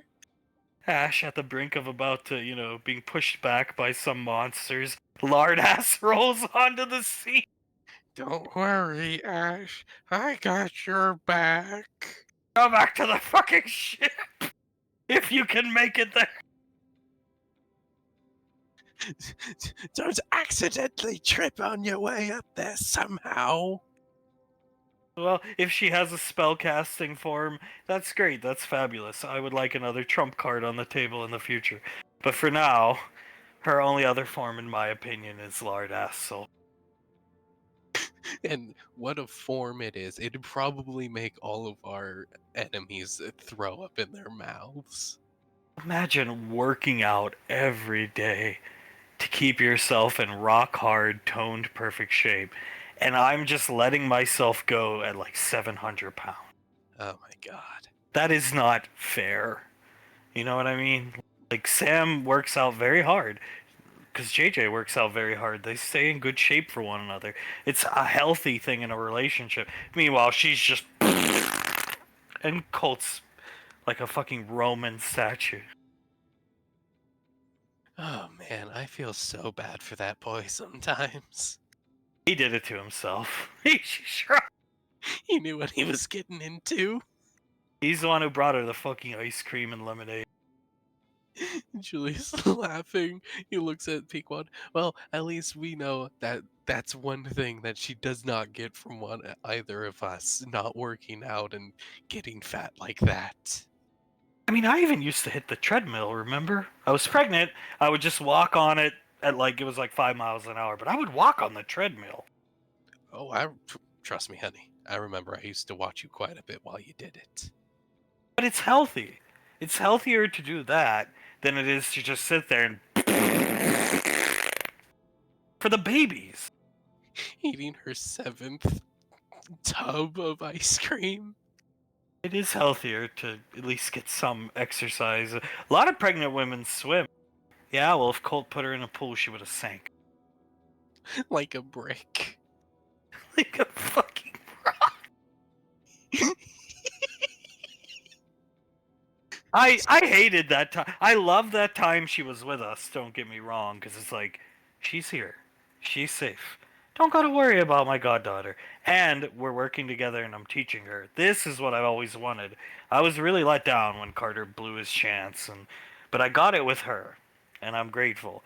But I also hated when she was around, because you'd just be sitting there, you'd, like, Ash, here, I got this paper done for you. You'd look over, just sitting in the chair, and there's Ash just staring at someone. Julius laughing. I mean, Ash was paralyzed. Well, he wasn't paralyzed, but he couldn't walk around without, help, or he had to be in a wheelchair, and he was still in better shape than her. Oh, I remember I came in with a bunch of paperwork, budget requisitions for Ash's Ranger Battalion, and I was like, "Here, Ash, I got this stack of papers for you. I just need your signature on one, and I'll photocopy the Ash, what do you do? Ash, look at me when I'm talking. What's wrong?" Just sitting there, and Sasha reading her book fatly. Yes, reading her book fatly, the three chins, just standing there with her feet out of her hover chair, just out for the world to see. No shoes, no socks, smelled like fucking shit, just fatly sitting there in a place of military duty and honor. I remember actually saying to her, honey, can you please put on some socks or something? And she said, not Dad. I gotta let the dogs air out. Who let the dogs out? Oh, Colt did before he left to go to work. Oh my God. Julius wipes a tear away. Oh my God. I'll never forget the day she had a popsicle, a creamsicle, and she dripped some of it onto that Arcane Council tome you gave her. I say, oh my god. And she lopped it up with her finger and just stuck it back into her mouth and continued to eat the creamsicle. Fatly. Be quiet, yes, fatly. Everything she did during that time, she somehow managed to do it fatly. Do you think Ash would have rather been on the wheelchair in the frontier? Yes. Looking at me. He would have rather tried to climb a mountain on the frontier in that wheelchair than be in that office with Fat Soul. Kaz pushing it around. Instead of with fat ass. I'm sorry. Ooh, she covers her mouth. Now I sound like Clive. But No, it's fine. She's not around and she can't read minds yet. just be fucking sitting there trying to eat my gyro and french fries, and I'd look over and I'd just see her there all sweaty and fat, and oh, I'm not hungry. So do you want? Of course. She'd reach over and take. Of course I would like that, please. Oh, God. And when she ate, Sasha snaps her fingers. She was so loud and obnoxious. She would smack, she would crunch. It sounded like she was crunching ice cream when it was just, like plain vanilla or something. She would make just so much noise. And even then, I remember whenever we would give her some food, like a gyro or something, she would eat it in like 2 bites. And then her fat ass showed up on the oil. Showed up on the fucking oil rig. Julius looks at Towns. You are the best person at your job that I know, but how the hell didn't you hear the fat slapping of her feet against the floor, man? Towns actually looks away for a second, then looks at Julius. Well, you see the combat footage where I kept turning around? I knew somebody was following me. Yeah? You know how I knew? How? I could feel vibrations on the floor. You gotta be kidding me. You have to be kidding me, man. He got laughing. Towns, no, I could feel when I would. It was all like very thin sheet metal, essentially, underwater. It was a pretty hastily constructed place, safe but hastily constructed to hide the prototype. And I could feel my vibrations on my other foot as I would step forward. And then as I lift my other foot to step, I would feel my vibrations in the foot I just set down, so I knew somebody was fucking behind me. And it was my very large daughter-in-law, who I never wanted to see pregnant there. I bet those vibrations felt like there was a dinosaur coming after you, man. If she'd gotten close enough to me, I probably would have heard, hey, hey. Why are you moving so fast, Uncle Towns? Hey, she was still pretty nimble on her feet. I see, that's only because we taught her some spells to make her that way. It's only because she has access to spells like Misty Step or Cat's Grace or so on and so forth. Sasha, hand over her mouth, looking at the table. Don't say that. I see what? Just don't say it. Don't say what, Sasha. Fatly step instead of Misty step. Julia starts to laugh. Fatly step. When you cast when you cast the spell, you immediately gain 30 more pounds. and have ice cream cartons with you magically. Come to tell their parents she's going down to the lake. Ricky, they saw Ricky off. Fatly step. Be quiet. Is that the sound you think she'd make? So they don't notice soul yet.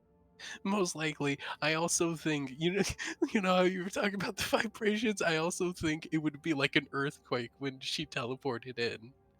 Cold. Sasha takes a big step with her leg. Fatly step.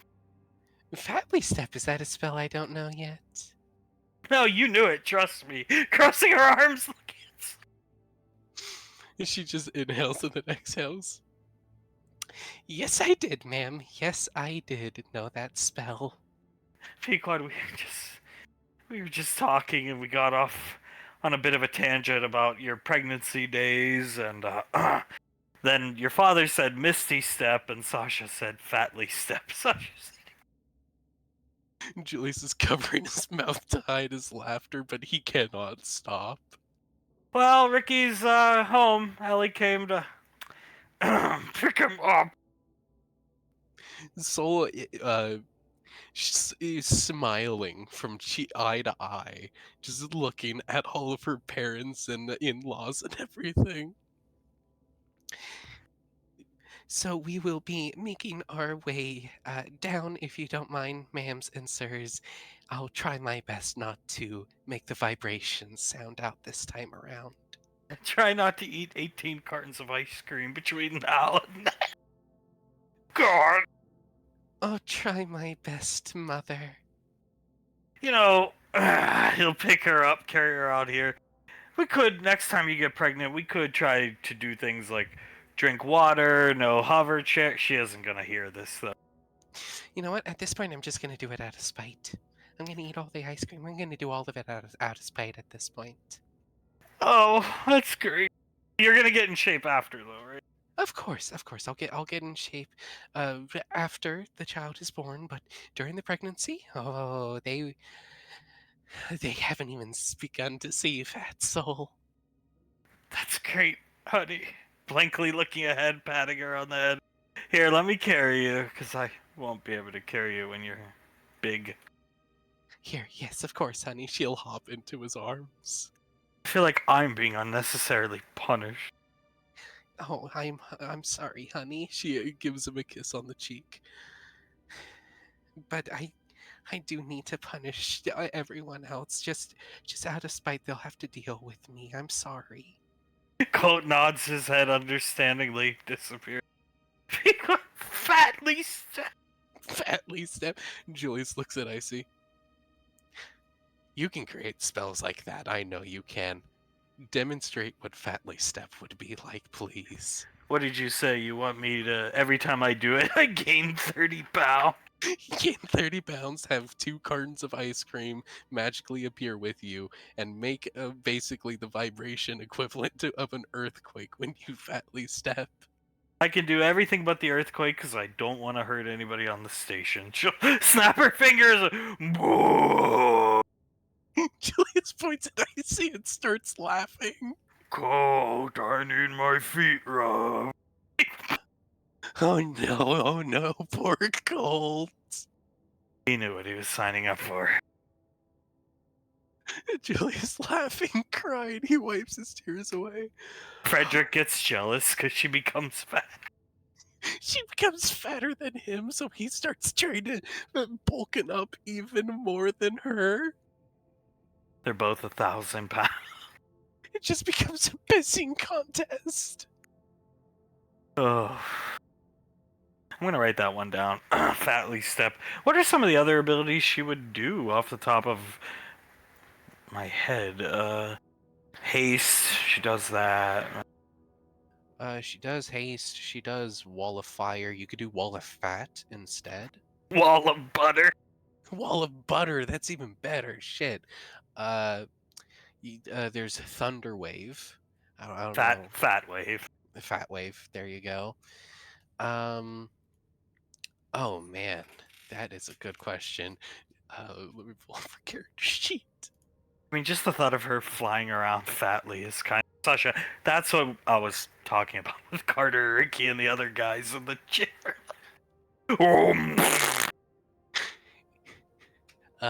She has lightning bolt. She can cast lightning bolt, so fat bolt. High cholesterol bolt. Oh my god, high cholesterol bolts. Diabetes bolt. And then she with her guns she can do thunder shot, insulin shot.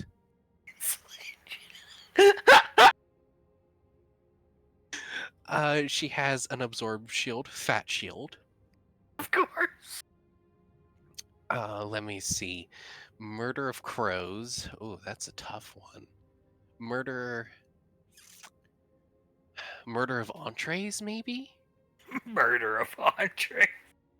Murders of Ben and Jerry. Murder of Ben and Jerry's. Just get hit with various flavors of ice cream.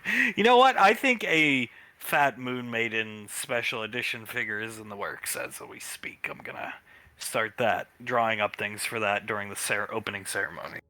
I think that will sell like hotcakes, honey. And all the proceeds will go to a charity of Carter's. She'll put up her finger choosing for the band. What a wonderful choice, my love. Pequod will smile at Julius, kiss him lightly across the lips, as flashing here, the Stooges back, having a good time. Jace, standing at the door here, sees Sam walk just dressed just like this, walks up to JJ, and she'll spin around in her ballet flats. Jace has one hand on the door, and I like to imagine in his head the song "Hello, is it me you're looking for?" is playing in his head while he's staring at Sam. What do you think? She'll flutter her eyes at JJ. He stands up, picks her up, tosses her in the air, spins her around, and catches her into a dip and gives her a kiss. Positively smashing. Very happy little yelp as she got lifted into the air, kissing JJ back. I wish we could just live like this forever. We Just- can. What are you talking about? Aunt Nicole. No, like this. Ow. Looks around. Yeah, I know. JJ sighs. Just a bit longer, love.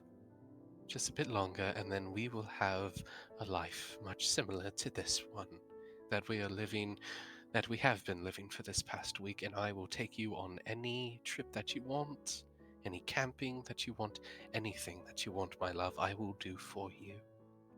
You know, she looks embarrassed. You know, I actually really I like your family. They're my family. I love Carter. I love Soul. I don't like that going to work makes me feel this way. Makes me actively hate them. I don't like this. I'd spend every weekend with Carter. We can hang out. It wouldn't bother me. It's just work. And we're gonna be going back to it Monday. I don't like what it does to me. Especially in their eyes, because my mom always says, well, you know what? They look up to you, and you don't get to choose who looks up to you or not. So shut up and just accept it, and don't be mean to them. It's like, she's right.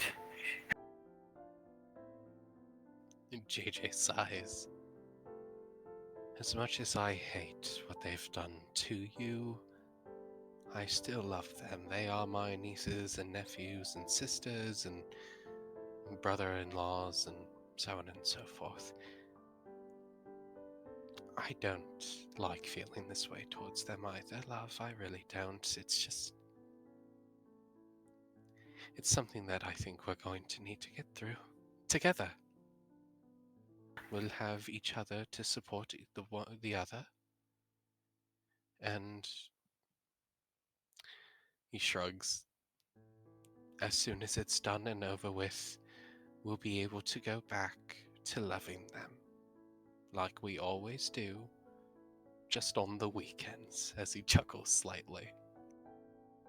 I just want you to know, in case anything does happen to them, one of them or multiple, I never protected them just because it was my job. I always cared about them. Even at the beginning, even Ricky, when he annoyed me and heavily disrespected a man I looked up to, his father. Now it just seems like I only do it because I have to, but it's not that. We know that. Laz nods. Of course we know that, and JJ pushes some hair out of the front of her face. Honey, I think I know you better than most. I always knew that you really did love them. I truly did, and you were protecting them out of love because, well, what you do for them, if you didn't love them, you wouldn't be doing them, job or not. Just hope they know that. Oz, you don't have to explain yourself to any of them. Maybe Ricky, just because he's not a Rainfall, I think he probably deserves it. Sometime. But the rest of them, you don't have to explain yourself to a goddamn one of them until long after it's over. Fair. Nodding your head! Laz nods. If they can't see that you truly do love them,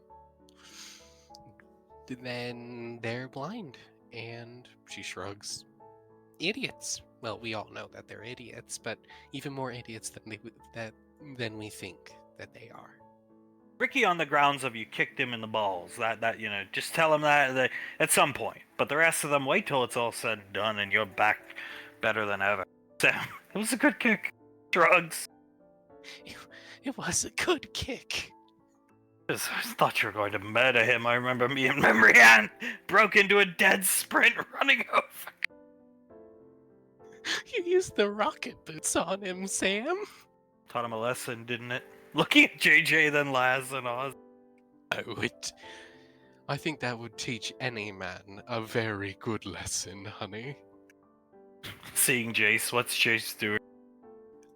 He has switched from his hand on the glass to a fist, his eyes closed in a longing look.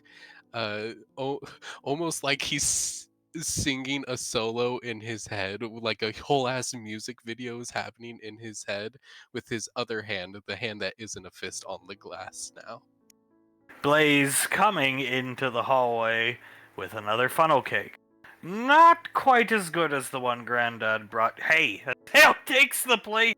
Okay, I homemade it. It won't be as good. Starts eating it, handing out pieces. Right. Walks away.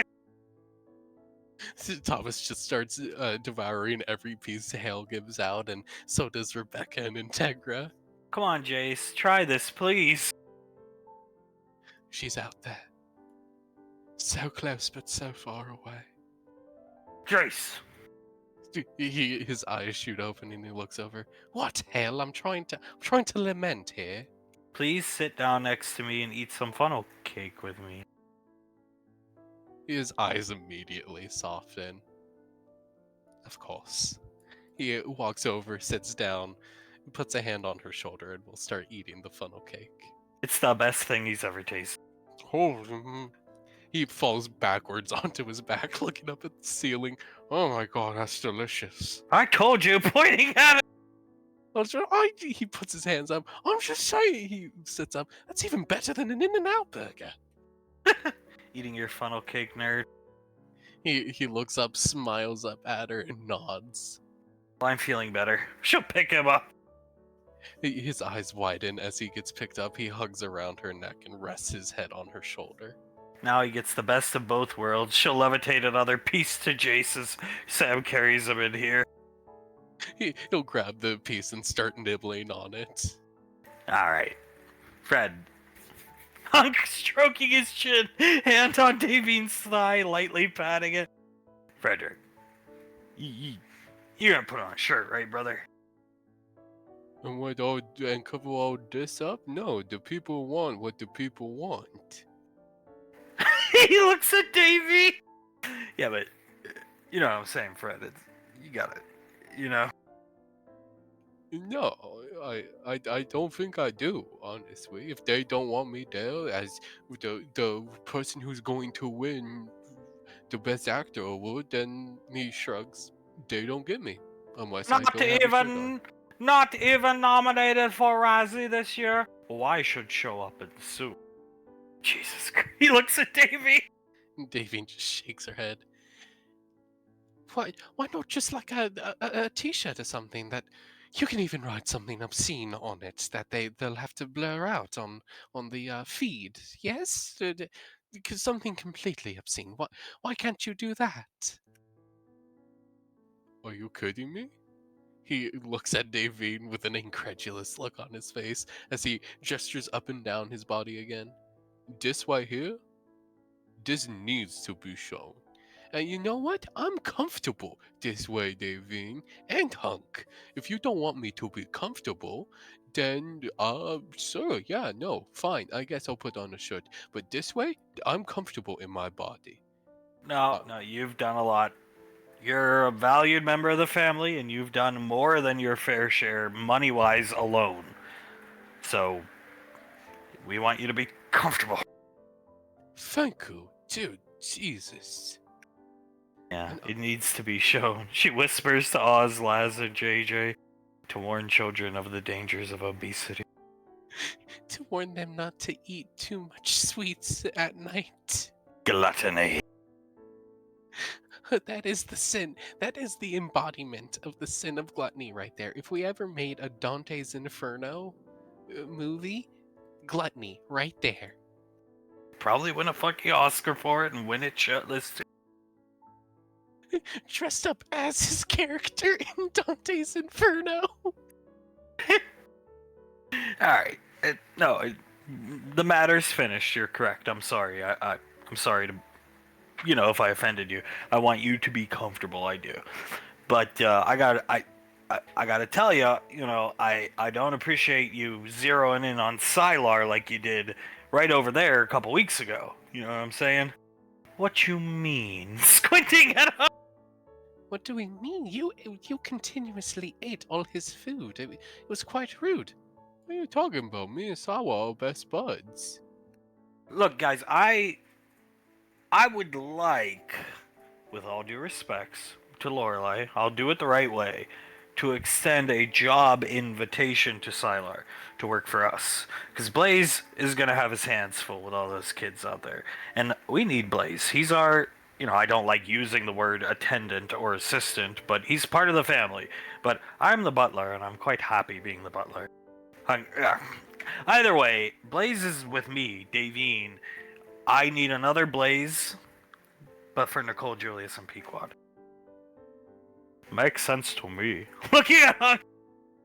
I mean, it's a good idea. I think you guys got in the bag.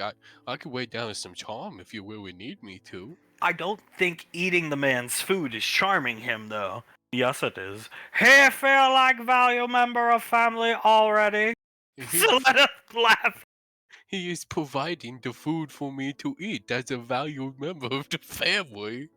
Misha drinks with Fudwick and Suletta all the time, is what family do. Suletta will hand Krellin an iced tea and Krellin starts drinking that she's already drinking out of. See? Squinting at Hunk. Oh god, dear help. But there is a severe difference between sharing something like that and taking someone's plate, dumping it onto your plate of spaghetti, and eating that spaghetti, darling. This is a big thing, Fred. Like, Nicole, Julius, Patricia, they need a guy like Sylar. They need an assistant. Blaze isn't enough. And God knows how many more kids are going to be running around, Fred. You get what I'm saying? Once everything's over, Carter's in his band, Elizabeth's running a company, JJ and Sam are gonna have, you know what I'm saying? We need another. I get what you're saying, and you know I'm willing to weigh down to Tom if need be, if he hasn't already been convinced. Carter, Memrianne, and company coming in after greeting the children outside. Ah, Frederick's shirtless. Still. Carter clicks his tongue. Is he gonna? He leans down to Sam. Is he gonna put on a shirt for the Oscars? Oh, he needs to be comfortable. How dare you make him uncomfortable? Carter slowly looks over at Sam. My apologies. I didn't mean to make him feel uncomfortable. Well, it worked on JJ's dad somehow. Looking over at What? guess he feels guilty about the unit. Oh yeah, no, that would make sense. How was the trip? Benny looking at them. Wonderful. It ended too soon. Pure bliss, in fact. That's how I would describe it. Very relaxing. Sam nodding her head, smiling. Carter smiles at her. Good. I'm glad you found some relaxation. I'm very glad. Back to it Monday. She sighed. Carter opens his mouth and then clamps it shut, about to yell at Benny, and he just shakes his head. We got strat heads to knock, right, honey? Patting Elizabeth on the... Elizabeth looks up at Benny and shakes her head. I don't think that's helping Sam, baby. Oh, sorry. He'll look away from Sam.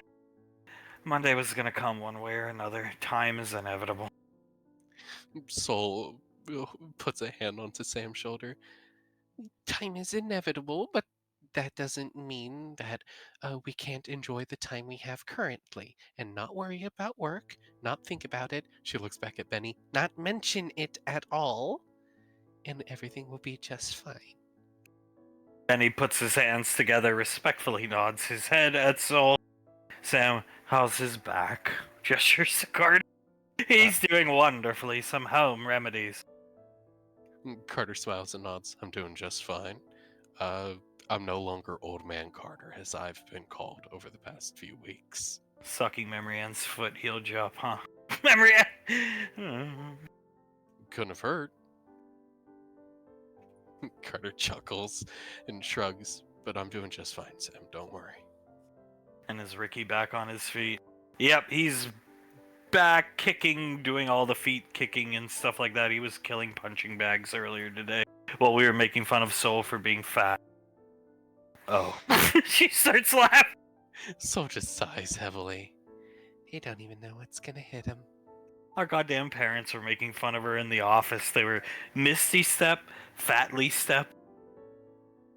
Fatly Step. Fatly Step? Fatly Step. What the hell's a Fatly Step, dear? What's a Fatly Step? Is it some sort of spell that I don't know about? I thought I knew a good bit of them. It's when my fucking wife does Misty Step, but when she and Icy will come and does this. Doing the spell Julius asked her to do. You put on 30 pounds every time you do it, Mom. Davine starts to die laughing. She leans back into Hunk. She almost falls out of Hunk's lap as she's laughing. Now, I'll have you know, Julius came up with that one. Not me, Moon Maiden. Putting up her finger. No, that's completely fair, Auntie. Don't worry. I don't hold it against you. Don't worry. You were pretty big there, so honey, you know that, right? Yes, Granddad. I do know that. Don't worry. I know just how fat I truly was back then. Oh, nice to see Frederick shirtless coming in. Yeah, Frederick looks over at Sasha. He crosses his arms. I am so. Do you got a problem with that? Do you also want to make me feel uncomfortable, Sasha? Can you believe Hunk tried to assert he must wear a shirt? I can't believe you would do such a thing. I'm sorry. Thank you. Finally, someone who's talking sense here. Thank you, ladies and gentlemen. Well, very often I sit shirtless up in the office. See? He looks at Hunk. It's completely normal. Yeah, you should see Julius's face when he walks in seeing her shirtless there. Like, oh, she's comfortable. Oh yes, I bet that would be the first thing he would think if he saw Sasha shirtless sitting up in the office. Oh yes, she's quite comfortable. I'm happy for her. Where's, Hunk looks around. Where's Ash? He's like, him and Sarah's coming? No, he's staying out to do work. Yeah, I figured. I figured. Afraid of the unit? Not quite. Oh, Davine tilts her head. Is there anything serious going on? Ash has got a job to do. She'll sit down next to Mr. Snuffles. He likes doing his job, protecting people. Something might have gotten out of a Max Tech bunker, and Ash is gonna ID it, track it down, and then we'll send the Moon Maiden. And the rest of the squad, of course. But definitely the Moon Maiden. Soul perks up. Of course, yes, of course. I'll go help take care of anything that he needs help with, of course. Monday.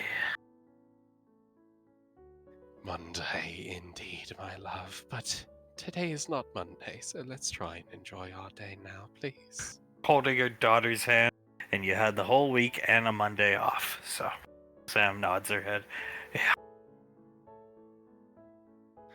JJ just holds Sam tighter and gives her a kiss on the head. Like I said, love, we'll get through it together.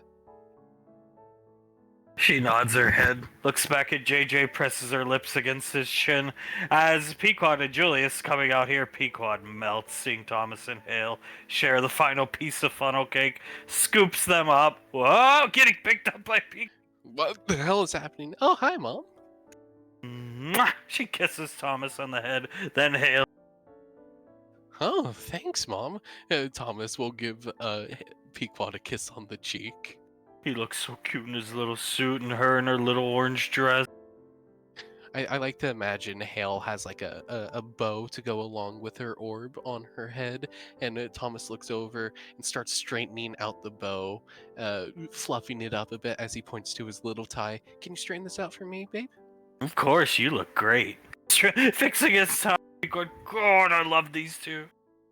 Look at them. They're fixing up each other. Oh god, that is really cute. Pequod, holding them, bringing them over to Integra. Did you do your own makeup? Squatting down. Integra, big smile at her mother, nods as she shows off her mascara and her little lipstick that she put on herself. And what have you been eating? Squinting at Rebecca. She points at the funnel, at the funnel cake that the last pieces were just eaten by them. I love funnel cake. She blinks over at the plate. I haven't had one in years. Julius looks up at Pequod. Do you want a funnel cake, love? Not before the show, but maybe after. She gestures to the plate. I haven't had one since the apartment days. Remember Dad would make them in the, he'd make them in a frying pan. And he would always complain and say they're better made with some type of special fryer. Julius picks up both Rebecca and Integra. Oh my god, yeah, no, I do remember that. And powdered sugar and a little bit of chocolate syrup or honey. Looks like chocolate syrup from the looks of Thomas's lip. He raises an eyebrow. He points to his lips to Hale. Hale will lick his lip. Pequod, Jesus. You see, Julius, look at what they're doing at their age, and you wonder why I approve things like that so Cliven. Who cares if he's blackfacing, Julius? If it brings us money, when they have 15 kids by the time they're 22, you're gonna be grateful I approved the roofie debt. I do not question the logic there within, honey. I just have certain opinions about the shows that you greenlight. Yeah, like fucking greenlighting fucking Clive shitty shows ain't great. It's good to make money. JJ looks over at his dad. Money. That's what keeps the family going. That's the lifeblood of this family. That's what we need. And these shows provide quite a bit of money. How many times have we had to explain this to you all? Finally, Paisan, somebody who fucking gets it. Hugs JJ! Miss you. I've been alone on the front of approving Clive television shows and merchandise. JJ hugs her back. Oh, well, I am here to assist you in anything that you need, Pequod. I approved Teen Titans Teen Unit today. What the hell is a Teen Titan? A stupid show. Looking over at Pequod. JJ looks down at his feet. Oh my god, I never even considered Teen Titans for them. I actually used to love that show. Scar called us, insulted Julius, annoyed us all, but pitched the show, and yeah, Pequod nods. And you can oversee it as you are Unit Fantasy, the unit with it. Uh, JJ looks at it. Of course, Scar would be Starfire. Of course. What the hell? I'm pointing up to the Davine tilts her head. Why is Scar's face orange? Is that character jaundiced or something? Well, dear, you see, black facing is so normal for them. The cocksuckers are now moving on to orange facing. Oh yes, of course. Just trying to racially profile a completely separate race. Of course, how foolish could I be? I mean, if you're gonna go one, you might as well do every single one. I suppose so. Go big or go home. That's the motto of the unit. My other alma mater, Xavier University. Asians and black people only. Davine looks down and starts laughing. Oh, good God, Cole. Carter laughing. Oh, Colton. Accepting of all genders, even if they've had transgender or gender reassignment surgery 15 times in a row, just like me. Marianne, I used to watch that show when I was much younger. I always thought I'd look good in the Starfire outfit. Carter quickly whips his head around. You would. You definitely would. He may or may not have been talking about this when we were like 10 watching the show. Really? Looks at Carter. Carter looks at Colton and at Marianne. I mean, you would have. I definitely was talking about how good you would have looked in that outfit. It's short skirt and a crop top. I mean, it would be hard for you not to look good in that. That and pantsuits. Marianne, I do wear the pantsuits when I'm band manager mode. Yes, she does. It's hard to take my eyes off of her. You got a line to a Starfire cosplay. Looks down at Elizabeth. Something I can just pay for. I don't want to make. Elizabeth nods. Oh, I got you. Don't worry. Yeah, we'll order you one. Consider it your birthday gift. Elizabeth chuckles as JJ leans forward to Sam. You know, I always did fancy myself a bit of a Robin. Yeah, she looks at Robin. But the image of Robin is ruined for me now. Looking back at JJ. JJ laughing? Look at it! She points the clock. I mean, I don't know what you're going on about. That's obviously just Dick Grayson, the first Robin. She points up to the picture. Here's how photo of Clive's sinister face come out. We say, Clive, time to take photo for you, Robin character. Okay, me ready. Me say, Clive, give me most sinister look like you looking at Carter going to kill him. He give this look, and that's how we get this photo. I'm glad my visage caused him to have that face, because we would have never gotten it without it, I think. Speaking of the devils, we saw Scar in some type of weird costume. What is the unit up to today? Classified stuff. All the stuff that they won't tell us about, all that they told us were that they were quote unquote field testing some gear. Like this glider and pumpkin what looked to be paintball bombs, so not actual bombs. And they said they were going to be testing them on a deer, or deers plural. So that as long as they're the indigenous deer, I don't care. They breed quickly. I don't like animals being hurt. But that being said, as long as it's none of my animals, if it's one of my animals, then I will hurt Clive myself. Think he know that? Nodding his head. Yeah, they specifically said none of Sueda's animals, so I always trust them that they're not stupid enough to go after some of your animals. Cool, Sueda. Should have seen Hunked. You should see today. Clive go mad, chase down deer barehanded, and beat to death. What? I'm sorry. What did you just say, darling? Oh, run by me so fast and heavy, knock me on me butt. Play footage, Samuel. Clive, what is that? Starts playing. What is that? Huh? What is that? See me falling over. Oh, jeez! Oh my god, he was booking it. Julius is leaned forward watching the footage. What the looks down at all the kids. Heck? What the heck is going on, dude? I was scarred during all this. Ping and tree line. Oh. Yeah, he just went after the deer, whipped the antler out of its head, which it's attached to its skull, by the way, and he started to stab it with its own antler. Why? Krellin looks over at Thomas, looks at Frederick, then shakes his head no at Frederick. Cause Clive fucking crazy, right, Frederick?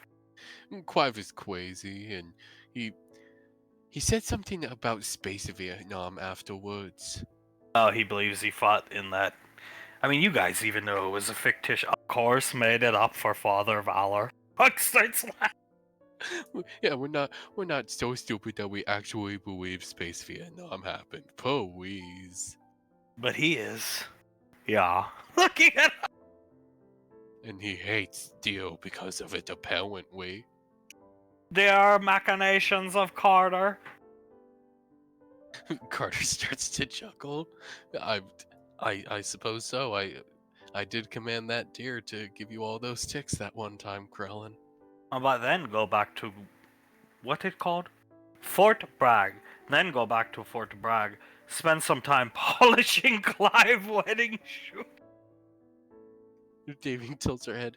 Why were you polishing Clive's wedding shoes? Is the shoes Eric wore when Unit killed him? Eric? Looks around confused. Soul's head shoots over. No, me and Colt quite decidedly killed him. No, Sinister Unit killed him. Sinister unit? Apparently, comic book people we look up while polishing shoes. Yeah, I'm Dr. Fwedipus. I'm just, what did you just say? Looks at Fred. I'm Dr. Fwedipus. Did you repeat that? I see looking down at Frederick Pequod laughing. Dr. Fwedipus. Is kind of funny. Drinking his iced tea. Yeah, well, at least you get to be called Sam Stereo and you Quelro, or whatever he called you. Me Rhino, like Dark Edition Rhino. God. And then Samuel is Mysterio. We're all Spider-Man villains, and yet he paints us like we're the good guys. That makes sense. Scorpion. Pequod. Oh, that's why he's wearing that stupid costume. Okay, she puts her hair. Julius looks up. Pumpkin bombs, glider. We heard Clive cackling in the background. He's either green or hobgoblin. Hobgoblin. Looking at Julie. There you go. He's hobgoblin. But say when killed Eric, Eric get the best of all of us. Then Clive swoop in on glider, blow Eric up, but only his shoes left. Then tell us polish them cause war trophy. And say he kill Izzy this way. Oops. Julius squints his eyes. There's that name again. Izzy. It's nothing, father. Rubbing his shoulder. I don't know. Pequod shrugs, pats Julius on the head. Must have been like a supposed ex in Scar's past life or something that sided with Carter. Another woman. She looks at Carter. Another woman they claimed Carter dated shortly before Hazel to ruin me, father. Yep, and Izzy, that one, yeah, just claimed that I dated Izzy. Who also looked like a dollar store version of me. Because, who also looked like a dollar store version of Memory Ann. See? Nodding her. Oh, okay.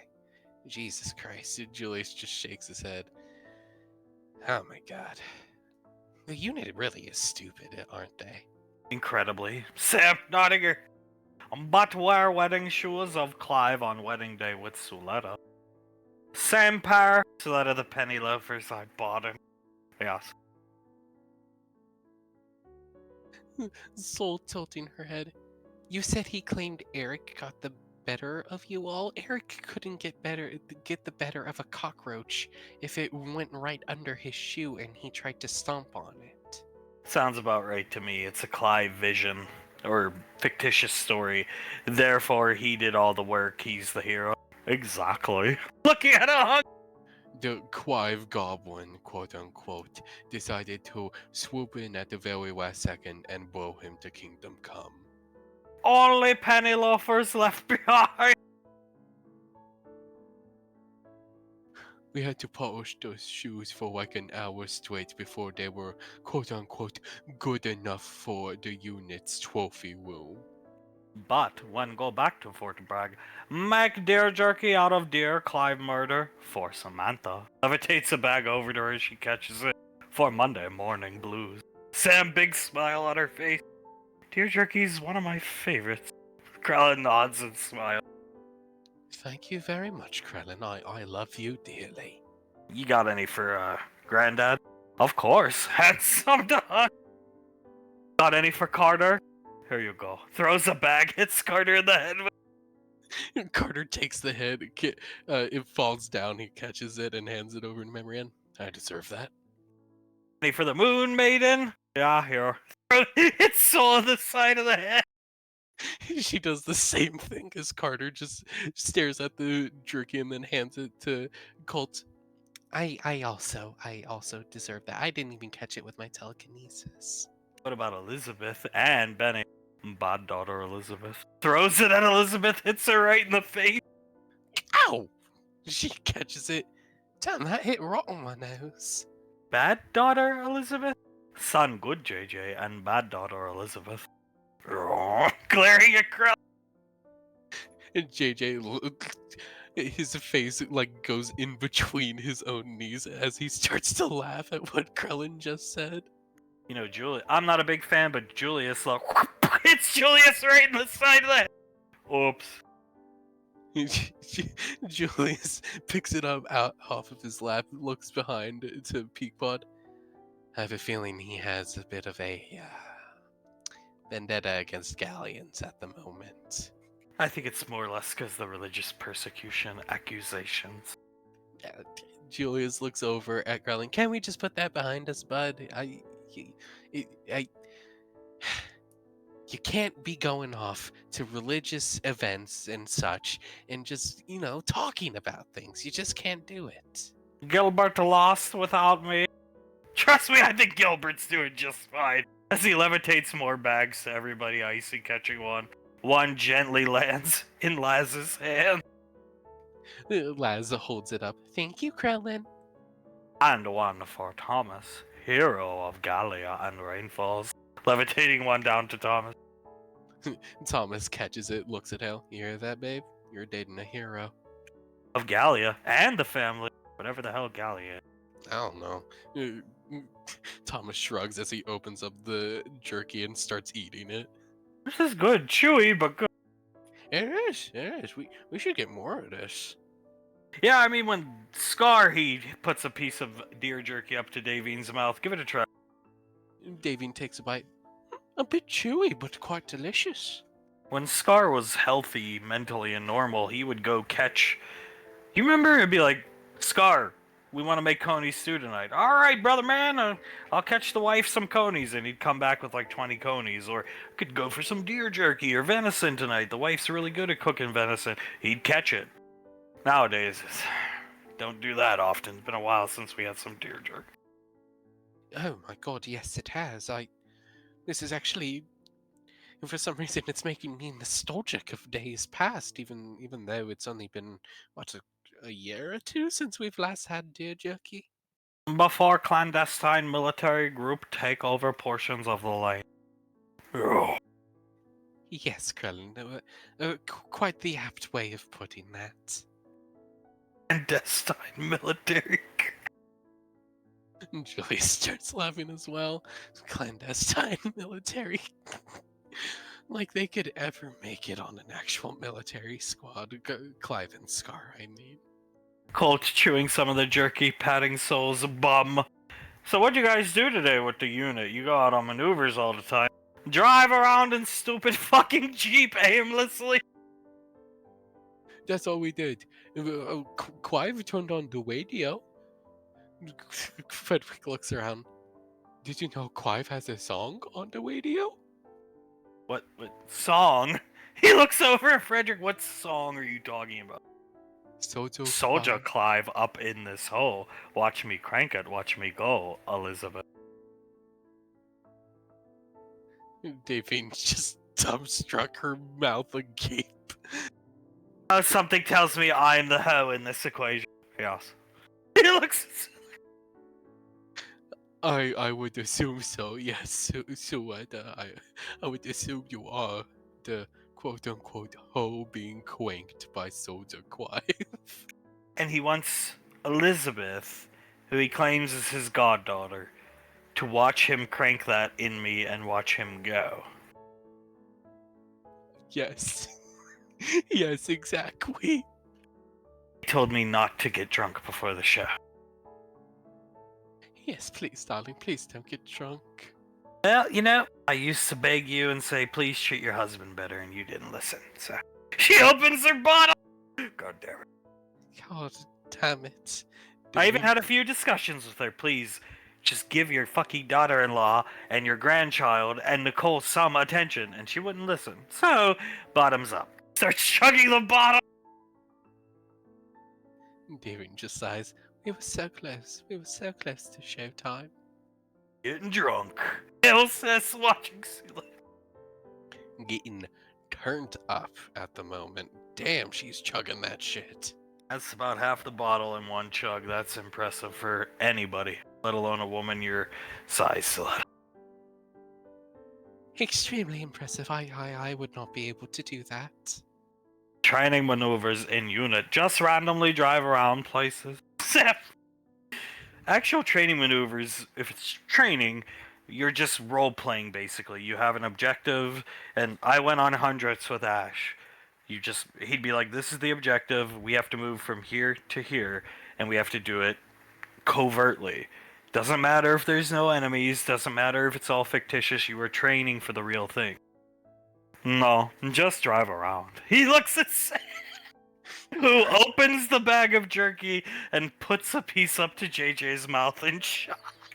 JJ starts to eat the jerky as Carter shakes his head. Oh no, Sam, I think that's just what B Squad needs to start doing, driving around aimlessly in a Jeep. Get an antiquated piece of British military technology and drive around Woodbury's forest and mountain ranges for about 15 hours.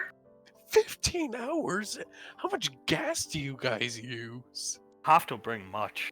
About 15, 25 full canisters. Oh my god. What if someone has to use the restroom? Take shit in forest.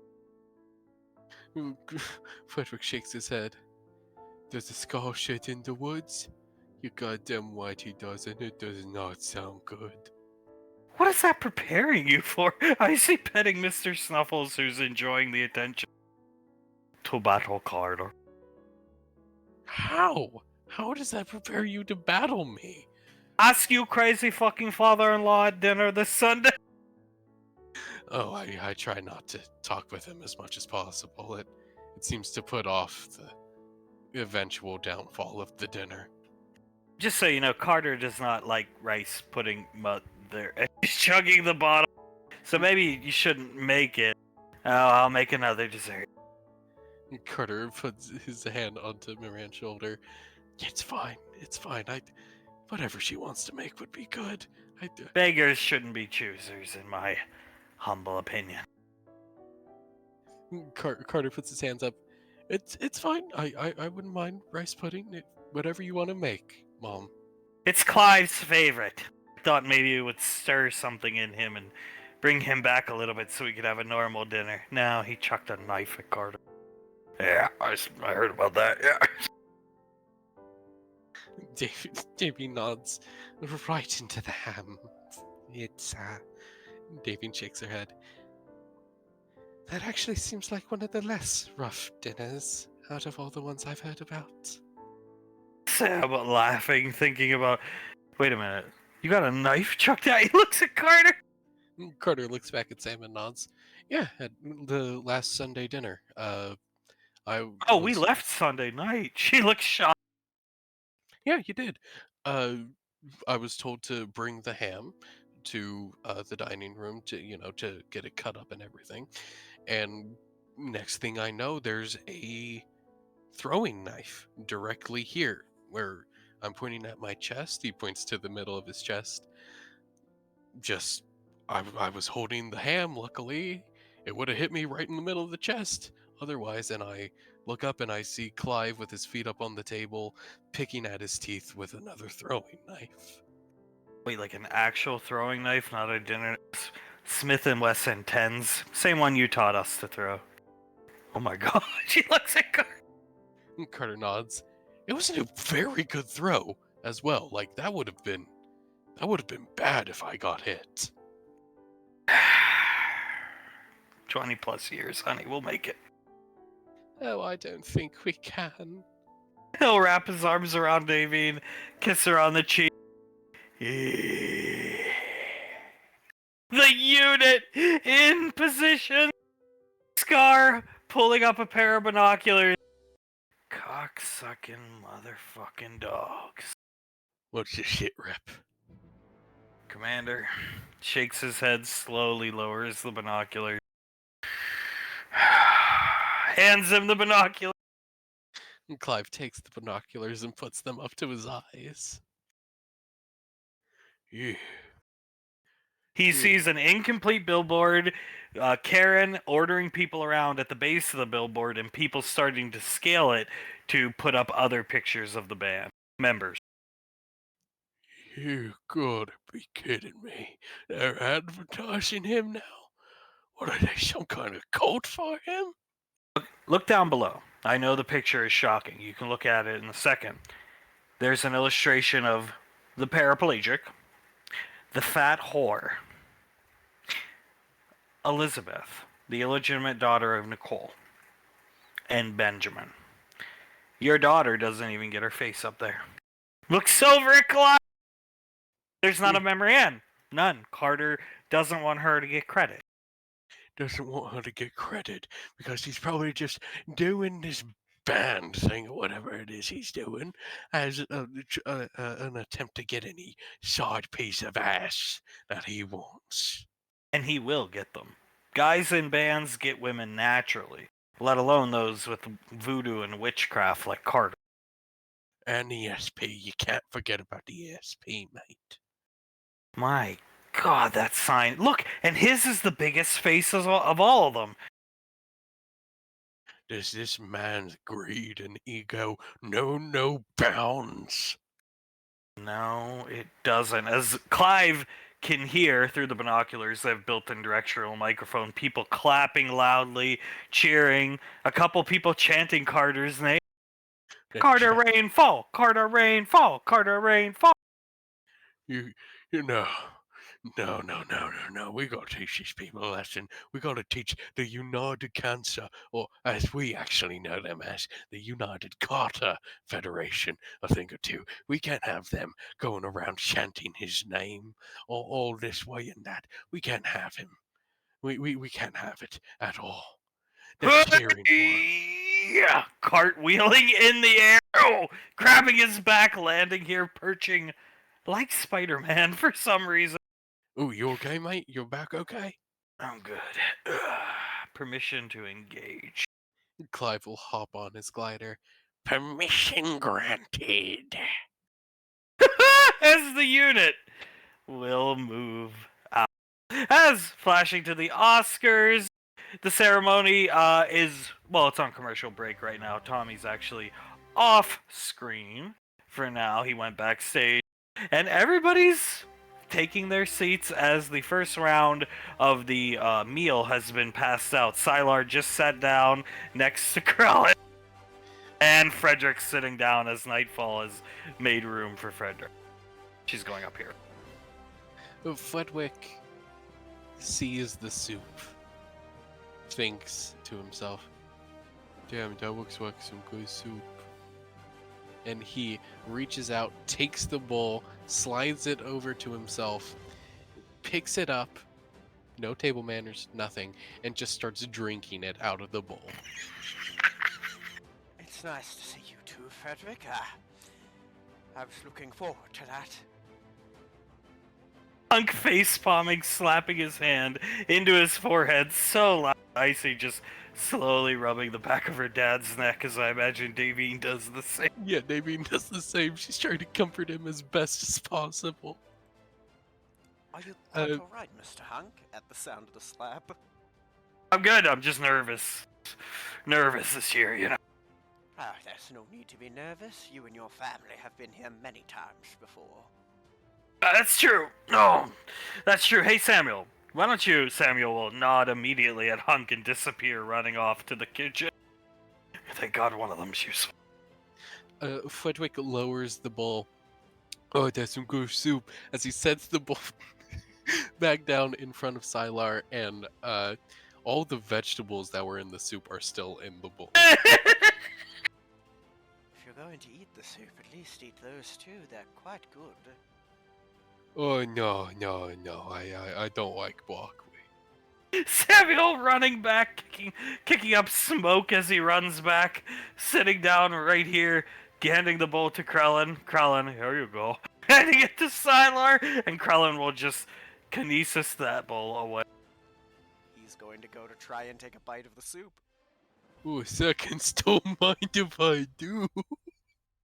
He takes the spoon out of Sylar's hand and starts using his spoon to start to eat the soup. So what have you been up to, Sylar? Ma'am, General? Oh, nothing. Building orphanages. She shrugs. The usual, tending to the garden in Gondar. Living the high life. For me, it's just been clerical work for the mistress, and, of course, looking for things for my own private collection, of course. Sounds fun. Pequod nodding her head, grimacing as she watches Frederick. He's slurping all the way through this soup. It's like, "Oh, that's good stuff. Oh, more, please." Sylar now! It finally dawns on Sylar that this motherfucker is shirtless, sitting next to me at the Oscars as Samuel, even though he doesn't breathe, runs off to get more soup. Did your shirt get ruined in the wash, Frederick? Fredwick puts the spoon down in the bowl and looks right at Sylar. "Everyone makes comments about it. Can't a man just be comfortable? God forbid an android is just comfortable in his own skin." I apologize. I was not meaning any disrespect. You'd think you'd dress up for an occasion like this. "Yeah, you think you would think so, huh? Yeah, no, this is me dressing up. This is me at my full capability. This is the peak of men's health right here." Krellin putting his arm around Sylar. Sylar looks over and realizes Krellin is blackface. Quite the interesting makeup job you have there, Krellin. Krellin Dark Edition. Yes, I can see that. He swallows heavily. It looks wonderful on you. Samuel igniting the little built-in thruster packs in his futuristic robot chassis, flying over Pequod Julius, sitting a bowl back down in front of Krellin, who, "Here you go, you a big eater, Sylar," handing him the bowl, looking away. I suppose it looks like that from your point of view. He's gonna try and take another bite. Frederick smacks Sylar's hand and starts eating the soup. Sylar's gonna breathe heavily and pat Frederick on the shoulder. Tough times with the unit, yes? "Oh, always. There's always tough times. This soup helps, though. You should have some," as he eats the soup. Yes, I should very much like to. So, you think we're gonna land a clean full sweep this year, Stylar, Lorelai? Without a shadow of a doubt. Big Trouble in Little China was absurdly good. We've watched it 7 times. Old lazy ass Cat Gondar's watched it in the 20s. Yes, I believe you're almost certainly going to sweep them. I don't see how you can't. Your son's acting is mwah, chef's kiss. Yes, it is. Not against. Thank you very much, General Lorelai. That means so much to hear you say thank you. Though Sylar and I, we loved the movie. We do. But Lorelai squints. We both felt the same thing. It's not that something was missing. However, it's been a while since we've got to see Hunk and, more importantly, Julius in starring roles. Yeah, she hasn't used me much. I don't know. I'm quite in agreement. Your children are tremendously talented, but you two are very much two of the best actors out there. I think I don't know, she doesn't give me roles anymore. I'm past my pops open a bottle. Past my prime, I think. Or she's just the worst fucking wife ever. Huh? He didn't hear what Suletta said. The next role, the next movie that I film, Hunk is going to be the star of it. I promise you that. Yeah, right. Tricky. Well, Julius and I don't make it easy. We don't want to get in Mom's way, right? On set. Mom is a tour de force. We don't want to get in her way, and she doesn't need our help. And that gives us free time to go out and be alone. And we have responsible kids like Carter, so they can watch our kids. So, Julius, I've kind of taken out of the equation. I had nothing to do with taking Dad's roles away, though. That's just Mom.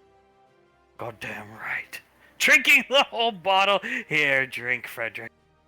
Oh, don't mind if I do. He starts to chug the Jack Daniels as well.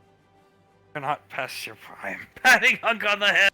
You are nowhere near past your prime, darling. I'm going to have you in the next main character role that I film. Don't worry. Is Integra Pequod facing Davy? Most definitely the strongest Pequod face she could possibly muster. Pequod points down to Integra to Julia. Julius looks down at Integra and he actually jumps back in his seat slightly when he sees it. Oh God. Striking, isn't it? She looks at Pequod. She certainly takes after you, I think. I mean, really, the universe is such a fucking joke sometimes. Fate is so cruel. First, my husband, give me the bottle back, takes it from me. Then, fucking, he passed me up to end up with that. Gestures to Davy, Soletta's incredibly drunk. And that hand over her mouth from Nightfall.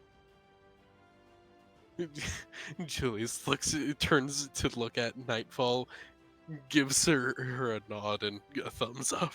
All I'm saying is I would have never made him feel inadequate. Get off me. Okay, we shall let go. You know, it's always interesting to see new drama unfold in front of your eyes. All the fucking time. Close her eyes so hard. It's almost like there's never a fucking break from it. You think she would have cast him in something? He fucking looks over at Davy. Julius throws his hands up. There's nothing I can do about it.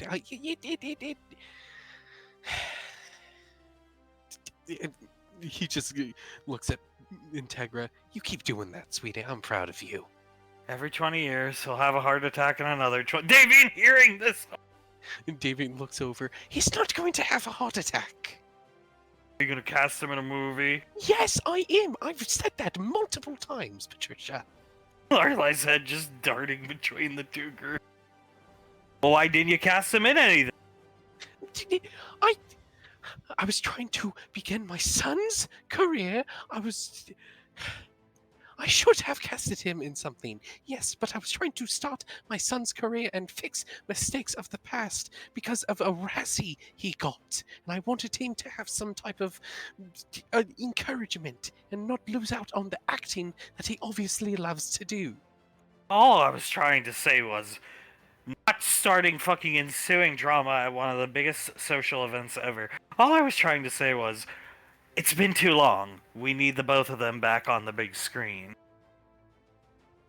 And it is up to Julius, but I'm going to cast Hunk in the next film I do, Lorelai. Don't you worry. Julius likes acting alongside his dad, and he hasn't been given that opportunity, so why would we stay on set when you have everything under control? You don't need my help. You don't need Julius's help, especially if you're not casting him with his dad. Well, your dad is going to be acting very soon. Julius, would you like to act alongside him? Julius shrugs. I would love to. I would love to. During the ensuing chaos. Oh wow, Samuel very attentive to you. Handing another bonus, Sylar! He's gonna Likes you very much, Sylar. I'm sure he does. He's gonna look at it, look at Frederick, look at the soup, and just slide it in front of Frederick. Oh, Frederick rubs his stomach. Oh, I possibly couldn't. As he picks it up and starts to drink the soup. Over here, Memory Ann. Look, Carter. Oh, I have to pull it up. Look, Carter. The Cancer Foundation's putting up that mural they made of you and the band. Really? Carter leans forward. You gotta be kidding me. That's awesome. Karen sent me a picture of it. It's a still image, but here you go. Oh, that's blank. Oh, I know why. She'll pull it up. Carter's eyes widen. Jesus Christ, that's really cool of her. That's actually pretty cool. He tilts his head. It feels good to do good stuff, doesn't it? Sam squinting over at it, stirring JJ's soup for him, then handing it to him. So your face is on it, and only yours? No! Elizabeth, Benjamin, Soul, and Colt, and Carter. Not the band manager? Wait, what? Carter leans forward. Why aren't you on it? I don't... She shrugs. Well, you remember they wanted to take still images of everybody, and then they were going to have their little artist man that works there hand draw the mural, the pictures of you, and nobody asked to take my picture, and Karen said nobody cares about the band managers anyway, so that's why. You gotta be kidding me. We couldn't do what we do without the band manager, though. She shrugs. I don't have a retort to. Nobody cares about the band manager. I just said okay. I don't have a retort to that. I am so sorry, honey. If I knew that they weren't gonna put you up, I wouldn't have taken the picture. She's just glaring at Carter. Feels like 1,000 daggers going through Carter's body. JJ's doing the same thing as Carter looks over at Sam and just looks back down at the table and rubs his forehead. Well, it does make sense, Carter. I don't go out and perform. It actually makes sense. You know, it'd be like, oh, look, there's all the Rainfall kids and that old lady. Old lady? What are you talking about? Well, I'm just saying, who is she? It makes sense composition-wise. Why, you know, they didn't... Us is now glaring at Carter. Colt's face palming, rubbing Soul's on his lap, rubbing her thigh. Soul looks like she's almost zoning out just to get away from the situation, just staring forward into the crowd. I hate that fucking band. I hate it with every fiber of my being. Just 2 years. Just 2 years, and then it's gonna be done and dusted, and we won't have to worry about it anymore. What's Laz doing to Carter? Laz is, she has her soup in her hand, and she's heavily debating throwing it into Carter's face. Sasha scratches her chin and just awkwardly looks up at the ceiling. Pounds is looking over at Pequod and Davine arguing. Thomas is looking around at all of them. Yeah, just another day in the rainfalls, I suppose. Atypical shit. Lifting the spoon, putting it up to Thomas's mouth. Thomas takes the bite, takes another spoon and puts it up to her mouth. This soup's good. It really is. I think it's like broccoli and cheddar. I should make this for you sometime. Oh, I would love that. Thomas looks at Hale. I'm gonna learn how to cook just for you. And you know what? If you learn how to cook too, we can make stuff for each other every now and again. Can have sex while we cook. That's what they say, right? Sex.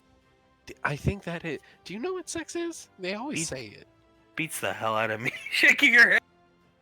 Thomas chuckles, and we'll figure it out when we're older, I guess. The ensuing drama over here. What, mother? Was his acting not good enough? Was it, can you not come up with one of your pretentious ideas for a movie to cast him in? Must you kill my father? Must you kill him? I am not going to kill him. I was trying to help my son.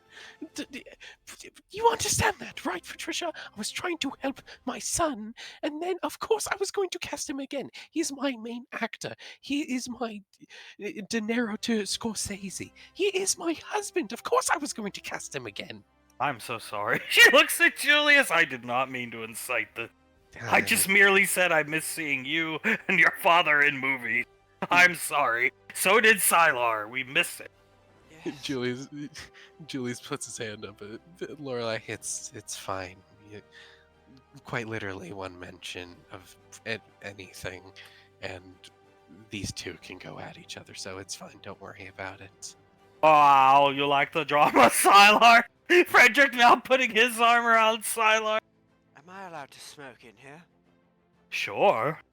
He lights What up did his pipe. What they gonna do? Stop us? Where the fucking Wayne Falls? Do whatever you want like this. Oops. Throwing kinesising a bowl onto some lady's head below. I'll keep that in mind. He's gonna take a big. Have some Jack Daniels. Perhaps afterwards. He's gonna look over his shoulder at Davine. Do you want to know something quite interesting that I heard about your son JJ? Davine, still engrossed in the argument, puts her finger up to Sylar. One moment, Sylar. All I'm saying is, I'm going to cast him again. You needn't worry, Patricia. It's okay. If I'm past my prime, I don't want to embarrass myself. Mark, you are not past your prime. You are completely in your prime, darling. You are handsome and ready for anything. And I love you very much. And I am going to cast you again. Don't worry. Dad, the whole point of to die nevermore immortality means you're never not in your prime. You have to think about this. Of course you're taking her side. Looking over at Ice. Because she realizes that I'm going to cast him again. Now, I understand that she can read my mind, so she knows I'm telling the truth, and you can't, so you probably think I'm lying in some way. But she can read my mind. Sam looking over at Davy. I love your mom, but I think she's an idiot personally. Sometimes, not all the time. JJ looks up at his mother and takes a sip of his soup. So do I, love. Don't worry. I love my mother. I mean, she's my mother. Of course I love her. She basically gave me life, even though not biologically, but she gave Wouldn't me casting him in a movie rebuild confidence after she destroyed him? life. Yes, it would, love. Well, it's a good way to kill confidence, make somebody do a job for you and get no fucking credit. JJ just sighs heavily and shakes his head. Sometimes my mother just needs a brick thrown at her head, and none of you, he points it to all the kids around him, none of you are going to tell anyone that I said that. I wasn't talking about your mother. Looking at Carter. Marianne, I don't know what to tell you, Carter. They didn't want me on their poster. Live with it. Carter just sighs heavily and shakes his head. All I'm saying is, you should. They thought I was a new member of the Foundation until I introduced myself. You gotta be kidding me. Carter just pinches the bridge of his nose and shakes his head. Why is he surprised about things like this? You're a selfish jerk. You make your fucking band. It's all gotta be about you. You're gonna get selfish results for everybody else. Elizabeth just shakes her head, takes another sip of her soup. I would have liked the Oscars without all this drama. I really would have. You look amazing in your dress. She looks up at him and smiles. Thank you. You look very handsome in your suit. Not a clip-on. He smiles and tugs his tongue. You tie it yourself, love? No, Julius did for me. That's okay. We can always. I could teach you. My dad taught me how to tie a Windsor knot. Oh, we're gonna tie something tonight with that dress. You could bet your bottom dollar. And she smiles wide and nods. She starts to blush. I bet you can. I can't wait, honey. I truly can't wait. Just deal with it, Carter. That's how everything we do is going to be. You want to go shout out local businesses? Nobody wants to see me shouting out their business. They want to see you and the Moon Maiden and Benjamin and Colt. They want to see the recognizable faces. You knew what you were doing when you started the band. It's all about you. It always is. Accept it. Carter just sighs and sits down. Yes, ma'am. Townsville kicked the back of Carter's seat incredibly hard. Sorry, leg spasm. Understood. He looks back. If your leg ever spasms again, I'm always right here for you. You can bet your ass it will one of these days. Looking at Carter! I'm sure that's not a threat. It's more of a promise, sir. Oh, damn it. Can this just end? Looking up at the ceiling. Soul's still staring off into the distance. I wouldn't mind if it just ended right now. And you always take her side. Peacock pointing at Ice. Of course you take her side. She launched a whole line of movies. Frederick Price movies. Didn't cast him in one. I didn't. He's my main star. The Frederick Price movies were basically just jokes. Who sidelines their main star for a year plus, 2 years almost? Who? Who? Unless they think there's something wrong with him. Like I've been saying, he puts up his hand. It's fine if you don't want to use me in movies. I don't want to embarrass myself out there. I want Or to you. use you. I want to use you, Hunk. I truly want to use you. Alright, fine. You are going to be in another movie. The next one I make, you are going to be in it. The main star. Imagine one day you get Scarf and get to live with this. They're trying to... Takes a very big drag from his pipe. It definitely would be interesting. Never a quiet moment. Larry, go for it, Davey. Why don't you just kill him? Zuletta, please. I'm trying to explain to them, and I'm trying to explain to all of you that I want him in my movies. I'm going to cast him. Just please. The next movie, he's going to be the main character. My heart is healthy. I can't be killed like that. Not anytime soon. I see. No, he's perfectly healthy. Stroky is. I made sure of that. Madam And I- Tagliati, do you have any marijuana pipe weed on you, or can you? I'll pay you for it. I promise. The biggest shit-eating grin on her face. Sylar feels something into one of his pockets. Thank you very much. I will make sure to get that payment to you as soon as possible. On the house. Stroking Hunk's head. Pequod, all I'm saying is, Mom, 20 years from now, have another heart attack. This one won't be forgiven. I'm not gonna forgive it. Well, you won't even need to forgive it because there is not going to be another heart attack. Just be grateful you have him. I am grateful I have him. Treat him like it. She sits down. I will do even more in my power to treat him as he should be treated. By not casting him in any movies. Says and whispers to Julius, and Pequod will sit down. And Julius nods, pats Pequod's thigh twice, leans over to her. I think you won that argument. It doesn't matter if she kills him in another 20 years. It's an argument I lost. Julius sighs heavily. I cannot argue with you on that one, love, as he puts up some soup up to her mouth. I just don't get it. I'll never get it. Eating the soup. I know. I know, honey. It's it's difficult to understand, but he clicks his tongue and shrugs. We'll deal with it if something does come up. He just shakes his head. And if she does make him have another heart attack, I'll kill her myself. I'm just not forgiving it. I barely could forgive the last one. Davey can still hear. Davine's just staring up at the stage, just shaking her head as she pinches the bridge of her nose.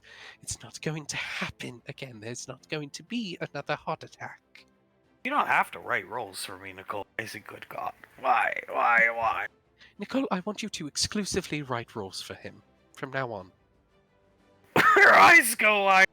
Of course, we need a premise, but yeah. But anything that you have on the back burner, any idea that you had beforehand, before the unit happened, anything like that, hand over to me. I know you'll do a good job, and I know I can make a great movie out of it. As soon as we get home, I'll start. Thank you, darling. She smiles at Icy. You are certainly my little Istrum. As she goes to reach for an embrace from her mother. Is the audio not getting up there? Can you not fucking hear me up there? Tommy gesturing down. Hello? Does this thing work? I said, and the award for best screenwriting for Big Trouble in Little China, Nicole Rainfall. Pequod will stand up and start clapping. I see. Oh shit. Let's go. Fuck runs down. Julius also stands up and starts clapping, as will Davine, who starts whistling for her daughter. All the people I play start standing up and cheering. The same thing with all my characters. Sylar is as well. Running up to the stage, Tommy looks right up at Julius and gestures widely with his arms, shrugging. Like, what the fuck? And Julius does the same exact expression to Tommy. He just shrugs to him like, I don't fucking know, man. I see sliding up onto stage, Tommy, handing her the award. Pequod, she's gonna thank me first for being there for her.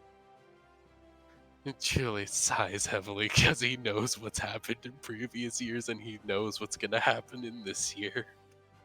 Well, she could at least thank Dad first, right? She's gonna thank Dad first. He just continues staring at Icy.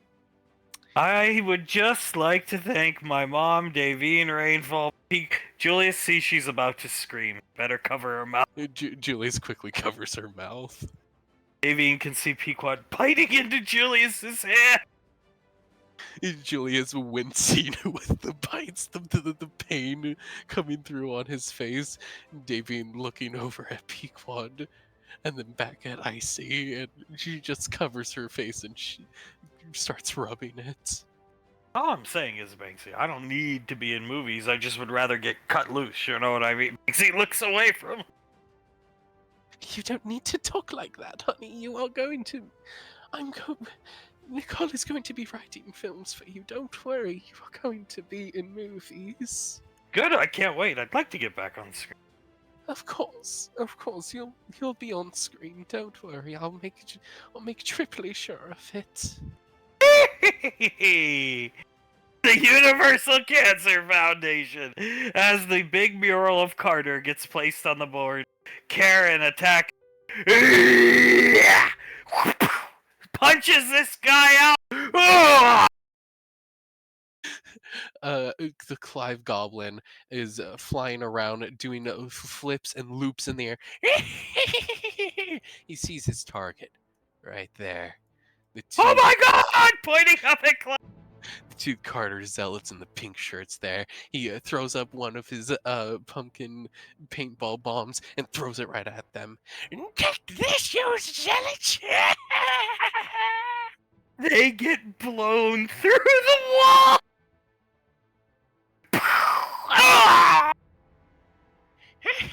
That'll teach you twice before siding with Carter! Frag out! Throwing a concussion grenade, an impact grenade, blowing a hole in the wall, jumping into the building. People start screaming. Clive, oh, keep on working out here, Scorpion! As he continues flying around, this group right here gets 3 paintball bombs thrown right into the middle of them. Getting sent because the concussion of the blast getting sent in various directions, crashing through the wall. As he flies by this pair of people here, he flips them both off. Lick my sack from the back! Hey! This guy crashing through the wall, crawling, Scar, picking him up. How about some aerial target practice, Commander? Throwing him up into the air. I like how you think. As he throws 6 pumpkin pinball bombs at this dude. Goes flying, crashing into the building here. These women coming out. Stop! In the name of the law! Come on, you dykes! Tackles them into the building. You pinko bitches! As he throws a bomb right into this group of people here. The chaos will ensue. IC has already long come back with her award. Carter's come back with his memory, and you deserve it. Thank you, honey. He will hold her hand and give it a kiss. She'll kiss his hand back. And Carter didn't ask you to come up on stage. She shrugs. Why would I? I'm not involved in the filming of the movie, Benjamin. Just saying. I mean, I did have a small role. But my role was irrelevant. Much like the band, Benjamin. Okay? Elizabeth just sighs heavily. She continues to eat the soup. I really hate that band. We all do, except fucking Carter. I mean, maybe we could break our leg or something, and now that's how you get out of a draft. I think he'd still make us play. I think so too. She starts feeding Benny soup as well. Sam hasn't taken her eyes off Carter. JJ hasn't either. He's still staring daggers at Carter. I didn't want to go up. I'm sure he wanted me up there. She puts her hand up to Samantha. Sam, Then why didn't he say for you to go up with him? Probably because I don't know. I can't speak for him. Carter just pinches the bridge of his nose. I have no idea why I didn't just tell you to come up with me. It's fine, Carter. Behind every great man, there is a good woman. That is for sure, but the great woman should have some type of recognition. Well, Carter, I never learned to play instruments, and managerial roles are what I excel at. Paperwork and that type of stuff. I never was cut to play in a band, but manage, for sure. Write lyrics, for sure. That, truthfully, Carter shakes his head. Thank you for trying to make me feel better, honey, but I'm sorry that you should have more of a role in everything. I don't think I ever will, Carter. She shrugged. Not unless I change something. I just don't think I ever will. It's not what my skill sets are cut out to do. I can't sing, I can't play instruments. I'm sure I could learn, but with what time at this point? That time would have been when I was younger. Or when everybody else was learning. True, I can always teach you guitar if you want. You can take my place in the band. I wouldn't mind. Yeah, that'll work. Replace your lead fucking guitarist with his wife. When you've been a band and you've been the lead. That worked well for lots of bands. Thank you, Benjamin. Oh, maybe I can Maybe I can get my tonsils out. That might work. Nah, we're not putting you through pain for Carter. Yeah, but that would also mean the band would have to stop, and that would stop a lot of people's pain. No, he shakes his head. We'll suffer along with him, but I think he's now finally realizing the pain he causes. I think so at this point. I like Uncle Carter's band. Eating the soup! It's a good band. I gotta admit, it is a good band. Aunt Elizabeth is such a good singer. Wah! Oh my god, you should start singing, honey. That was pretty good. I don't think I could ever outdo her. She's so cute looking. She is really cute. She looks so. You know, I know we're pretty small and all, but she just looks so small up on stage. Flying squirrel with a microphone is what your dad and my mom call. And Thomas starts laughing. That's a really good description of her. The steak being set down in front of Sylar. He's going to look at Frederick and see what he's doing before even attempting it. Sharpening his Frederick sharpening his knife. He's staring at the steak. How'd you order that steak, Sawa? Medium rare. Perfect. As he stabs his fork into the steak and slides it over to him, picks it up, not using the knife he just sharpened, and starts eating it like an animal. Wow, ever have chicken wings from KFC, Sylar? Yes, I have. They're quite nice. They've gotten better as of late. Alright, good. Give you some when get home. Please do. I get the feeling I'm not going to eat all night here. Share you steak with you family, Frederick. Oh, yes, of course. Of course. He takes the steak out of his mouth, cuts off a very small slice of it, and will slide it over to the family. Or Sylar, sorry. He looks. Are you sure you're not going to take this one? No, go for it. Go for it. Looks down. And will slowly go to eat it. He slowly goes to eat it, and Fredwick quickly snaps it up and puts it right into his mouth. Oh. You see him pull out the marijuana and start putting it into the pipe. Attaboy. Looking down at him holding her Oscar. I honestly think it's just involuntary for Fledwick at this point. It's a reaction. It's a reaction to seeing food in front of Sylar. I do think my performance left a lot to be desired in Air Force One and Harrison's role. I should have never said a goddamn thing. I don't know why I talk around these people. Looking at it, Tech. You learn to shut up at times. And Integra just sort of shrugs. She points to herself and zips her mouth shut, and she gestures for her to come close. Lorelai does. Integra actually says to Lorelai, "I'm 3 years old. I know how to talk. I just don't want to because of these people." Very highly intelligent, beautiful young thing that will take after her mother and not be bogged down by the Gallian genes in you. Integra nods. She points back to her father and rolls her eyes. Yes, but he's a good man.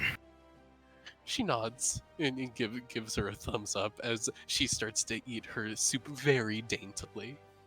Leave nothing to be desired. Was great performance. Yes, it very Yes. much was. It was phenomenal. I don't know. I've been thinking about a lot of my old performances. Must have been lacking somewhere. All of your performances are spectacular, honey, please. I don't know. All of them. I swear to you, all of them were absolutely spectacular. Ah, the hell with it. You know what? I think I'm retired from acting. He looks up at the stage. It was a good run. It was a really good run. Pequod is about to break the bowl of soup in her hand. And Julius gently takes the bowl of soup away. Now, I don't want to bandage your hands up, honey. She watches Julius take it away. It's time for the next gen to, do it for 20 years, and then maybe the next gen, and then maybe, like, some type of secular type of thing every 20, 25, maybe 30 years. Then what is the point of me having to kill the time deity to save you idiots looking at us? Davine, hands on Hunk's shoulders. Please don't retire. I need you, darling. Please don't. As Julius just puts his hand in front of Pequod. You can break it. Go ahead. No, this isn't your doing. I'm not gonna hurt you for something somebody else caused. Well, I appreciate that, honey, but you need to get your anger out somehow, and if I give you anything else, you're just gonna break it and possibly hurt yourself. Every living being in this universe is born onto the universe, grows, ages, withers, and dies. Dad. Yeah, he looks nice. Nobody here with a scarf is gonna have that happen. Right. So everything you're saying makes no fucking sense. Calm down. He points at ice. Would you like to take a hit off the pipe, Madam Time Deity? I'm getting there, alright. Looking at her dad. I want you to calm down. That's what I want. I think what Icy is trying to say is that you shouldn't retire, my love. You very much shouldn't. And if you did, it would be a hit to the entirety of the family and as the world as a whole, because you would be taking away your wonderful acting from them, darling. Maybe. He strokes his chin, looking up at the stage. As someone who is quite mortal, who has seen your acting, it does leave a... It's very desirable, I should say. Yeah, maybe a long time ago. I got into the game too late. I think that's the problem. Davine just sighs and shakes her head. You did not get into the game too late. You are ageless, darling, for one. You are going to be in every single movie that I produce and direct from now on, I swear to you. But when you're younger, you accrue skills faster and better, and develop them better. That's scientific fact.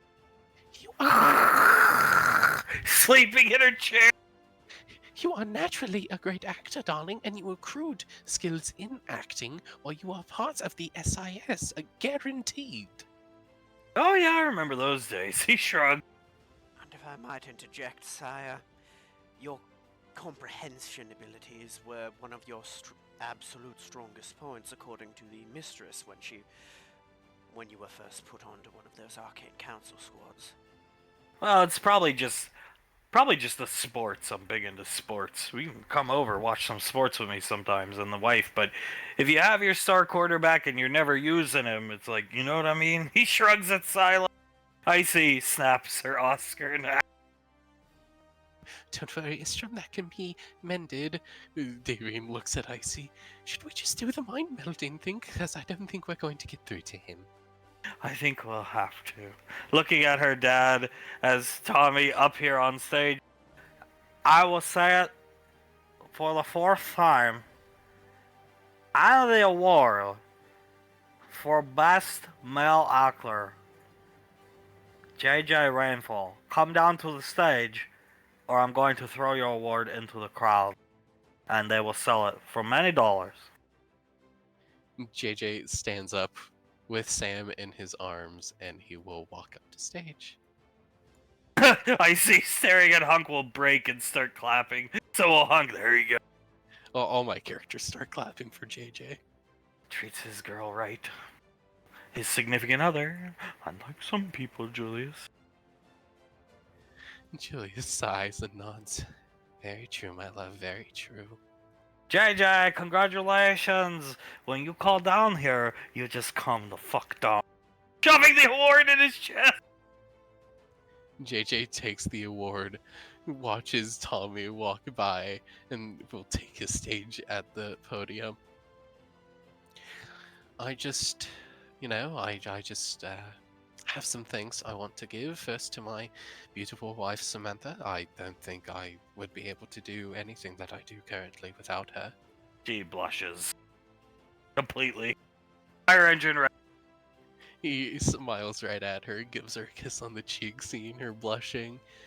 I would also like to thank both my parents, my father and my mother. I would not be the person who I am today without those two. My brother Julius, my sisters, plural, I should say, Icy and Pequod, who has very sweetly given me very many opportunities for my future. I wouldn't be nowhere without my family, without my friends, without anything. I sure as hell wouldn't have been able to get this by myself. So I just want to say thank you to all of you, and thank you to everyone who voted for me, and have a great night. He nods towards the crowd and will walk back to his seat. You want to say anything, Samantha? Samantha up for nomination, you know. Best female lead. The crowd roars. Sam leans into the mic. I'm Sam. People tell me I'm hot. And the crowd, mostly men, roars incessantly. Even some of the women. She, eyes wide, looks around. JJ looks at Sam, pumps his eyebrows twice, and leans back into the podium. Yeah, but remember, gentlemen and ladies, she's only mine. That was a weird reaction. Getting carried back by JJ. As he's carrying her back. Oh, what can I say? A hot cupcake. I guess so. Looking shocked. I always thought I was like pretty plain looking, all things considered. I knew I was good looking. Love, you're the furthest thing from plain that I can ever imagine. Goddamn right. See, he took his girl up. Oh, shut up. Looking back at Betty. He didn't just stumble up like a clown. Carter's just looking forward and he shakes his head.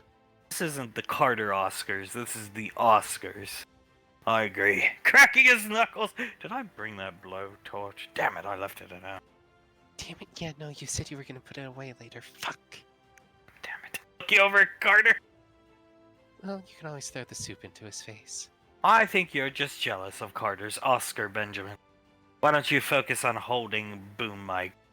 I will, thanks. Looking at Memrian. Elizabeth looks up at Memrian.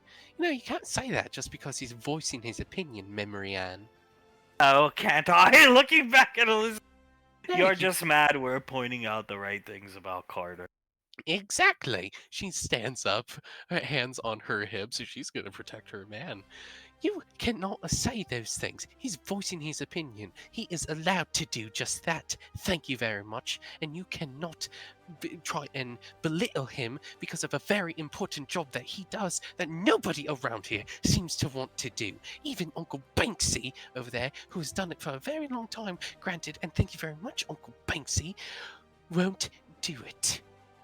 Shame on me for protecting my man. Shame on me for protecting mine. Looking up at the ceiling. Elizabeth sits back down. She crosses her arms. Benny can see she's flush red with anger. Ah, he'll grab her face very forcibly and kiss her. She kisses him right back. Oh, he can do anything to me and I'll always do this. Grabs his face and kisses. Carter kisses Memory Ann right back. He ignored me for 5+ years. I'm so sorry about that. Cracking her neck. And JJ pulls an icy and breaks his Oscar on accident. Damn, come on. Reaching over for it. Oh shit, I'm sorry. I didn't mean to do that. Mend it, please, Moon Maiden. The maiden soul, who's still staring forward, zoning out, takes the Oscar, mends it quickly, hands it back to Sam. Good as new, Sammy. Thank you. Nodding her head, patting her on the head.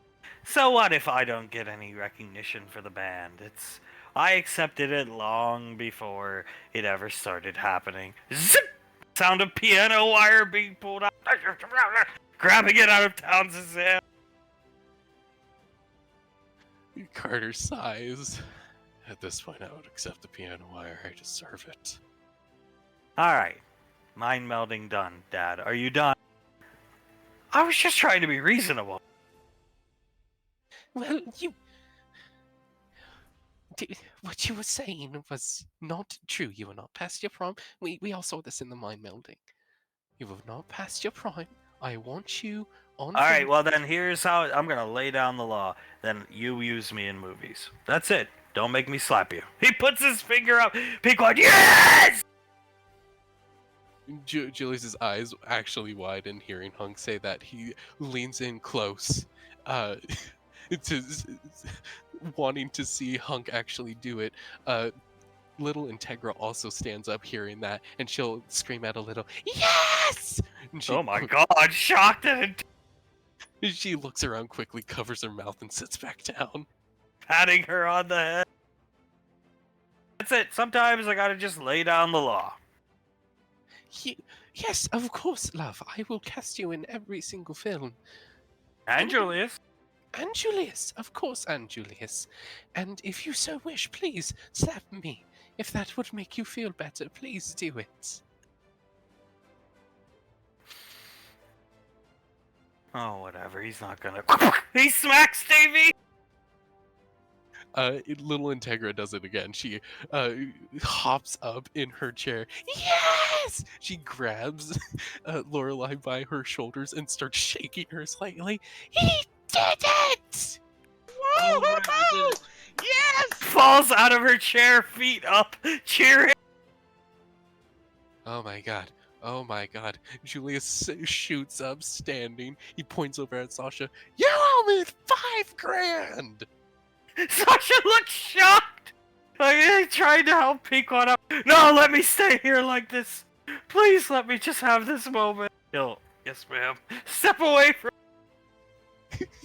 Julius laughing. Oh my god, I never thought that bet would pay off. My daughter just said her first words, and it was laughter and happiness that my mother just got slapped. Hover booting over the drama, landing a new stake. There you go. Just the way you like it, Sylar. Yes, it is, but I seem to think that it's also just the way Frederick likes it. No, we could split it. We could definitely split it. He just picks it up with his hands and starts tearing it apart with his hands. He hands one side over to Sylar, or at least tries to. Eat together like true family. Watch this. Breaking bread, more like breaking steak. Oh yes, I believe so. Madam Time, David, do you watch this? He picks it up with his fork and pretends to put it to his mouth. She's in shock. And the fact he actually slapped Davy, she's like frozen. She looks, the only movement she's made is to look to see if Suletta saw it, because Suletta has wanted to see it for years. Of course, she's passed out asleep due to her drunken nature.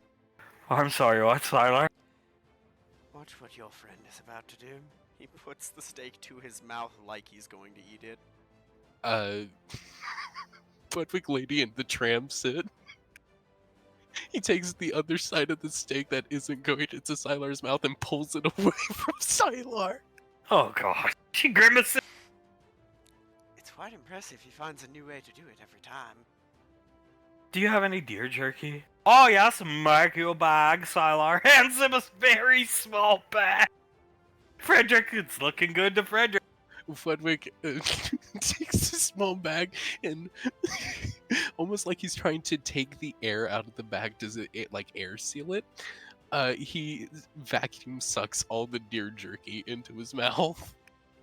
All the characters over here, iPlayer shocked. She's still on her back, feet up in the air, kicking her legs, cheering.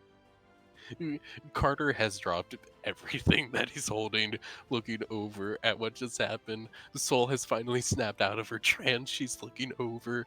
Laz has set down her bowl of soup and she's hugging onto Oz, and JJ is just laughing maniacally. Ding! $5,000 transferred to Julie. Oh my god, you told me that was a dumb bet. He's pointing over at Towns. You told me that was a dumb bet, man, but I knew it was gonna pay off. I never thought he'd actually do it. That's what's needed to happen all these years, in my opinion. Sasha used to slap me around. Oh my god, it actually paid off. Julius just walks over and lays on the ground next to Pequod. Why are our parents acting like babies and we're sitting here all being good? Looks over at Integra, Rebecca, Jace, then Thomas. I got no idea.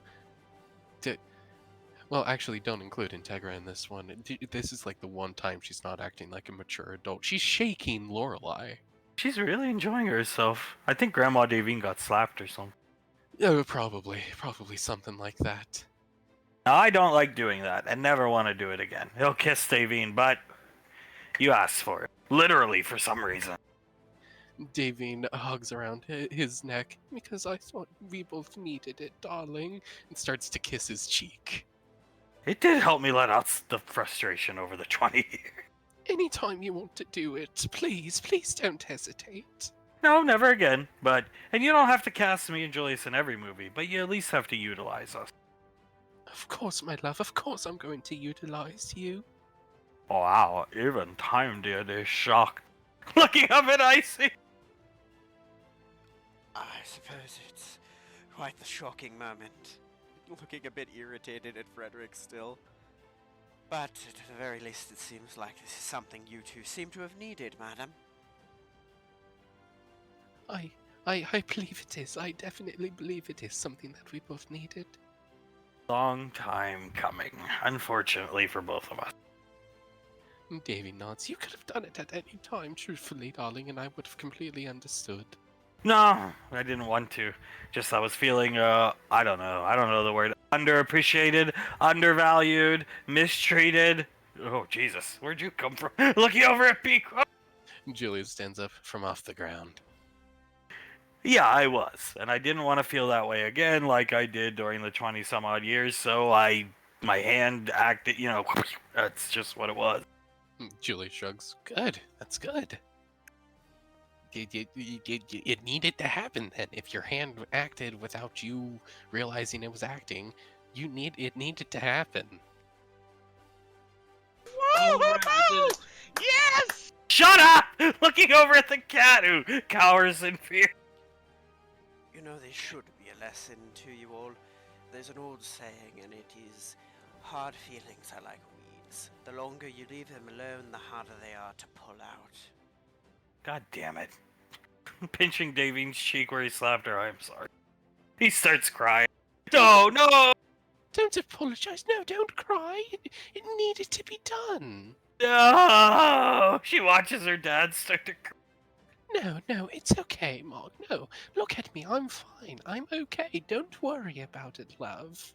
Cry. Oh, great. Anciletta's having night terrors again. As Scar is inside the Clive Goblin, Unit Goblin, sees people getting thrown through the walls. This woman crawling away. Pinko. Dragging back in. You set him up, I knock him down like a set of bowling pins. As he throws 4 bombs in this direction and 3 bombs right into this direction. People trying to run out of the fucking building. And they keep getting thrown out by Scar. It's like a game of ping pong, Scorpion, don't you agree? Yeah. Swinging a metal pipe. Ding! Hitting this woman across the Clive just straight up swoops down and hits this person right across the face with his glider as he walks as he flies by. Stop this now! Hands on her hips. You stop immediately! Pointing at Clive. Oh, look, it's another pinko beach scar. He marches up to Clive. You're nothing but a bully! Nothing but a bully. I save from the bullies. You're the ones who are allied with the bullies. As he'll take 2 paintball grenades, fly past, and as he flies past, he pulls both grenades into her pockets. blowing her pants open. Scar comes over, benches her in the air, slams her lower back into his knee, grabbing her back, rolling into the wall. Oh, a beautiful show, good sir. Beautiful show. As he glides around Scar, he passes by a group of people here, and he hits them all with his glider, purposely trying to hit them. Knocking them unconscious. Look at this guy in the suit running up Scar's tail, turns up, sprays a paint in his face. If that wasn't enough for you. As he again hits him with the glider, but as he hits him, he throws the grenade right at this guy's cheek, so it blows up right onto his cheek. Ooh, falling on this. It's really quite simple, isn't it, Scar? We're doing Incredibly. We're doing God's work here. You can run, but you can't hide. Jumping back in the building as there's massive amounts of fucking screaming happening as flashing back to the Oscar. It was beautiful, Julius. It was really beautiful. I loved it. Did any of us record it? Oh, yeah. From the least suspecting person of them all. Patting Integra on the head. Good thing we gave her a mini wrist computer too, like Tom. Integra gives them both 2 thumbs up and sends the video to both of them. Oh God, Speedy, I'm so proud of you. You talked in a full sentence. Don't think I didn't notice that. Her first words after Mom finally got what she deserved. Integra smiles at Pequod, stands up, goes over to her and gives her a kiss on the cheek.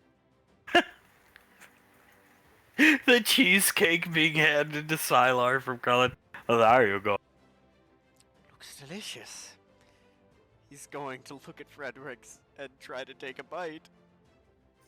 He goes to take a bite, and Frederick stands up and flops his body onto the table in the perfect way, so his face flops right into the cheesecake. I'm just going to hand any of it I get to him now.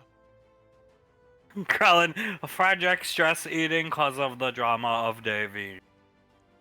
And the drama of your friend Clive, I would assume. Of course, commander of the unit. Oh, it's drama, drama, drama. He lifts his face up and it's covered in cheesecake. I fully understand, my boy. But can I at least have a single bite of my food?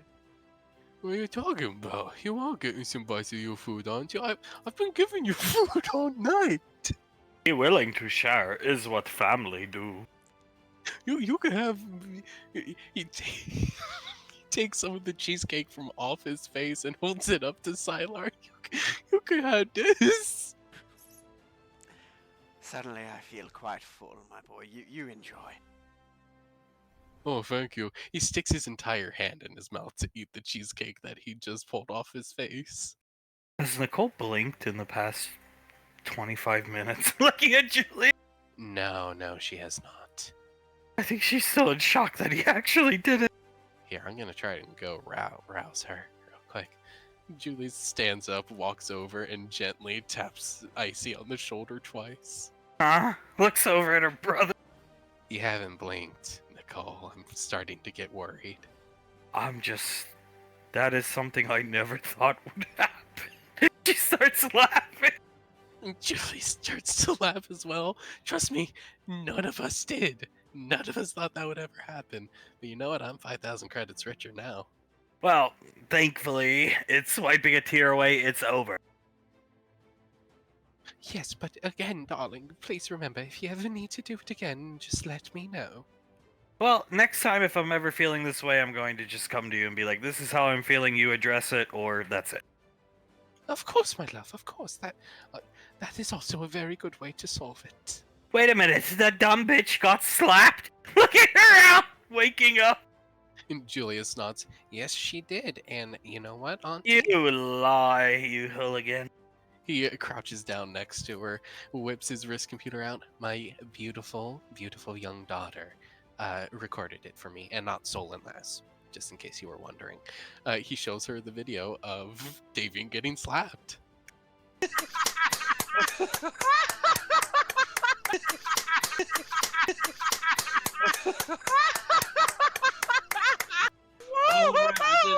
Yes!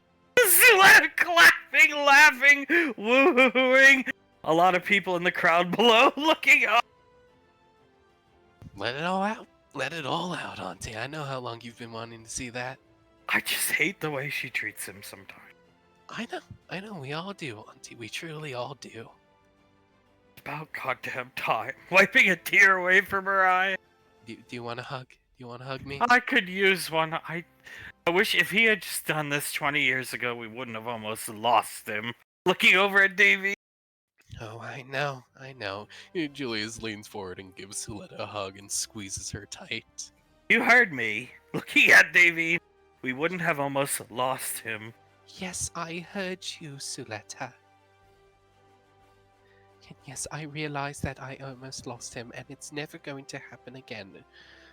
Especially since we have multiple plans put in place to prevent that from happening. Yes, darling? Yeah, I still don't. He looks at his hand. I'm not laughing. I just give it just. It was like, what the fuck? That's why I looked shocked after I did it. Well, it's fine, darling.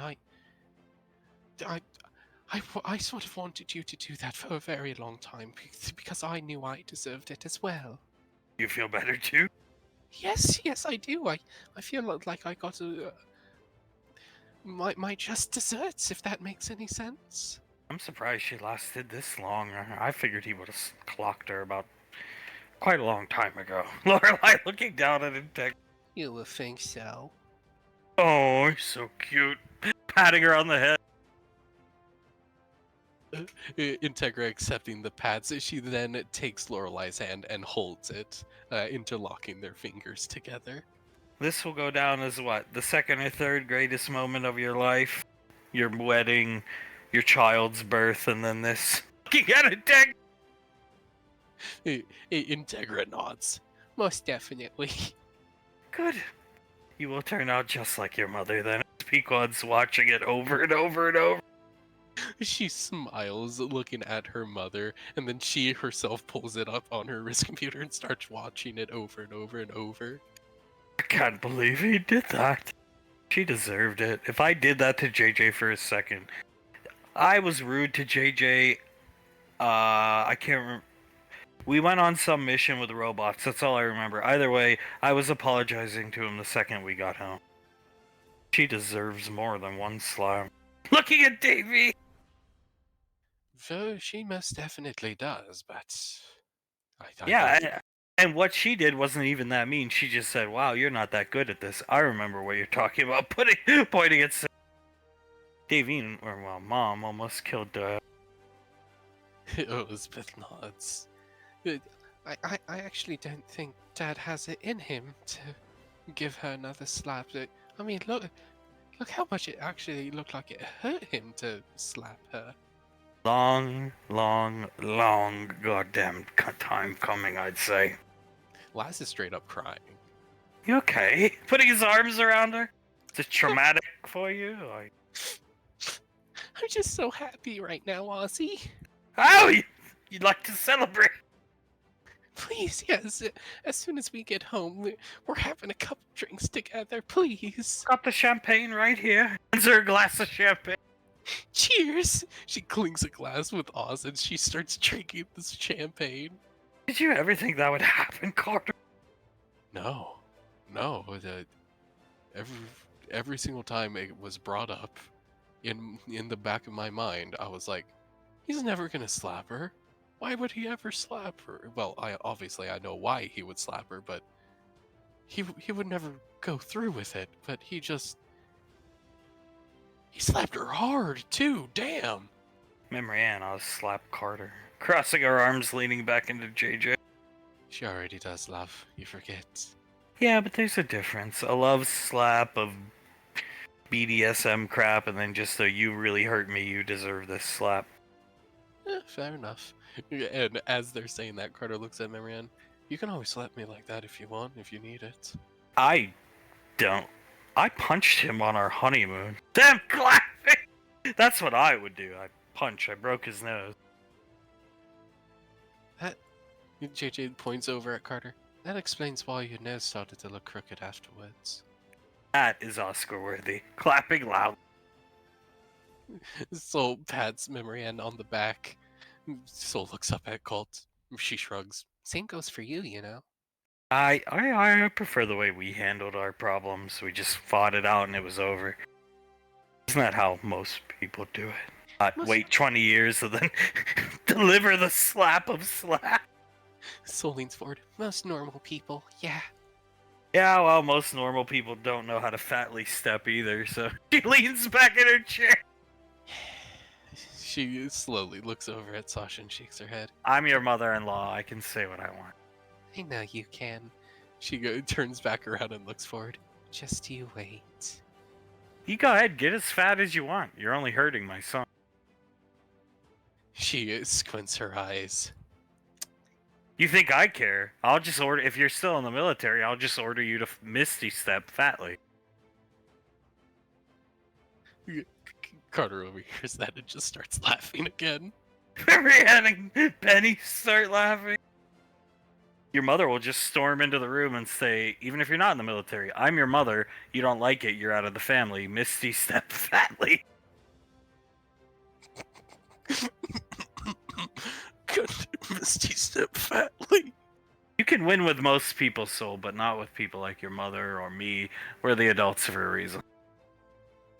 I don't mind if you put on the weight, honey. It's okay. Soul looks at Colt, then at Sasha, and crosses her arms. We'll see. We'll see how your opinion changes when the fat Moon Maiden figure is released your mother was drawing up. Wait, what? Pequod. Pequod. Oh, yeah, she'll come over here. Yeah, here's the prototype image. Comes with a couple accessories, 2 dogs, and yeah, it comes on a podium, fatly step. Yeah. And a hover chair. Laz looks over at it, and if you've ever had to do this, then you completely understand. She has to stand up and like walk around while clapping and laughing to herself. Fat Soul action figure to go along the lines of the B Squad ones I plan to release way later down the road. This will be a special edition of you. I always do special editions, like if Colt, I don't have plans for a Colt one right now, but let's say I have plans for a Colt action figure, right? Let's say he gets a new set of armor, Sasha, that can be arranged. Then I'll have a special edition that's his new set of armor. An exclusive. Carter's will be obviously at the beginning of his journey, and then whatever armor he wears at the end, and it'll come with guardsmen, because Carter can summon a Novian guardsman, right? So, your special edition is your special edition. You, when you were definitely a special case on Gateway, making Ricky's father very uncomfortable as you fatly sat there. I see. Well, thank you for designing that, Mother. It looks very, I actually don't have words for it. Hardest lessons in life to learn are the ones you have to see with your own eyes. She'll walk away. You aren't that big, honey. It's okay. Rubbing her head. She gestures towards her mother. I don't think she would lie to me, honey. You were that big. So you're nodding her head. You were that big, and yes, you can sit fatly, because we all know you can because you used to do it. All I remember was your shoe size got a lot wider, you know? She went from like a 5 in females to a 10 in females. I don't think that's just a bit wider. Is that why you never wore shoes back then? Sort of. It was hard to find shoes in my size. pro basketball player. Basically, Shaquille O'Neal over here. Oh, that's terrible. Well, Fat Soul had its charm. Patting Soul on the shoulder, it's okay. You were birthing that beautiful thing that's Sasha's holding into this world. It well worth it. I mean, certainly well worth it. I'm very happy every single day that I get to lay my eyes upon my daughter. And next time you get pregnant for my son's sake, maybe you could lay your eyes on the treadmill. At least once or twice a week. Colt laughs, actually. Soul looks when Colt laughs, Soul looks at him. I could definitely walk on the treadmill. Only if you want to. I don't care either way. No, I'll do it for you, honey. My only I think you've done enough for me personally. Healed my back, but the only thing I really did fear was if you rolled over me at night on me at night, I would have gotten actually hurt. Sam, Carter starts to laugh. that's not meant to be a joke. Looks around. I legitimately had a fear. You remember how I'd sleep with my arm up and elbow out? That's why. Oh my god, that's why. You actually fucking said it, Samantha. Oh my god, I didn't expect that. I can't. You know what? Good on you, patting Colt on the head. I was afraid because you were big and powerful, fat, big and powerful. And if you rolled over on me, I would have got hurt, and then the squad would have been down 2 people. Oh my, I'll walk in the treadmill this time. I swear I will. We'll do it together. She pats Soul on the head because I would like to see you pregnant more. Soul nods at Sam. I would also like to see you and JJ have some kids of your own. Someday. She shrugged. Someday soon, hopefully. Someday, and we'll tell them about the legendary clean sweep Oscar where Davine Rainfall finally got what was coming to her. Certainly a legendary night indeed, as he takes a sip of his soup. Jesus Christ, get the fuck down here, Davine! He's been calling you for 25 fucking minutes. Nobody gives a shit you got slapped. You fucking deserve it. He points up at Davine. Dear Jesus, Hunk, go with me, darling. Yeah, grabs her and runs off. About fucking time. Yeah, run your fucking ass down here. You won't find any other man to carry you around like that. The way you treat people. Take your fucking stage. Hope you have a speech prepared this time. You people are going to kill Tommy. Be the death of me. Everybody laughing because they think it's a joke, but... sets Davine down. I like to imagine before Davine says her script, in the audience there was just someone who said, "Man, the skits this year are amazing." Oh yeah, they're fucking great. Let me tell you, give you gray hair. There you go, Davine. Why don't you make your husband feel more like a fucking loser? Walks over. Jesus Christ. Well, she looks across the audience. As I always say, thank you very much. She looks at the Oscar. I truly cannot believe that we have the complete clean sweep. She looks at Hunk and smiles. And I couldn't have done it without my darling husband. No kiss, Davine. She returns the kiss. He is my strength, my fight within myself, everything. She smiles wide at him. He's the father to my children, Julius, Icy, and Pequod, Elizabeth and JJ. He's the grandfather to their children, and he will be the great-grandfather to their children after that. And I can thank him no more than for giving me what I so deeply wanted, my family. She smiles again and gives him another kiss. Hunk will kiss her back. Tommy, arms crossed angrily, looking at the back of Davine's head. Frederick can't help himself. He wants to say, yeah, but when's it gonna be a more fucking movie? Yeah, but what's it gonna be in the next movie, huh? Hunk, Rainfall, Honk rain fall. Honk rain Rain fall. fall. Chant starts. He- The whole audience picks up the chant, Lorelai. Oh, I shouldn't have come. I caused all this. She puts her arms. Little Integra joins in on the chant. Oh my goodness! Looking down at it. Pequod, no, it's good you came. This needed to happen, even if it ruined the Oscars for some people. I don't care. We'll be here next year. And I have a Juliet. feeling it would have happened sooner or later, madam. Oh, I'm not coming next year unless I get to sit next to this. Integra looks up at Lorelai, winks. You could count on it. I'll stroke Integra's head again as the chat continues. Wow, it's almost like you think it would have been a movie the past 2 years. Gesturing out to the crowd, then looking back at Davy.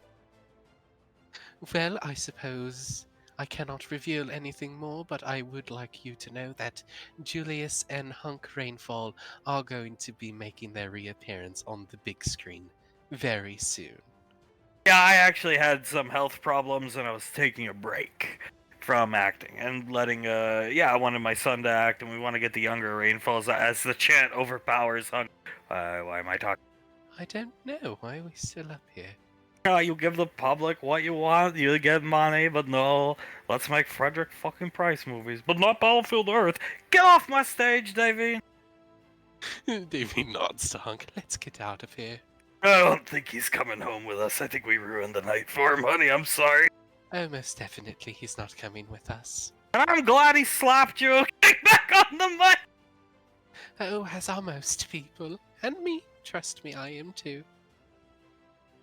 And the chant continues, Pequod.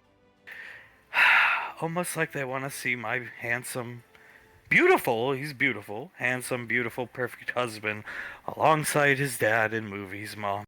And they're both going to be in movies. Trust me, darling. They are. Tommy, up here. Who wants to see Fat Frederick too, though? Hunk Rainfall! Hunk Rainfall! God damn it. They just keep cheering for Hunk and Julia.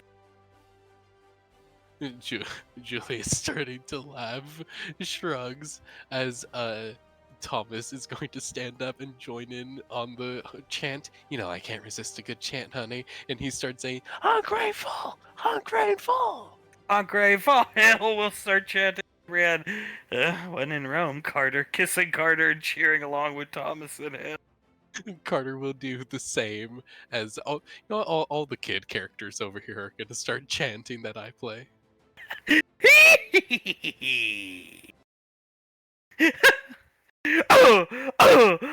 Scar is punching the woman on the left in the face. She's bleeding out of every orifice on her face. Scar will throw her into this guy who's staggering up. Come here! Throws out a kunai. Into this lady's shoulder. Get over here! Uppercuts her. Clive. He spots his true target. He needs to take down any mention of Carter within the UCF. And he sees the mural. Karen bravely and gallantly scaling the billboard. Stop! Points at Clive and pulls out a taser. Clive will, in fact, stop. He is floating around on his glider. Oh, and what do you think you're going to do with that, Karen? This. She pulls the trigger, the prongs shoot out. Ding ding, deflect off Clive's armor. Oh, Get out of here, Jamal! Jamal looking horrified.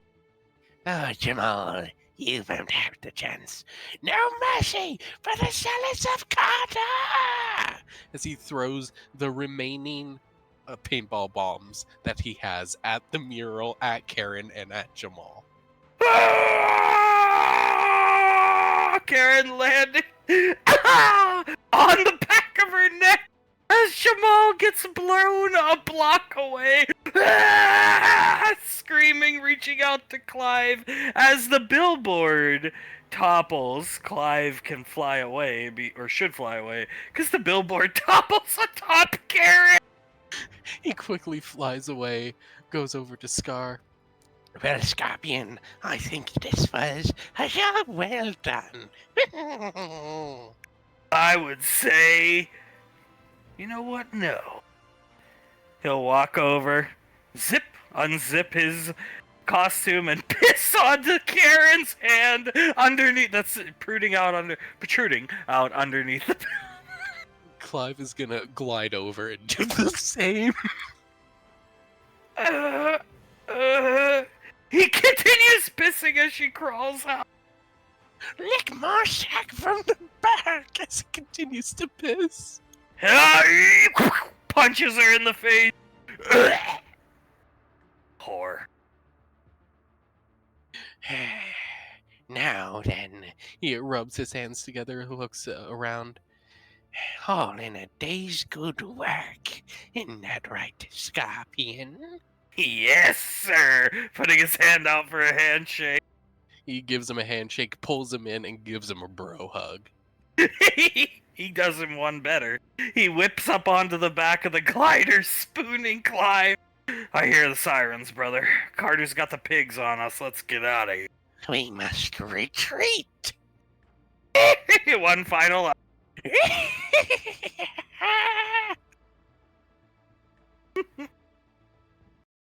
You know, with everything that was, they're doing the Predator handshake. With everything that was going on at that Oscars there, I was like, I almost missed your name. I did miss your name. I'm very proud of you, son. God damn it, Dad. I'm proud of you too. I truly am. They're tightening their grip on one another.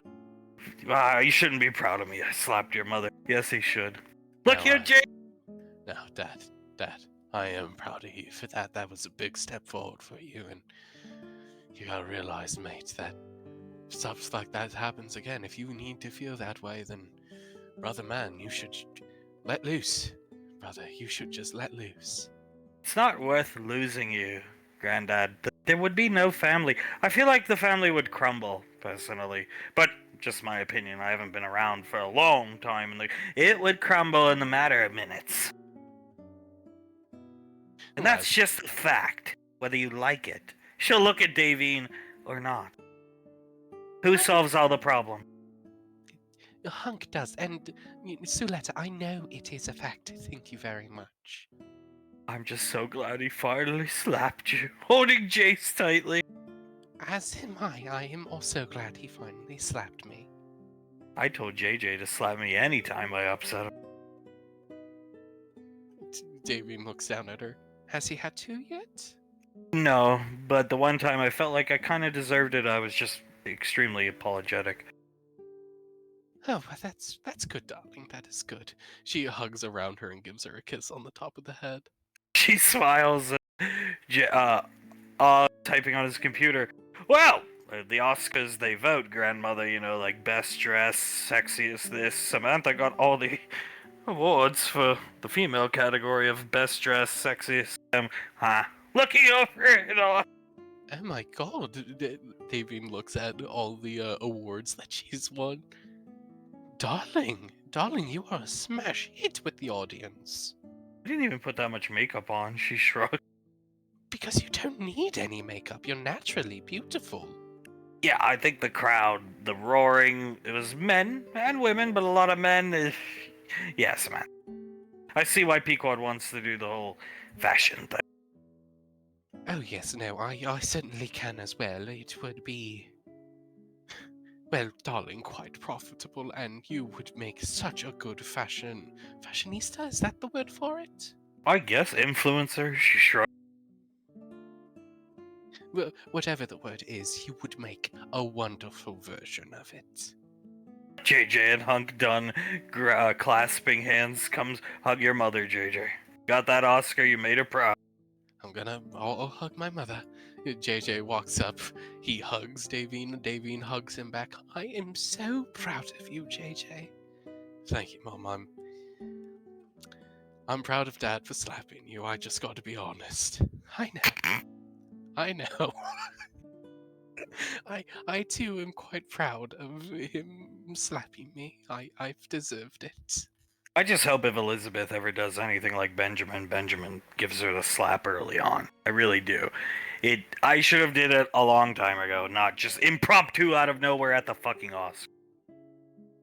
Well, if she does ever do something like that, which God forbid she does, but if she does, I'm sure Benjamin would have witnessed everything that has gone on since he's come here and realized that just slapping Elizabeth would be the correct choice. Nah, stroking his chin. I think Elizabeth has watched her mother, taken a lot of her mother's great qualities, but also learned from her mother's mistake. Maybe she disappeared for a while, I totally get it, but she is the guiding hand and the responsible one in that relationship. Trust us, we're around them a lot. Fuck, good. That's good. Very good. I'm happy to hear that about my daughter. Didn't know what to say during my speech. And then when Tommy was like, "What you want to say, Samantha?" People tell me I'm hot. He shrugs. Which they did all the time. JJ smiles over at her. I think it was a perfect speech, my love. I think it definitely cemented Patricia's plans for you once the B Squad stuff is all behind us. I believe so. If she wasn't convinced at that point, she would definitely be convinced with all those, awards that you won, darling. Just sobbing into Jace's head. Tears of joy that Davine finally got what she deserved. Jay's nodding. He's hugging Suletta. He understands what's going on, and he has a little tissue, or a handkerchief that's come out of his suit pocket, and he's wiping her tears away. Don't let we all know you like girls, but don't let a woman overdo that to you, Jace. You step up and stand your ground, or tell them leave. Get lost, please. Don't die on us like Unc almost did. Oh, Jesus. Jace's eyes widen and he nods at her and gives her a salute. He almost died of a heart attack. You're too young to understand now, but you will be educated promptly on it when you're around 8 years old. Jace hearing that, oh Jesus, I'm going to be what? Jace is all alone out here. Soletta's still crying into his head. He just hugs her and starts petting the top of her head, gives her a kiss on the cheek. Well, I don't think we need to go over the slapping in their education. Besides, nobody recorded it. Where did you get that? Looking over at Samantha. Oh, apparently Integra. Davine's eyes widen as she shoots a look over at Sam. Integra, the child? Look at the POV. Holds it up to Davy. Oh my god, she's right next to Lorelai. That's exactly where Integra was sitting. You can see Lorelai's shocked expression. Oh god, what did I do? You did what needed to be done, the correct thing to do, darling. Yeah, just never again. Yeah, either way. Clean sweep. Clean sweep indeed, we finally done it. Hunk hugging Davy and kissing. Davine returning the kiss wholeheartedly. She wraps her arms and legs around him.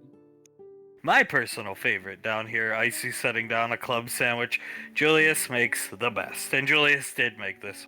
He used to make them for me all the time in the apartment. Julius nods. I haven't been able to, cook as much, just given how busy I am, given my job, but enjoy, Sylar. I hope you enjoy. Ho ho ho ho ho. You had a club sandwich, I see? Lorelai will move to the couch next to Mama Land. Oh, thank you. Whoa, as he sits down in the chair. Are you gonna eat that, Sawa? I don't think anything I answer is going to change the fact that you're going to take it from me. Just take one of the fucking... She levitates the sandwich to Sylar's mouth. Let him have one. There's 3. That's why it's a club sandwich. Is Frederick gonna let him have it? Fledwick is not going to let Sylar have the sandwich. He is going to look at Icy, point behind her. Oh my god, what is that? Huh? She turns around. He takes a pen and throws it at her to lessen her concentration, and then he's gonna steal the floating sandwich out of the air. She turns around, oh, cracking all of her knuckles in her hands as she sits down. God Breathe, laugh. breathe, Nicole. We don't want to nevermore the house, do we? No. Just eat the fucking food, Frederick. She gestures at Fred. Flitwick is going to slide the plate over to himself and start eating the sandwich, grabs a handful of fries, and just stuffs them all in his mouth at the same time. That was the worst Oscars ever. I have ever fucking been to. It was Julie. quite something. Julius looks over at Icy and raises his eyebrow. I don't know, me and Pequod quite enjoyed it, and so did Integra. You did. You were enjoying it up until Mom got slapped. Be that as it may, we still enjoyed it. If it was all building to the slap, then it was all worth it, in my humble opinion. The slap was the plot twist. Nobody expected it to happen. It was like I see dead people, or what else? I can't remember any other good twists right now, but it was an amazing twist. In the entire view of the night, I see. Marianne snorts on a laugh. Our favorite feed people. Carter starts laughing. And Julius looks over at Memorian and then over at Pequod. Did you just hear what your daughter-in-law said? I see roofied people. Would you like that project greenlit? You want to script it out with her out in a cold? Sure. She puts her arm around Icy. Carter laughing. Oh, Jesus. Granddad playing Bruce Willis acting with Clive trying to act like a 8-year-old or however old Haley Joel Osment was when he filmed that movie. We could script it out, Icy, and you'll win an award and get recognition. Patting her on the head. Show business, baby girl. Carter looks at Memorian. I fully encourage you to do so. I would love for you to get some recognition. It would be nice. Looking down at Carter's Oscar. Carter smiles. He gives her a kiss on the cheek. Then go for it, honey. Right with on Icy. I highly encourage it. It would be nice to have a writing partner back. Me and your mom used to write. We bonded. We had a great time. Now I'll go to her and be like, hey, do you want to help me with this script for Mom? Oh, I'm busy. Time eating. She starts drinking. Julius lets out a chuckle and looks over at Memorian. And if you're like your mother, you're most likely very good at writing, so he shrugs. I think you would be the perfect writing partner for Nicole. Well, I write all the songs for the band, but nobody wants to give the writer of the songs credit. That's why you write for show business and leave the band behind you after 2 years. And Julius clicks his tongue twice and nods at Memorian. Yep, you write for showbiz, because you know what? In show business, doesn't matter how good the actors are. The writers are always the actually important ones. Sylar seeing some delicious homemade hand-cut French fries still on the plate. He'll just give up and try and reach for them. Sylar goes to reach for them. Fredwick climbs onto the table. His stomach dragging across the bottom of it, as almost like a dog or a wild animal, he goes down face first and starts eating the fries. So what do you think about the Oscars, sir? Looking at Sylar! Well, I didn't get to hear much of the speeches, but Tommy is always a delight to watch, and, well, at the very least, there wasn't a quiet moment. There never are a lot of quiet moments. He's holding it, or I'm sorry, Samuel's holding Integra, who I imagine is just watching the footage over and over. Yeah, and she's laughing maniacally each and every time she gets slapped. Okay. He'll reach back and turn the volume down on the wrist computer, because all everybody could hear was slap, slap, slap. Integra looks up at Colt, raises one of her eyebrows, and then goes back to watching her video. I'll let her enjoy herself. It was a long time coming. It very much was. How long have you been saying it should happen, madam? 24 years now? But I never thought it would. She shrugged. Pequod, for years, I have wanted to punch Mom. But every time we get to that impasse point, I cannot. Because I do give her shit, but for all the shit I give her, she's the only actual mother figure I've ever had. Albeit she took about 1.5 years to actually start doing her job. You see, thinking about the gym. But either way, she at least made an effort eventually. And ask Julius. She gestures to Julius. The day he had the heart attack in the hospital bed, you thought I was gonna clock her the second she came in, didn't you? Yes, of course I did. But I can't. And even me hitting her, what does it do? It has to come from him. He's the one she fucked up. So to see him do it was immaculate. Julius nods. It was very nice. Do you guys know how long ago I made that bet with Sasha? Icy shit, I can't even remember. It was basically right after she walked away from him. And me and Sasha were talking, and we were both like, she should just get slapped by him. That would teach her a lesson, and it would solve a lot of problems. We both said, it's never gonna happen though. And I told her, you want to bet on it? And you know what? That's back in the day when 5,000 credits was like a lot more important to us than it is now. So 5,000 credits was a huge bet to place on something like that. And I knew it was gonna pay off. Which time was this when she walked away? Looking at Julie. The first last time? No, the last time. The second time? Yeah, I think it was the second time. The time in the house. Oh, groaning loudly. You know, That was so weird. We showed up, he was there, mask off, and she just walked to the sink, and I was like, God, I thought I was shitty at this. I know, but you know what? It got me 5,000 credits, that's for sure. You know, there were only a few times that I heard the madam talk about and I quote, that elvish bitch, for hours in an angry tone.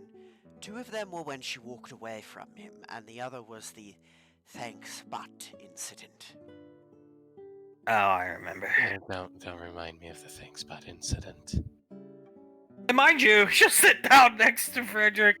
The fate of the universe was on the line. It's not like that matters or anything. At times, I think you were more stressed about their interpersonal relationships than the universe. Now, their interpersonal relationships are why they succeeded, contrary to what the military brass, besides me, thought. So, I was right. You were. Our closer connection certainly made us keep an eye out for each other far better than if we were just... He tilts his head a couple ways. Strangers, basically. That's basically what most squads are to each other. So what you think about Mother Goodash, Sylar? Mother Goodash. You could see him rub his chin for a while. Is that the mannequin that I heard everyone in the apartment hated? Yeah, she got eradicated. Ash had some... I'm not getting into it. I don't want to get into it. You talk to Ash if you... But Ash had some personal issues in his relationship going on. And Ash was like, you know what? No, actually, it was the Ranger squad Ash was serving with at the time. They made multiple... I had them make multiple to use as target practice to prove a point to Asherion that it's time to grow up. And Ash grew up that day. Probably long before that, too. But he took one of the mannequins down to his home and let Integra, God rest her soul, and Ceres beat the mannequin and let their frustrations out on it. Much like somebody has been begging to be slapped for the past 20 years, and somebody finally let their frustrations out. That makes sense. I never got to see it, Krellin, but I'm sure it must be a lot like your father in the chair over there. Oh, no. She pats Sylar on the shoulder. Mother Goodash doesn't exist anymore. The last one was destroyed. Ah, very tragic. Looking around. Well, I'm sorry for your loss then, Krellin. Mother not allowed on the lane. More persecution from Julius. Colt laugh. Uh, all my like little rugrats just look directly at Samuel and start shaking their head at him. Samuel puts up a finger at Thomas and Hale. Thomas goes to open his mouth, and then he crosses his arms and looks down at the table. Hale putting Thomas in the Pequod position. You ever imagine this? Your mother not allowed to live at Lane because of persecution or racist against mannequins. Galleon's known for their racism. I'm sorry, what is the other persecution that you're referring to? Go live with Jehovah Witnesses. Julius dragged me back cause jealous me making new friends. Ah, That- yes, that's the one. That's not why. We all know that's not why. If you want to make new friends, go right ahead. You just can't do it at a Jehovah's Witness Kingdom Hall, please. You weren't trying to make friends. You were trying to seek asylum and take advantage of people. Looking at girl to get away from Clive. You do the same. Pointing at it. Julie tilts his head. What do you Take mean? advantage by giving food, money, and pay bills? Me think not. Casey cracks her knuckles. Julius puts both hands on her shoulder. Nah, it's not worth it, Nicole. It's not worth it. They based a video game off your fucking ridiculous idea of controlling the Pope and starting a crusade to fight Clive. Is good idea. Even Sylar agree with me. Well, the game was a good idea, although I think leading a holy war on your lane may not be the best of plans. Made by bad daughter Elizabeth. Snorting out. Julie starts laughing. She's bad daughter because of her mistreatment towards the family and her parents. Yeah. Yeah. Right. And JJ, son, good JJ. Very apt names, Krellin. You and your friends have a way with words. Frederick come up with these titles to bestow upon them.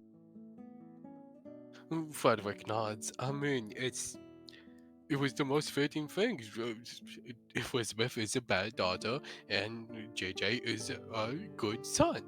It just what makes most sense. Memory and arm around Carter. What was that fairy tale 8 stuff? Wasn't Uncle Scar actually working with you back then, like taking orders from you, Frederick? Oh yeah, no, he was. I was like the widow of the fairy tale 8. I believe it was me, Quellen, Samuel, Zap, Mama Wan, Scar, Tommy, and then there was an 8th that I can't remember right now. Yuri. Oh, right. Yo, he never really did much, honestly. It's par for the course. Crossing her arms, leaning on Julie.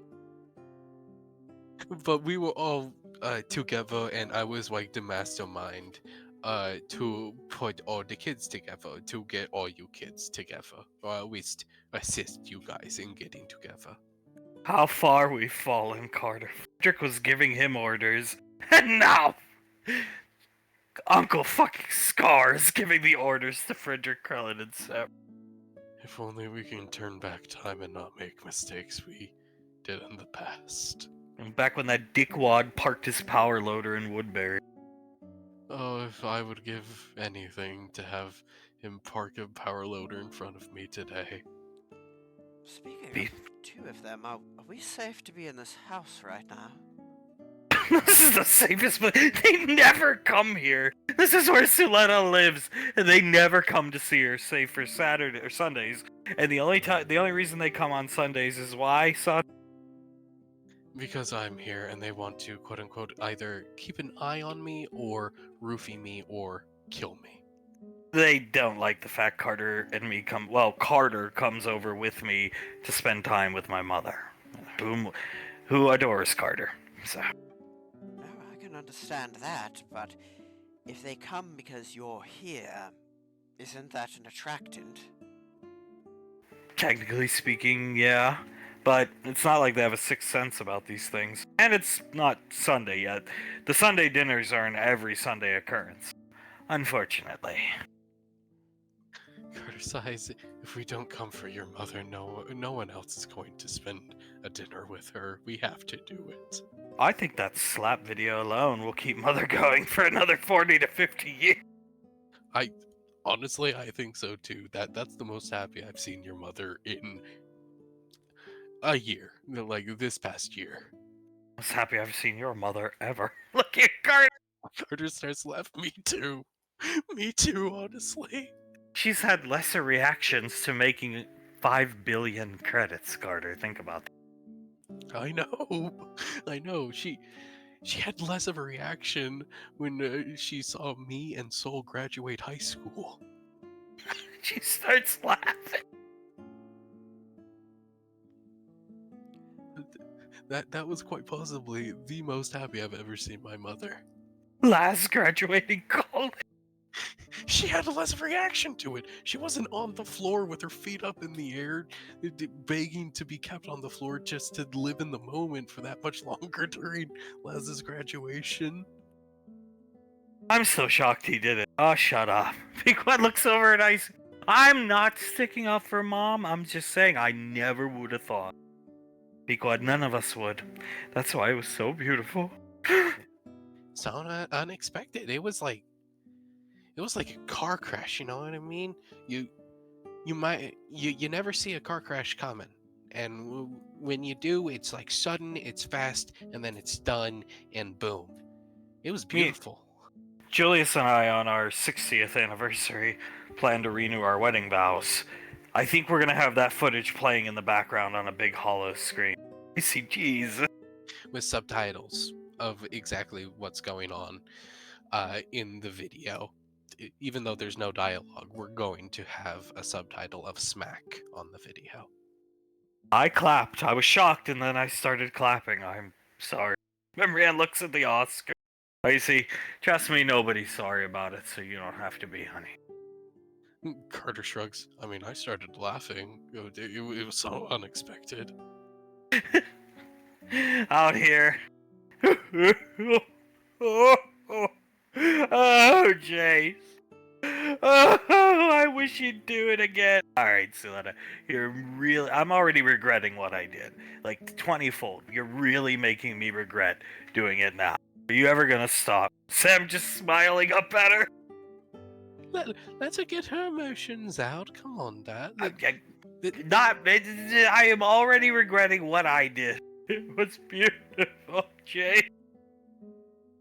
Jay's nodding to Suletta. He is continuing to pet her on the top of the head and periodically give her a couple kisses on the cheek. She has wanted to see this badly for a long time. You can tell. Just scratching his head looking at Suletta. Probably longer than 20 years, honestly. Probably since I was born, even though she didn't know Davine by the time I was born. This is starting to make me uncomfortable. Now I feel even worse. Great. No, you needn't feel worse. We can always. She looks in the doorway. We can always go inside, and maybe that'll. She's just gonna follow us and cry about it. Look at her. It was like seeing the cradle of creation itself, Jay. Sam. And then when she says that, Jace actually looks a little confused and looks over at his father. I'd just comfort her. He gestures towards Suletta with his hands at his side. He nods as he continues to comfort Suletta. If we would have lost him, that would have been it. I would have died, Jace. I couldn't lose him. She has no clue the effect she has on people. She just hears little Jiz going, as he continues to pet the top of her head. And you don't let anybody treat you that way, Jace. Please, just lay down the law and smack them good if they treat you like that. He gives her another salute. She, rubbing the back of his head. She'd been waiting for that, man. That's something else. Oh, she most certainly has. Well, not like you didn't deserve it. Looking at Davy! I, of all people, know how much I deserved it. I've basically been begging him for 20 plus years to slap me. And I did. It's finally out and over with. Blaze, what's the conundrum there, big dog? I'm looking at Blaze, who's blankly staring at the TV. JJ looks at the TV. What? What's wrong? The Universal Cancer Foundation attacked! Out of nowhere! He gestures, turns around the reporter with the microphone. The assailants have yet to be identified. We have very blurry CCTV television footage, closed capture device footage of them. What you're about to see may disturb you. And they hear Clive letting out a laugh. Bitch! Scar beating a woman. The assailants have, as I've said, yet to be identified, Miranda, back at the studio. However, that being said, the body count is incredibly high. We have more than 95 people injured and a billboard destroyed. The vast majority of the Universal Cancer Foundation's building destroyed. This was a beatdown from hoodlums, at least as far as we can tell. Nothing was stolen, nobody's belongings were stolen. This was personal. He nods his head. Back to you, Miranda. Blaze pauses the television. What the fuck? They attacked a cancer foundation, Blaze? Carter, get in here! Fuck yell. Oh shit! Carter stands up and starts rushing in there. What? Marianne, it's fine, grandfather. I'm used to not getting any accolades for helping She looks at the television. Is that the United Cancer Foundation and Clive and Scar attacking it? Oh my god, we saw Scar wearing. Nicole! I see what? Comes in! Is that what Scar was wearing when he called to insult Julius earlier? Oh shit. Yeah, no, that's the Scorpion outfit right there. Oh no. Is that Mr. Clive and Scar? Yeah, it is. That is Clive and Scar dressed up in cosplay, and they just attacked a Cancer Foundation, United Cancer Foundation. I feel like I'm hyperventilating. Thank you, Miranda. I wasn't prepared to come back to me so quickly, but thank you. And yeah, here, turn the camera down here. Down here. This is the billboard. The camera turns down to the billboard. Apparently, we haven't been able to interview any of the victims. Nobody's capable of talking. And there's urination there. Don't step in that, Fred. Don't step in it, Fred. Okay. Anyway, watch your step. All right. So, anyway, the billboard was hit with some type of small arms explosives, something that there is paint everywhere. Local authorities, as of right now, believe it was some type of disgruntled high school kids, spray paint gang, something to that effect, Miranda. The billboard it looks like he holds up a piece of the billboard with Carter's face on it. A small portion, you can see like Carter's eye and nose.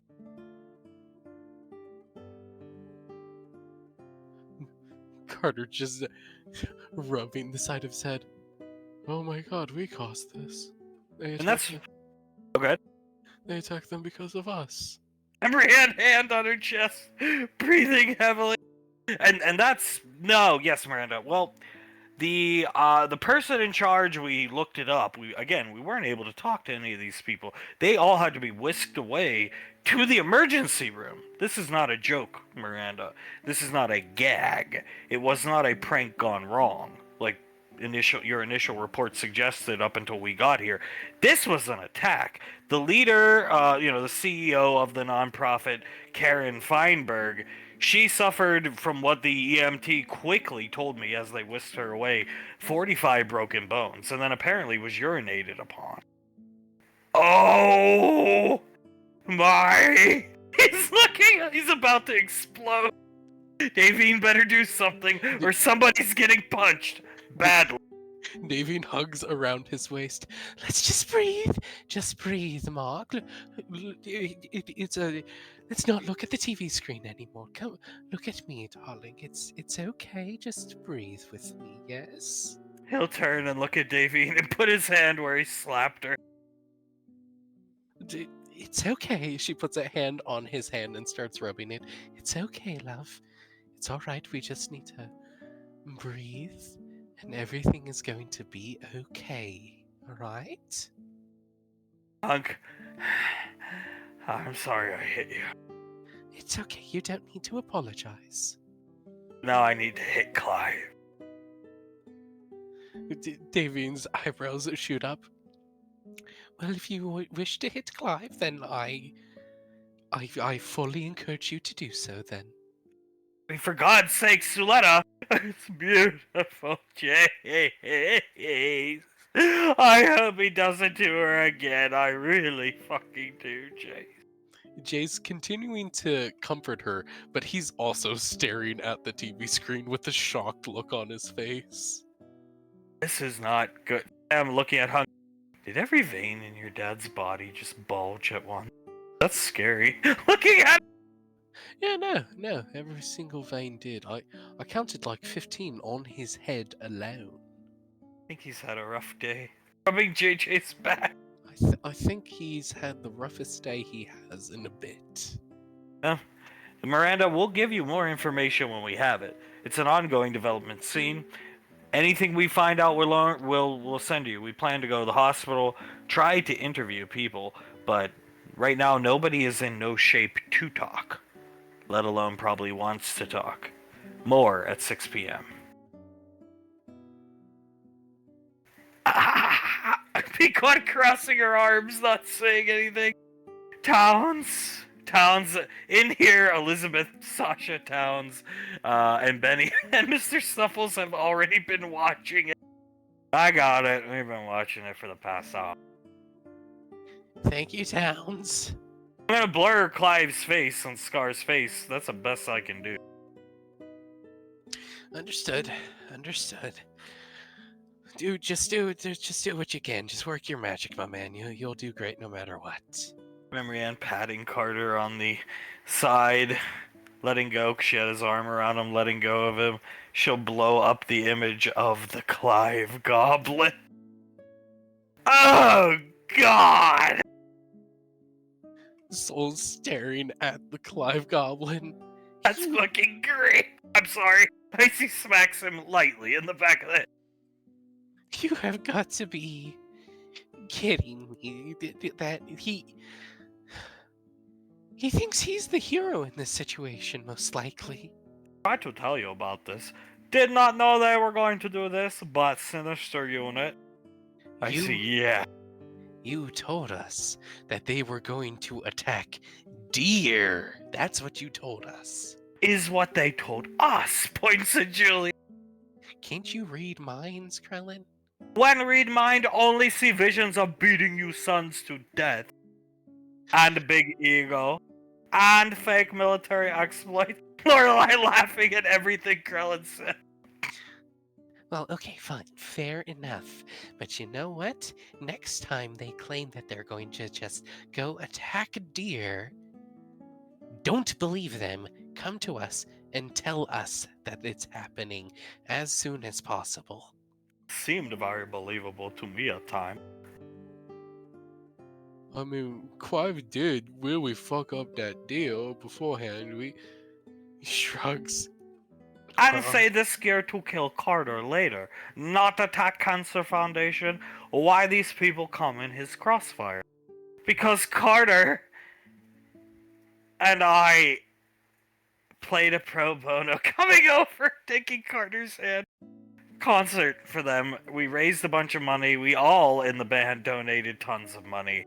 And then all the ticket proceeds and merchandise proceeds went to that woman who is the CEO of the nonprofit. 45 broken bones. I sincerely hope everyone pulls through. The footage of Scar playing, lifting a woman, breaking her back over his leg. Oh my god. Sam starts chuckling, hand immediately over her mouth. I'm sorry. I'm sorry. She looks away. Eliza having to do the same thing. She also has to look away. Oh my god. That ain't funny. He's still about ready to blow.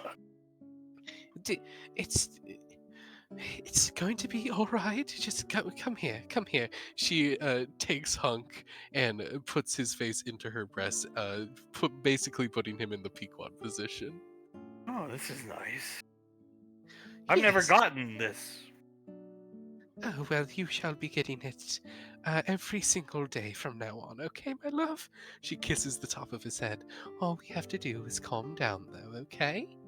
Another reporter from the hospital as Karen's lying in her emergency room bed. I don't know what happened. I truly don't. They were calling us acolytes of Carter and apostates of Carter or something like that. It was just a ravage one-of-the-mill day. Coughing up blood, run-of-the-mill day, and everything was fine. And then a man leapt into the crowd, and everything happened so quickly. And there was a man flying around. He was like a buzzard. A buzzard is what I would call him. And he cackled, and where his cackle went, explosions followed. And I have this. She still has the taser. I climbed the billboard and pulled this out. And I shot him with it, as my husband taught me to. And it bounced off of his latex suit or whatever it was. And then he just chucked bombs at me. And then they urinated on me after the sign collapsed upon me. And I don't know what happened to the young man that was even with me. He got launched across the town. This is nice. I like being here. I want to be here all the time. Oh, you can, darling. You can be here all the time. I quite enjoy it as well.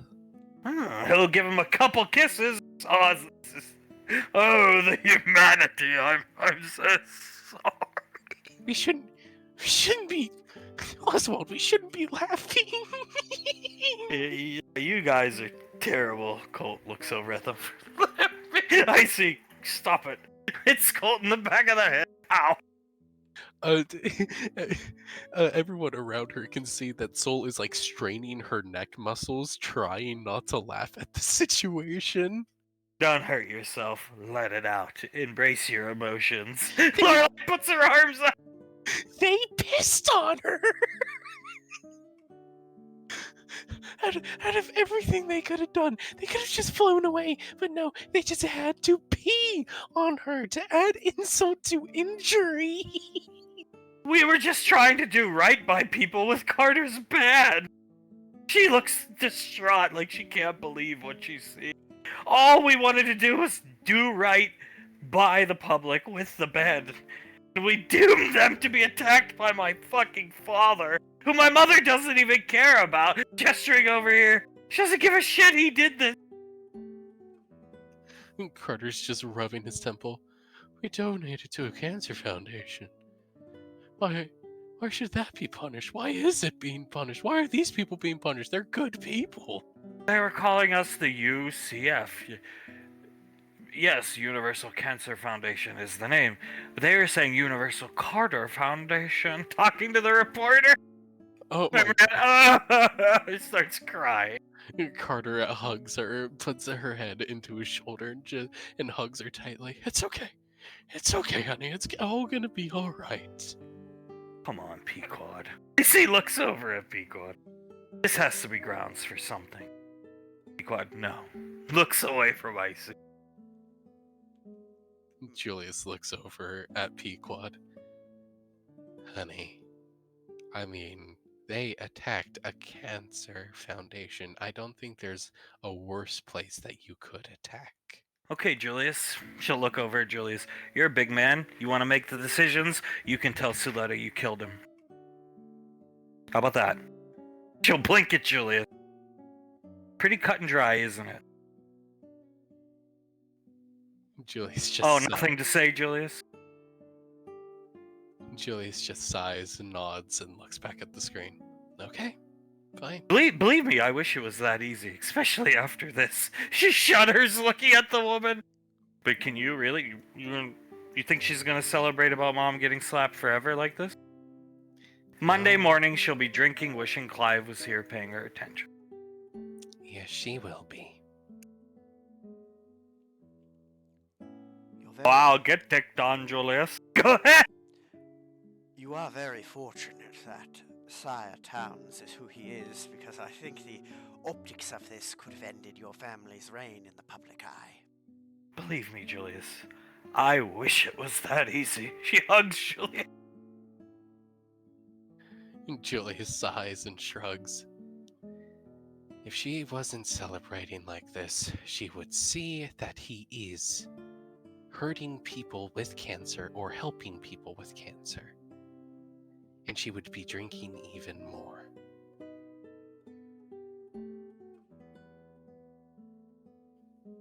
He sighs. But we'll not kill them, because you know what? I don't want to tell my aunt that I killed her husband. Quad pats Julius on the back. Then it's another 20 plus years. Gestures over to Thomas.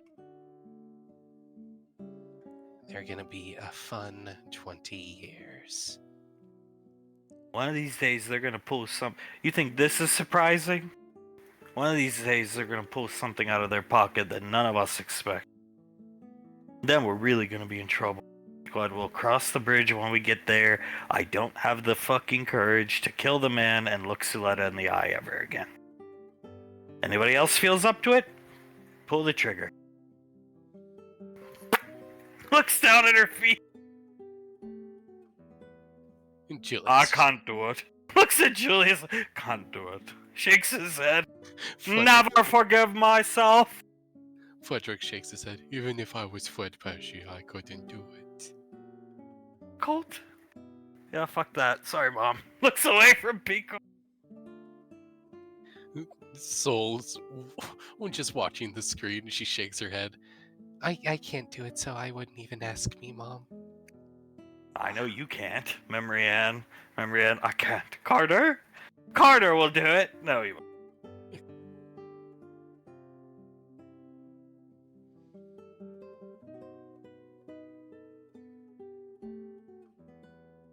Carter?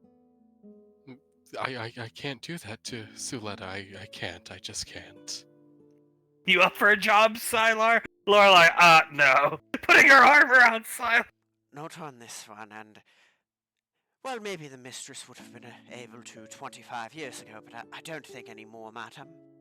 Oh, back in my heyday, she'll clap her hands together. Absolutely. But, oh, Suletta's wedding was so beautiful. She was happy for the first time in a long time. So I believe that is a no, madam. Although I would give the counsel of possibly destroying that armor. Good luck getting at it. I'm sure it's kept in secure location. Looking at you. Julius nods. Fort Bragg and or Area 51. 50 fucking one. Pequod rubbing the back of Julius's head. Here, just enjoy my boobs. Thank you. Julius will put his face in her boobs. You want to do it? They're doing it. Looks like your dad's loving it. You can if you want. JJ doesn't just put his face in her boobs, he buries his face in her boobs. Very smashing of you to win an Oscar. Thank you, darling. Like I said, I couldn't have done it without my smashing wife, though. She'll scratch the back of his head and kiss it, as quickly flashing to the following morning. Pequod holding up a list. On her wrist computer. Okay, so long story short, no fatalities, Carter. Does that make you feel a little better? That no one lost their life because of me? Yeah, no, it does. It's not because of you. It's not. Please don't blame yourself. You know I'm all up for you reaping what you sow. This is the other way around, Carter, okay? You tried to do something good, and it actually really impressed me and your father that you turned your band in a direction that could do this, have a true positive impact. It's not a useless childhood fantasy anymore of having your little band. It's you actively helping people. And we are very proud of you. She looks at Julius and kisses him on the cheek. Very proud of you, son. You couldn't do anything better with a band than what you're doing, so very proud of you. He smiles at him and Carter nods at them both. Thank you. Thank you very much. I want to do right not only by the world, but the family as a whole. No fatalities. A lot of major injuries. Internal bleeding. She grimaces and looks at Julius. A couple cases of internal bleeding. One woman's back, lower spine was actually broken. However, the time deity deemed fit to turn the tide of this tragedy and show up at the hospital and heal everybody. She smiled. Very good. That's good. Yeah, very nice of the time deity to deem that necessary. So, don't let them bully you, Carter. Have your positive impact. Do what you want to do with your band. I would much rather you do stuff like this than just play some songs, rake in cash, and give Memory Ann no credit. Not that you don't give her credit, but she's not gonna get credit, because that's band business, supposedly. Yes, ma'am. Yes, it is. Carter just sighs and shakes his head. I'll continue to do what I've been trying to do recently. Yes, ma'am. Has anybody heard from Father and Scar? Krellin, Samuel, and Frederick saw them meandering their way into Groom Lake this morning. And door locked behind them, and that's it. We're stepping up efforts with Krellin, Frederick, and Samuel. Part of the reason I don't fear the unit is because Krellin, Frederick, and Samuel, I don't fear them rolling up here with a tank and hurting you, because Krellin, Frederick, and Samuel actively sabotage them. Their tanks, their equipment, their gear. Zap's been out there to repair the tank 25 times. Who do you think's causing the repair problem? Krellin, Frederick, Samuel. Right. The problem is we don't have eyes in Groom Lake, so we're stepping up efforts. Julius is going to try to explain tumbler locks to Krellin later. I'm sorry, Julius. The day. Julius just sighs and shakes his head. That's gonna be production and a half. Can't be done. It's quite literally the simplest lock you can have. You just you move the tumblers within the lock and it unlocks. It's that simple. And even if it can't be done and Julius can't get through to him, we're arming them with directional microphones, powerful ones from Aunt Sasha, that can hear through concrete and stuff like that. Groom Lake can't be that secure. We'll have some intel on what they're doing, so. Well, that's good. That's very good. That any intel we can get from Groom Lake would probably be extremely useful to us.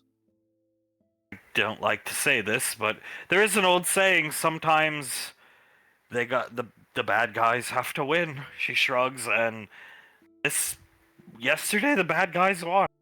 Pequod, yeah, playing with Julius's hair, twirling her fingers around.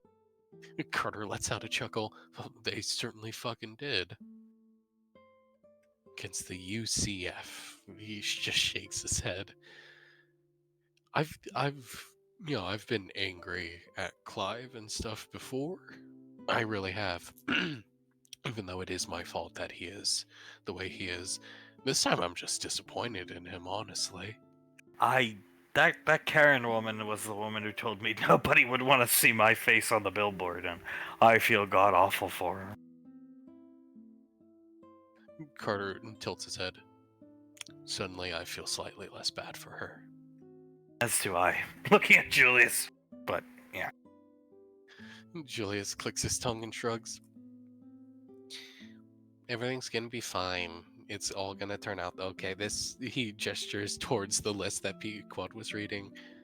This right here, Nicole had it all covered, so it's okay. This does not need to be on your guys' conscience at all. just continue moving forward with what you've been doing. Like me and Pequod have already said, we're both extremely proud of you too. And if you want, your dad and I, we want some alone time, right, Julia? Yes, we do. We want to get away, go, memory and celebrate grandma getting slapped. Yep, champagne and a snowy cabin alone. I mean, it is a very celebratory time. He just smiles to himself. Never thought it'd happen. Goddamn. But we would like some time alone. Would you mind watching Hale, Thomas, and Integra for us? Absolutely. She smiles big. Wonderful. It does feel good to know that we can always count on you two to watch our kids for us. Ding dong! Oh, memory and probably Colton Soul. Bringing Probably. Rebecca over, I hope. Oh, maybe. A nice little play date for those little rugrats over there. Carter chuckles, I'll go get it. He'll walk over and open up the door.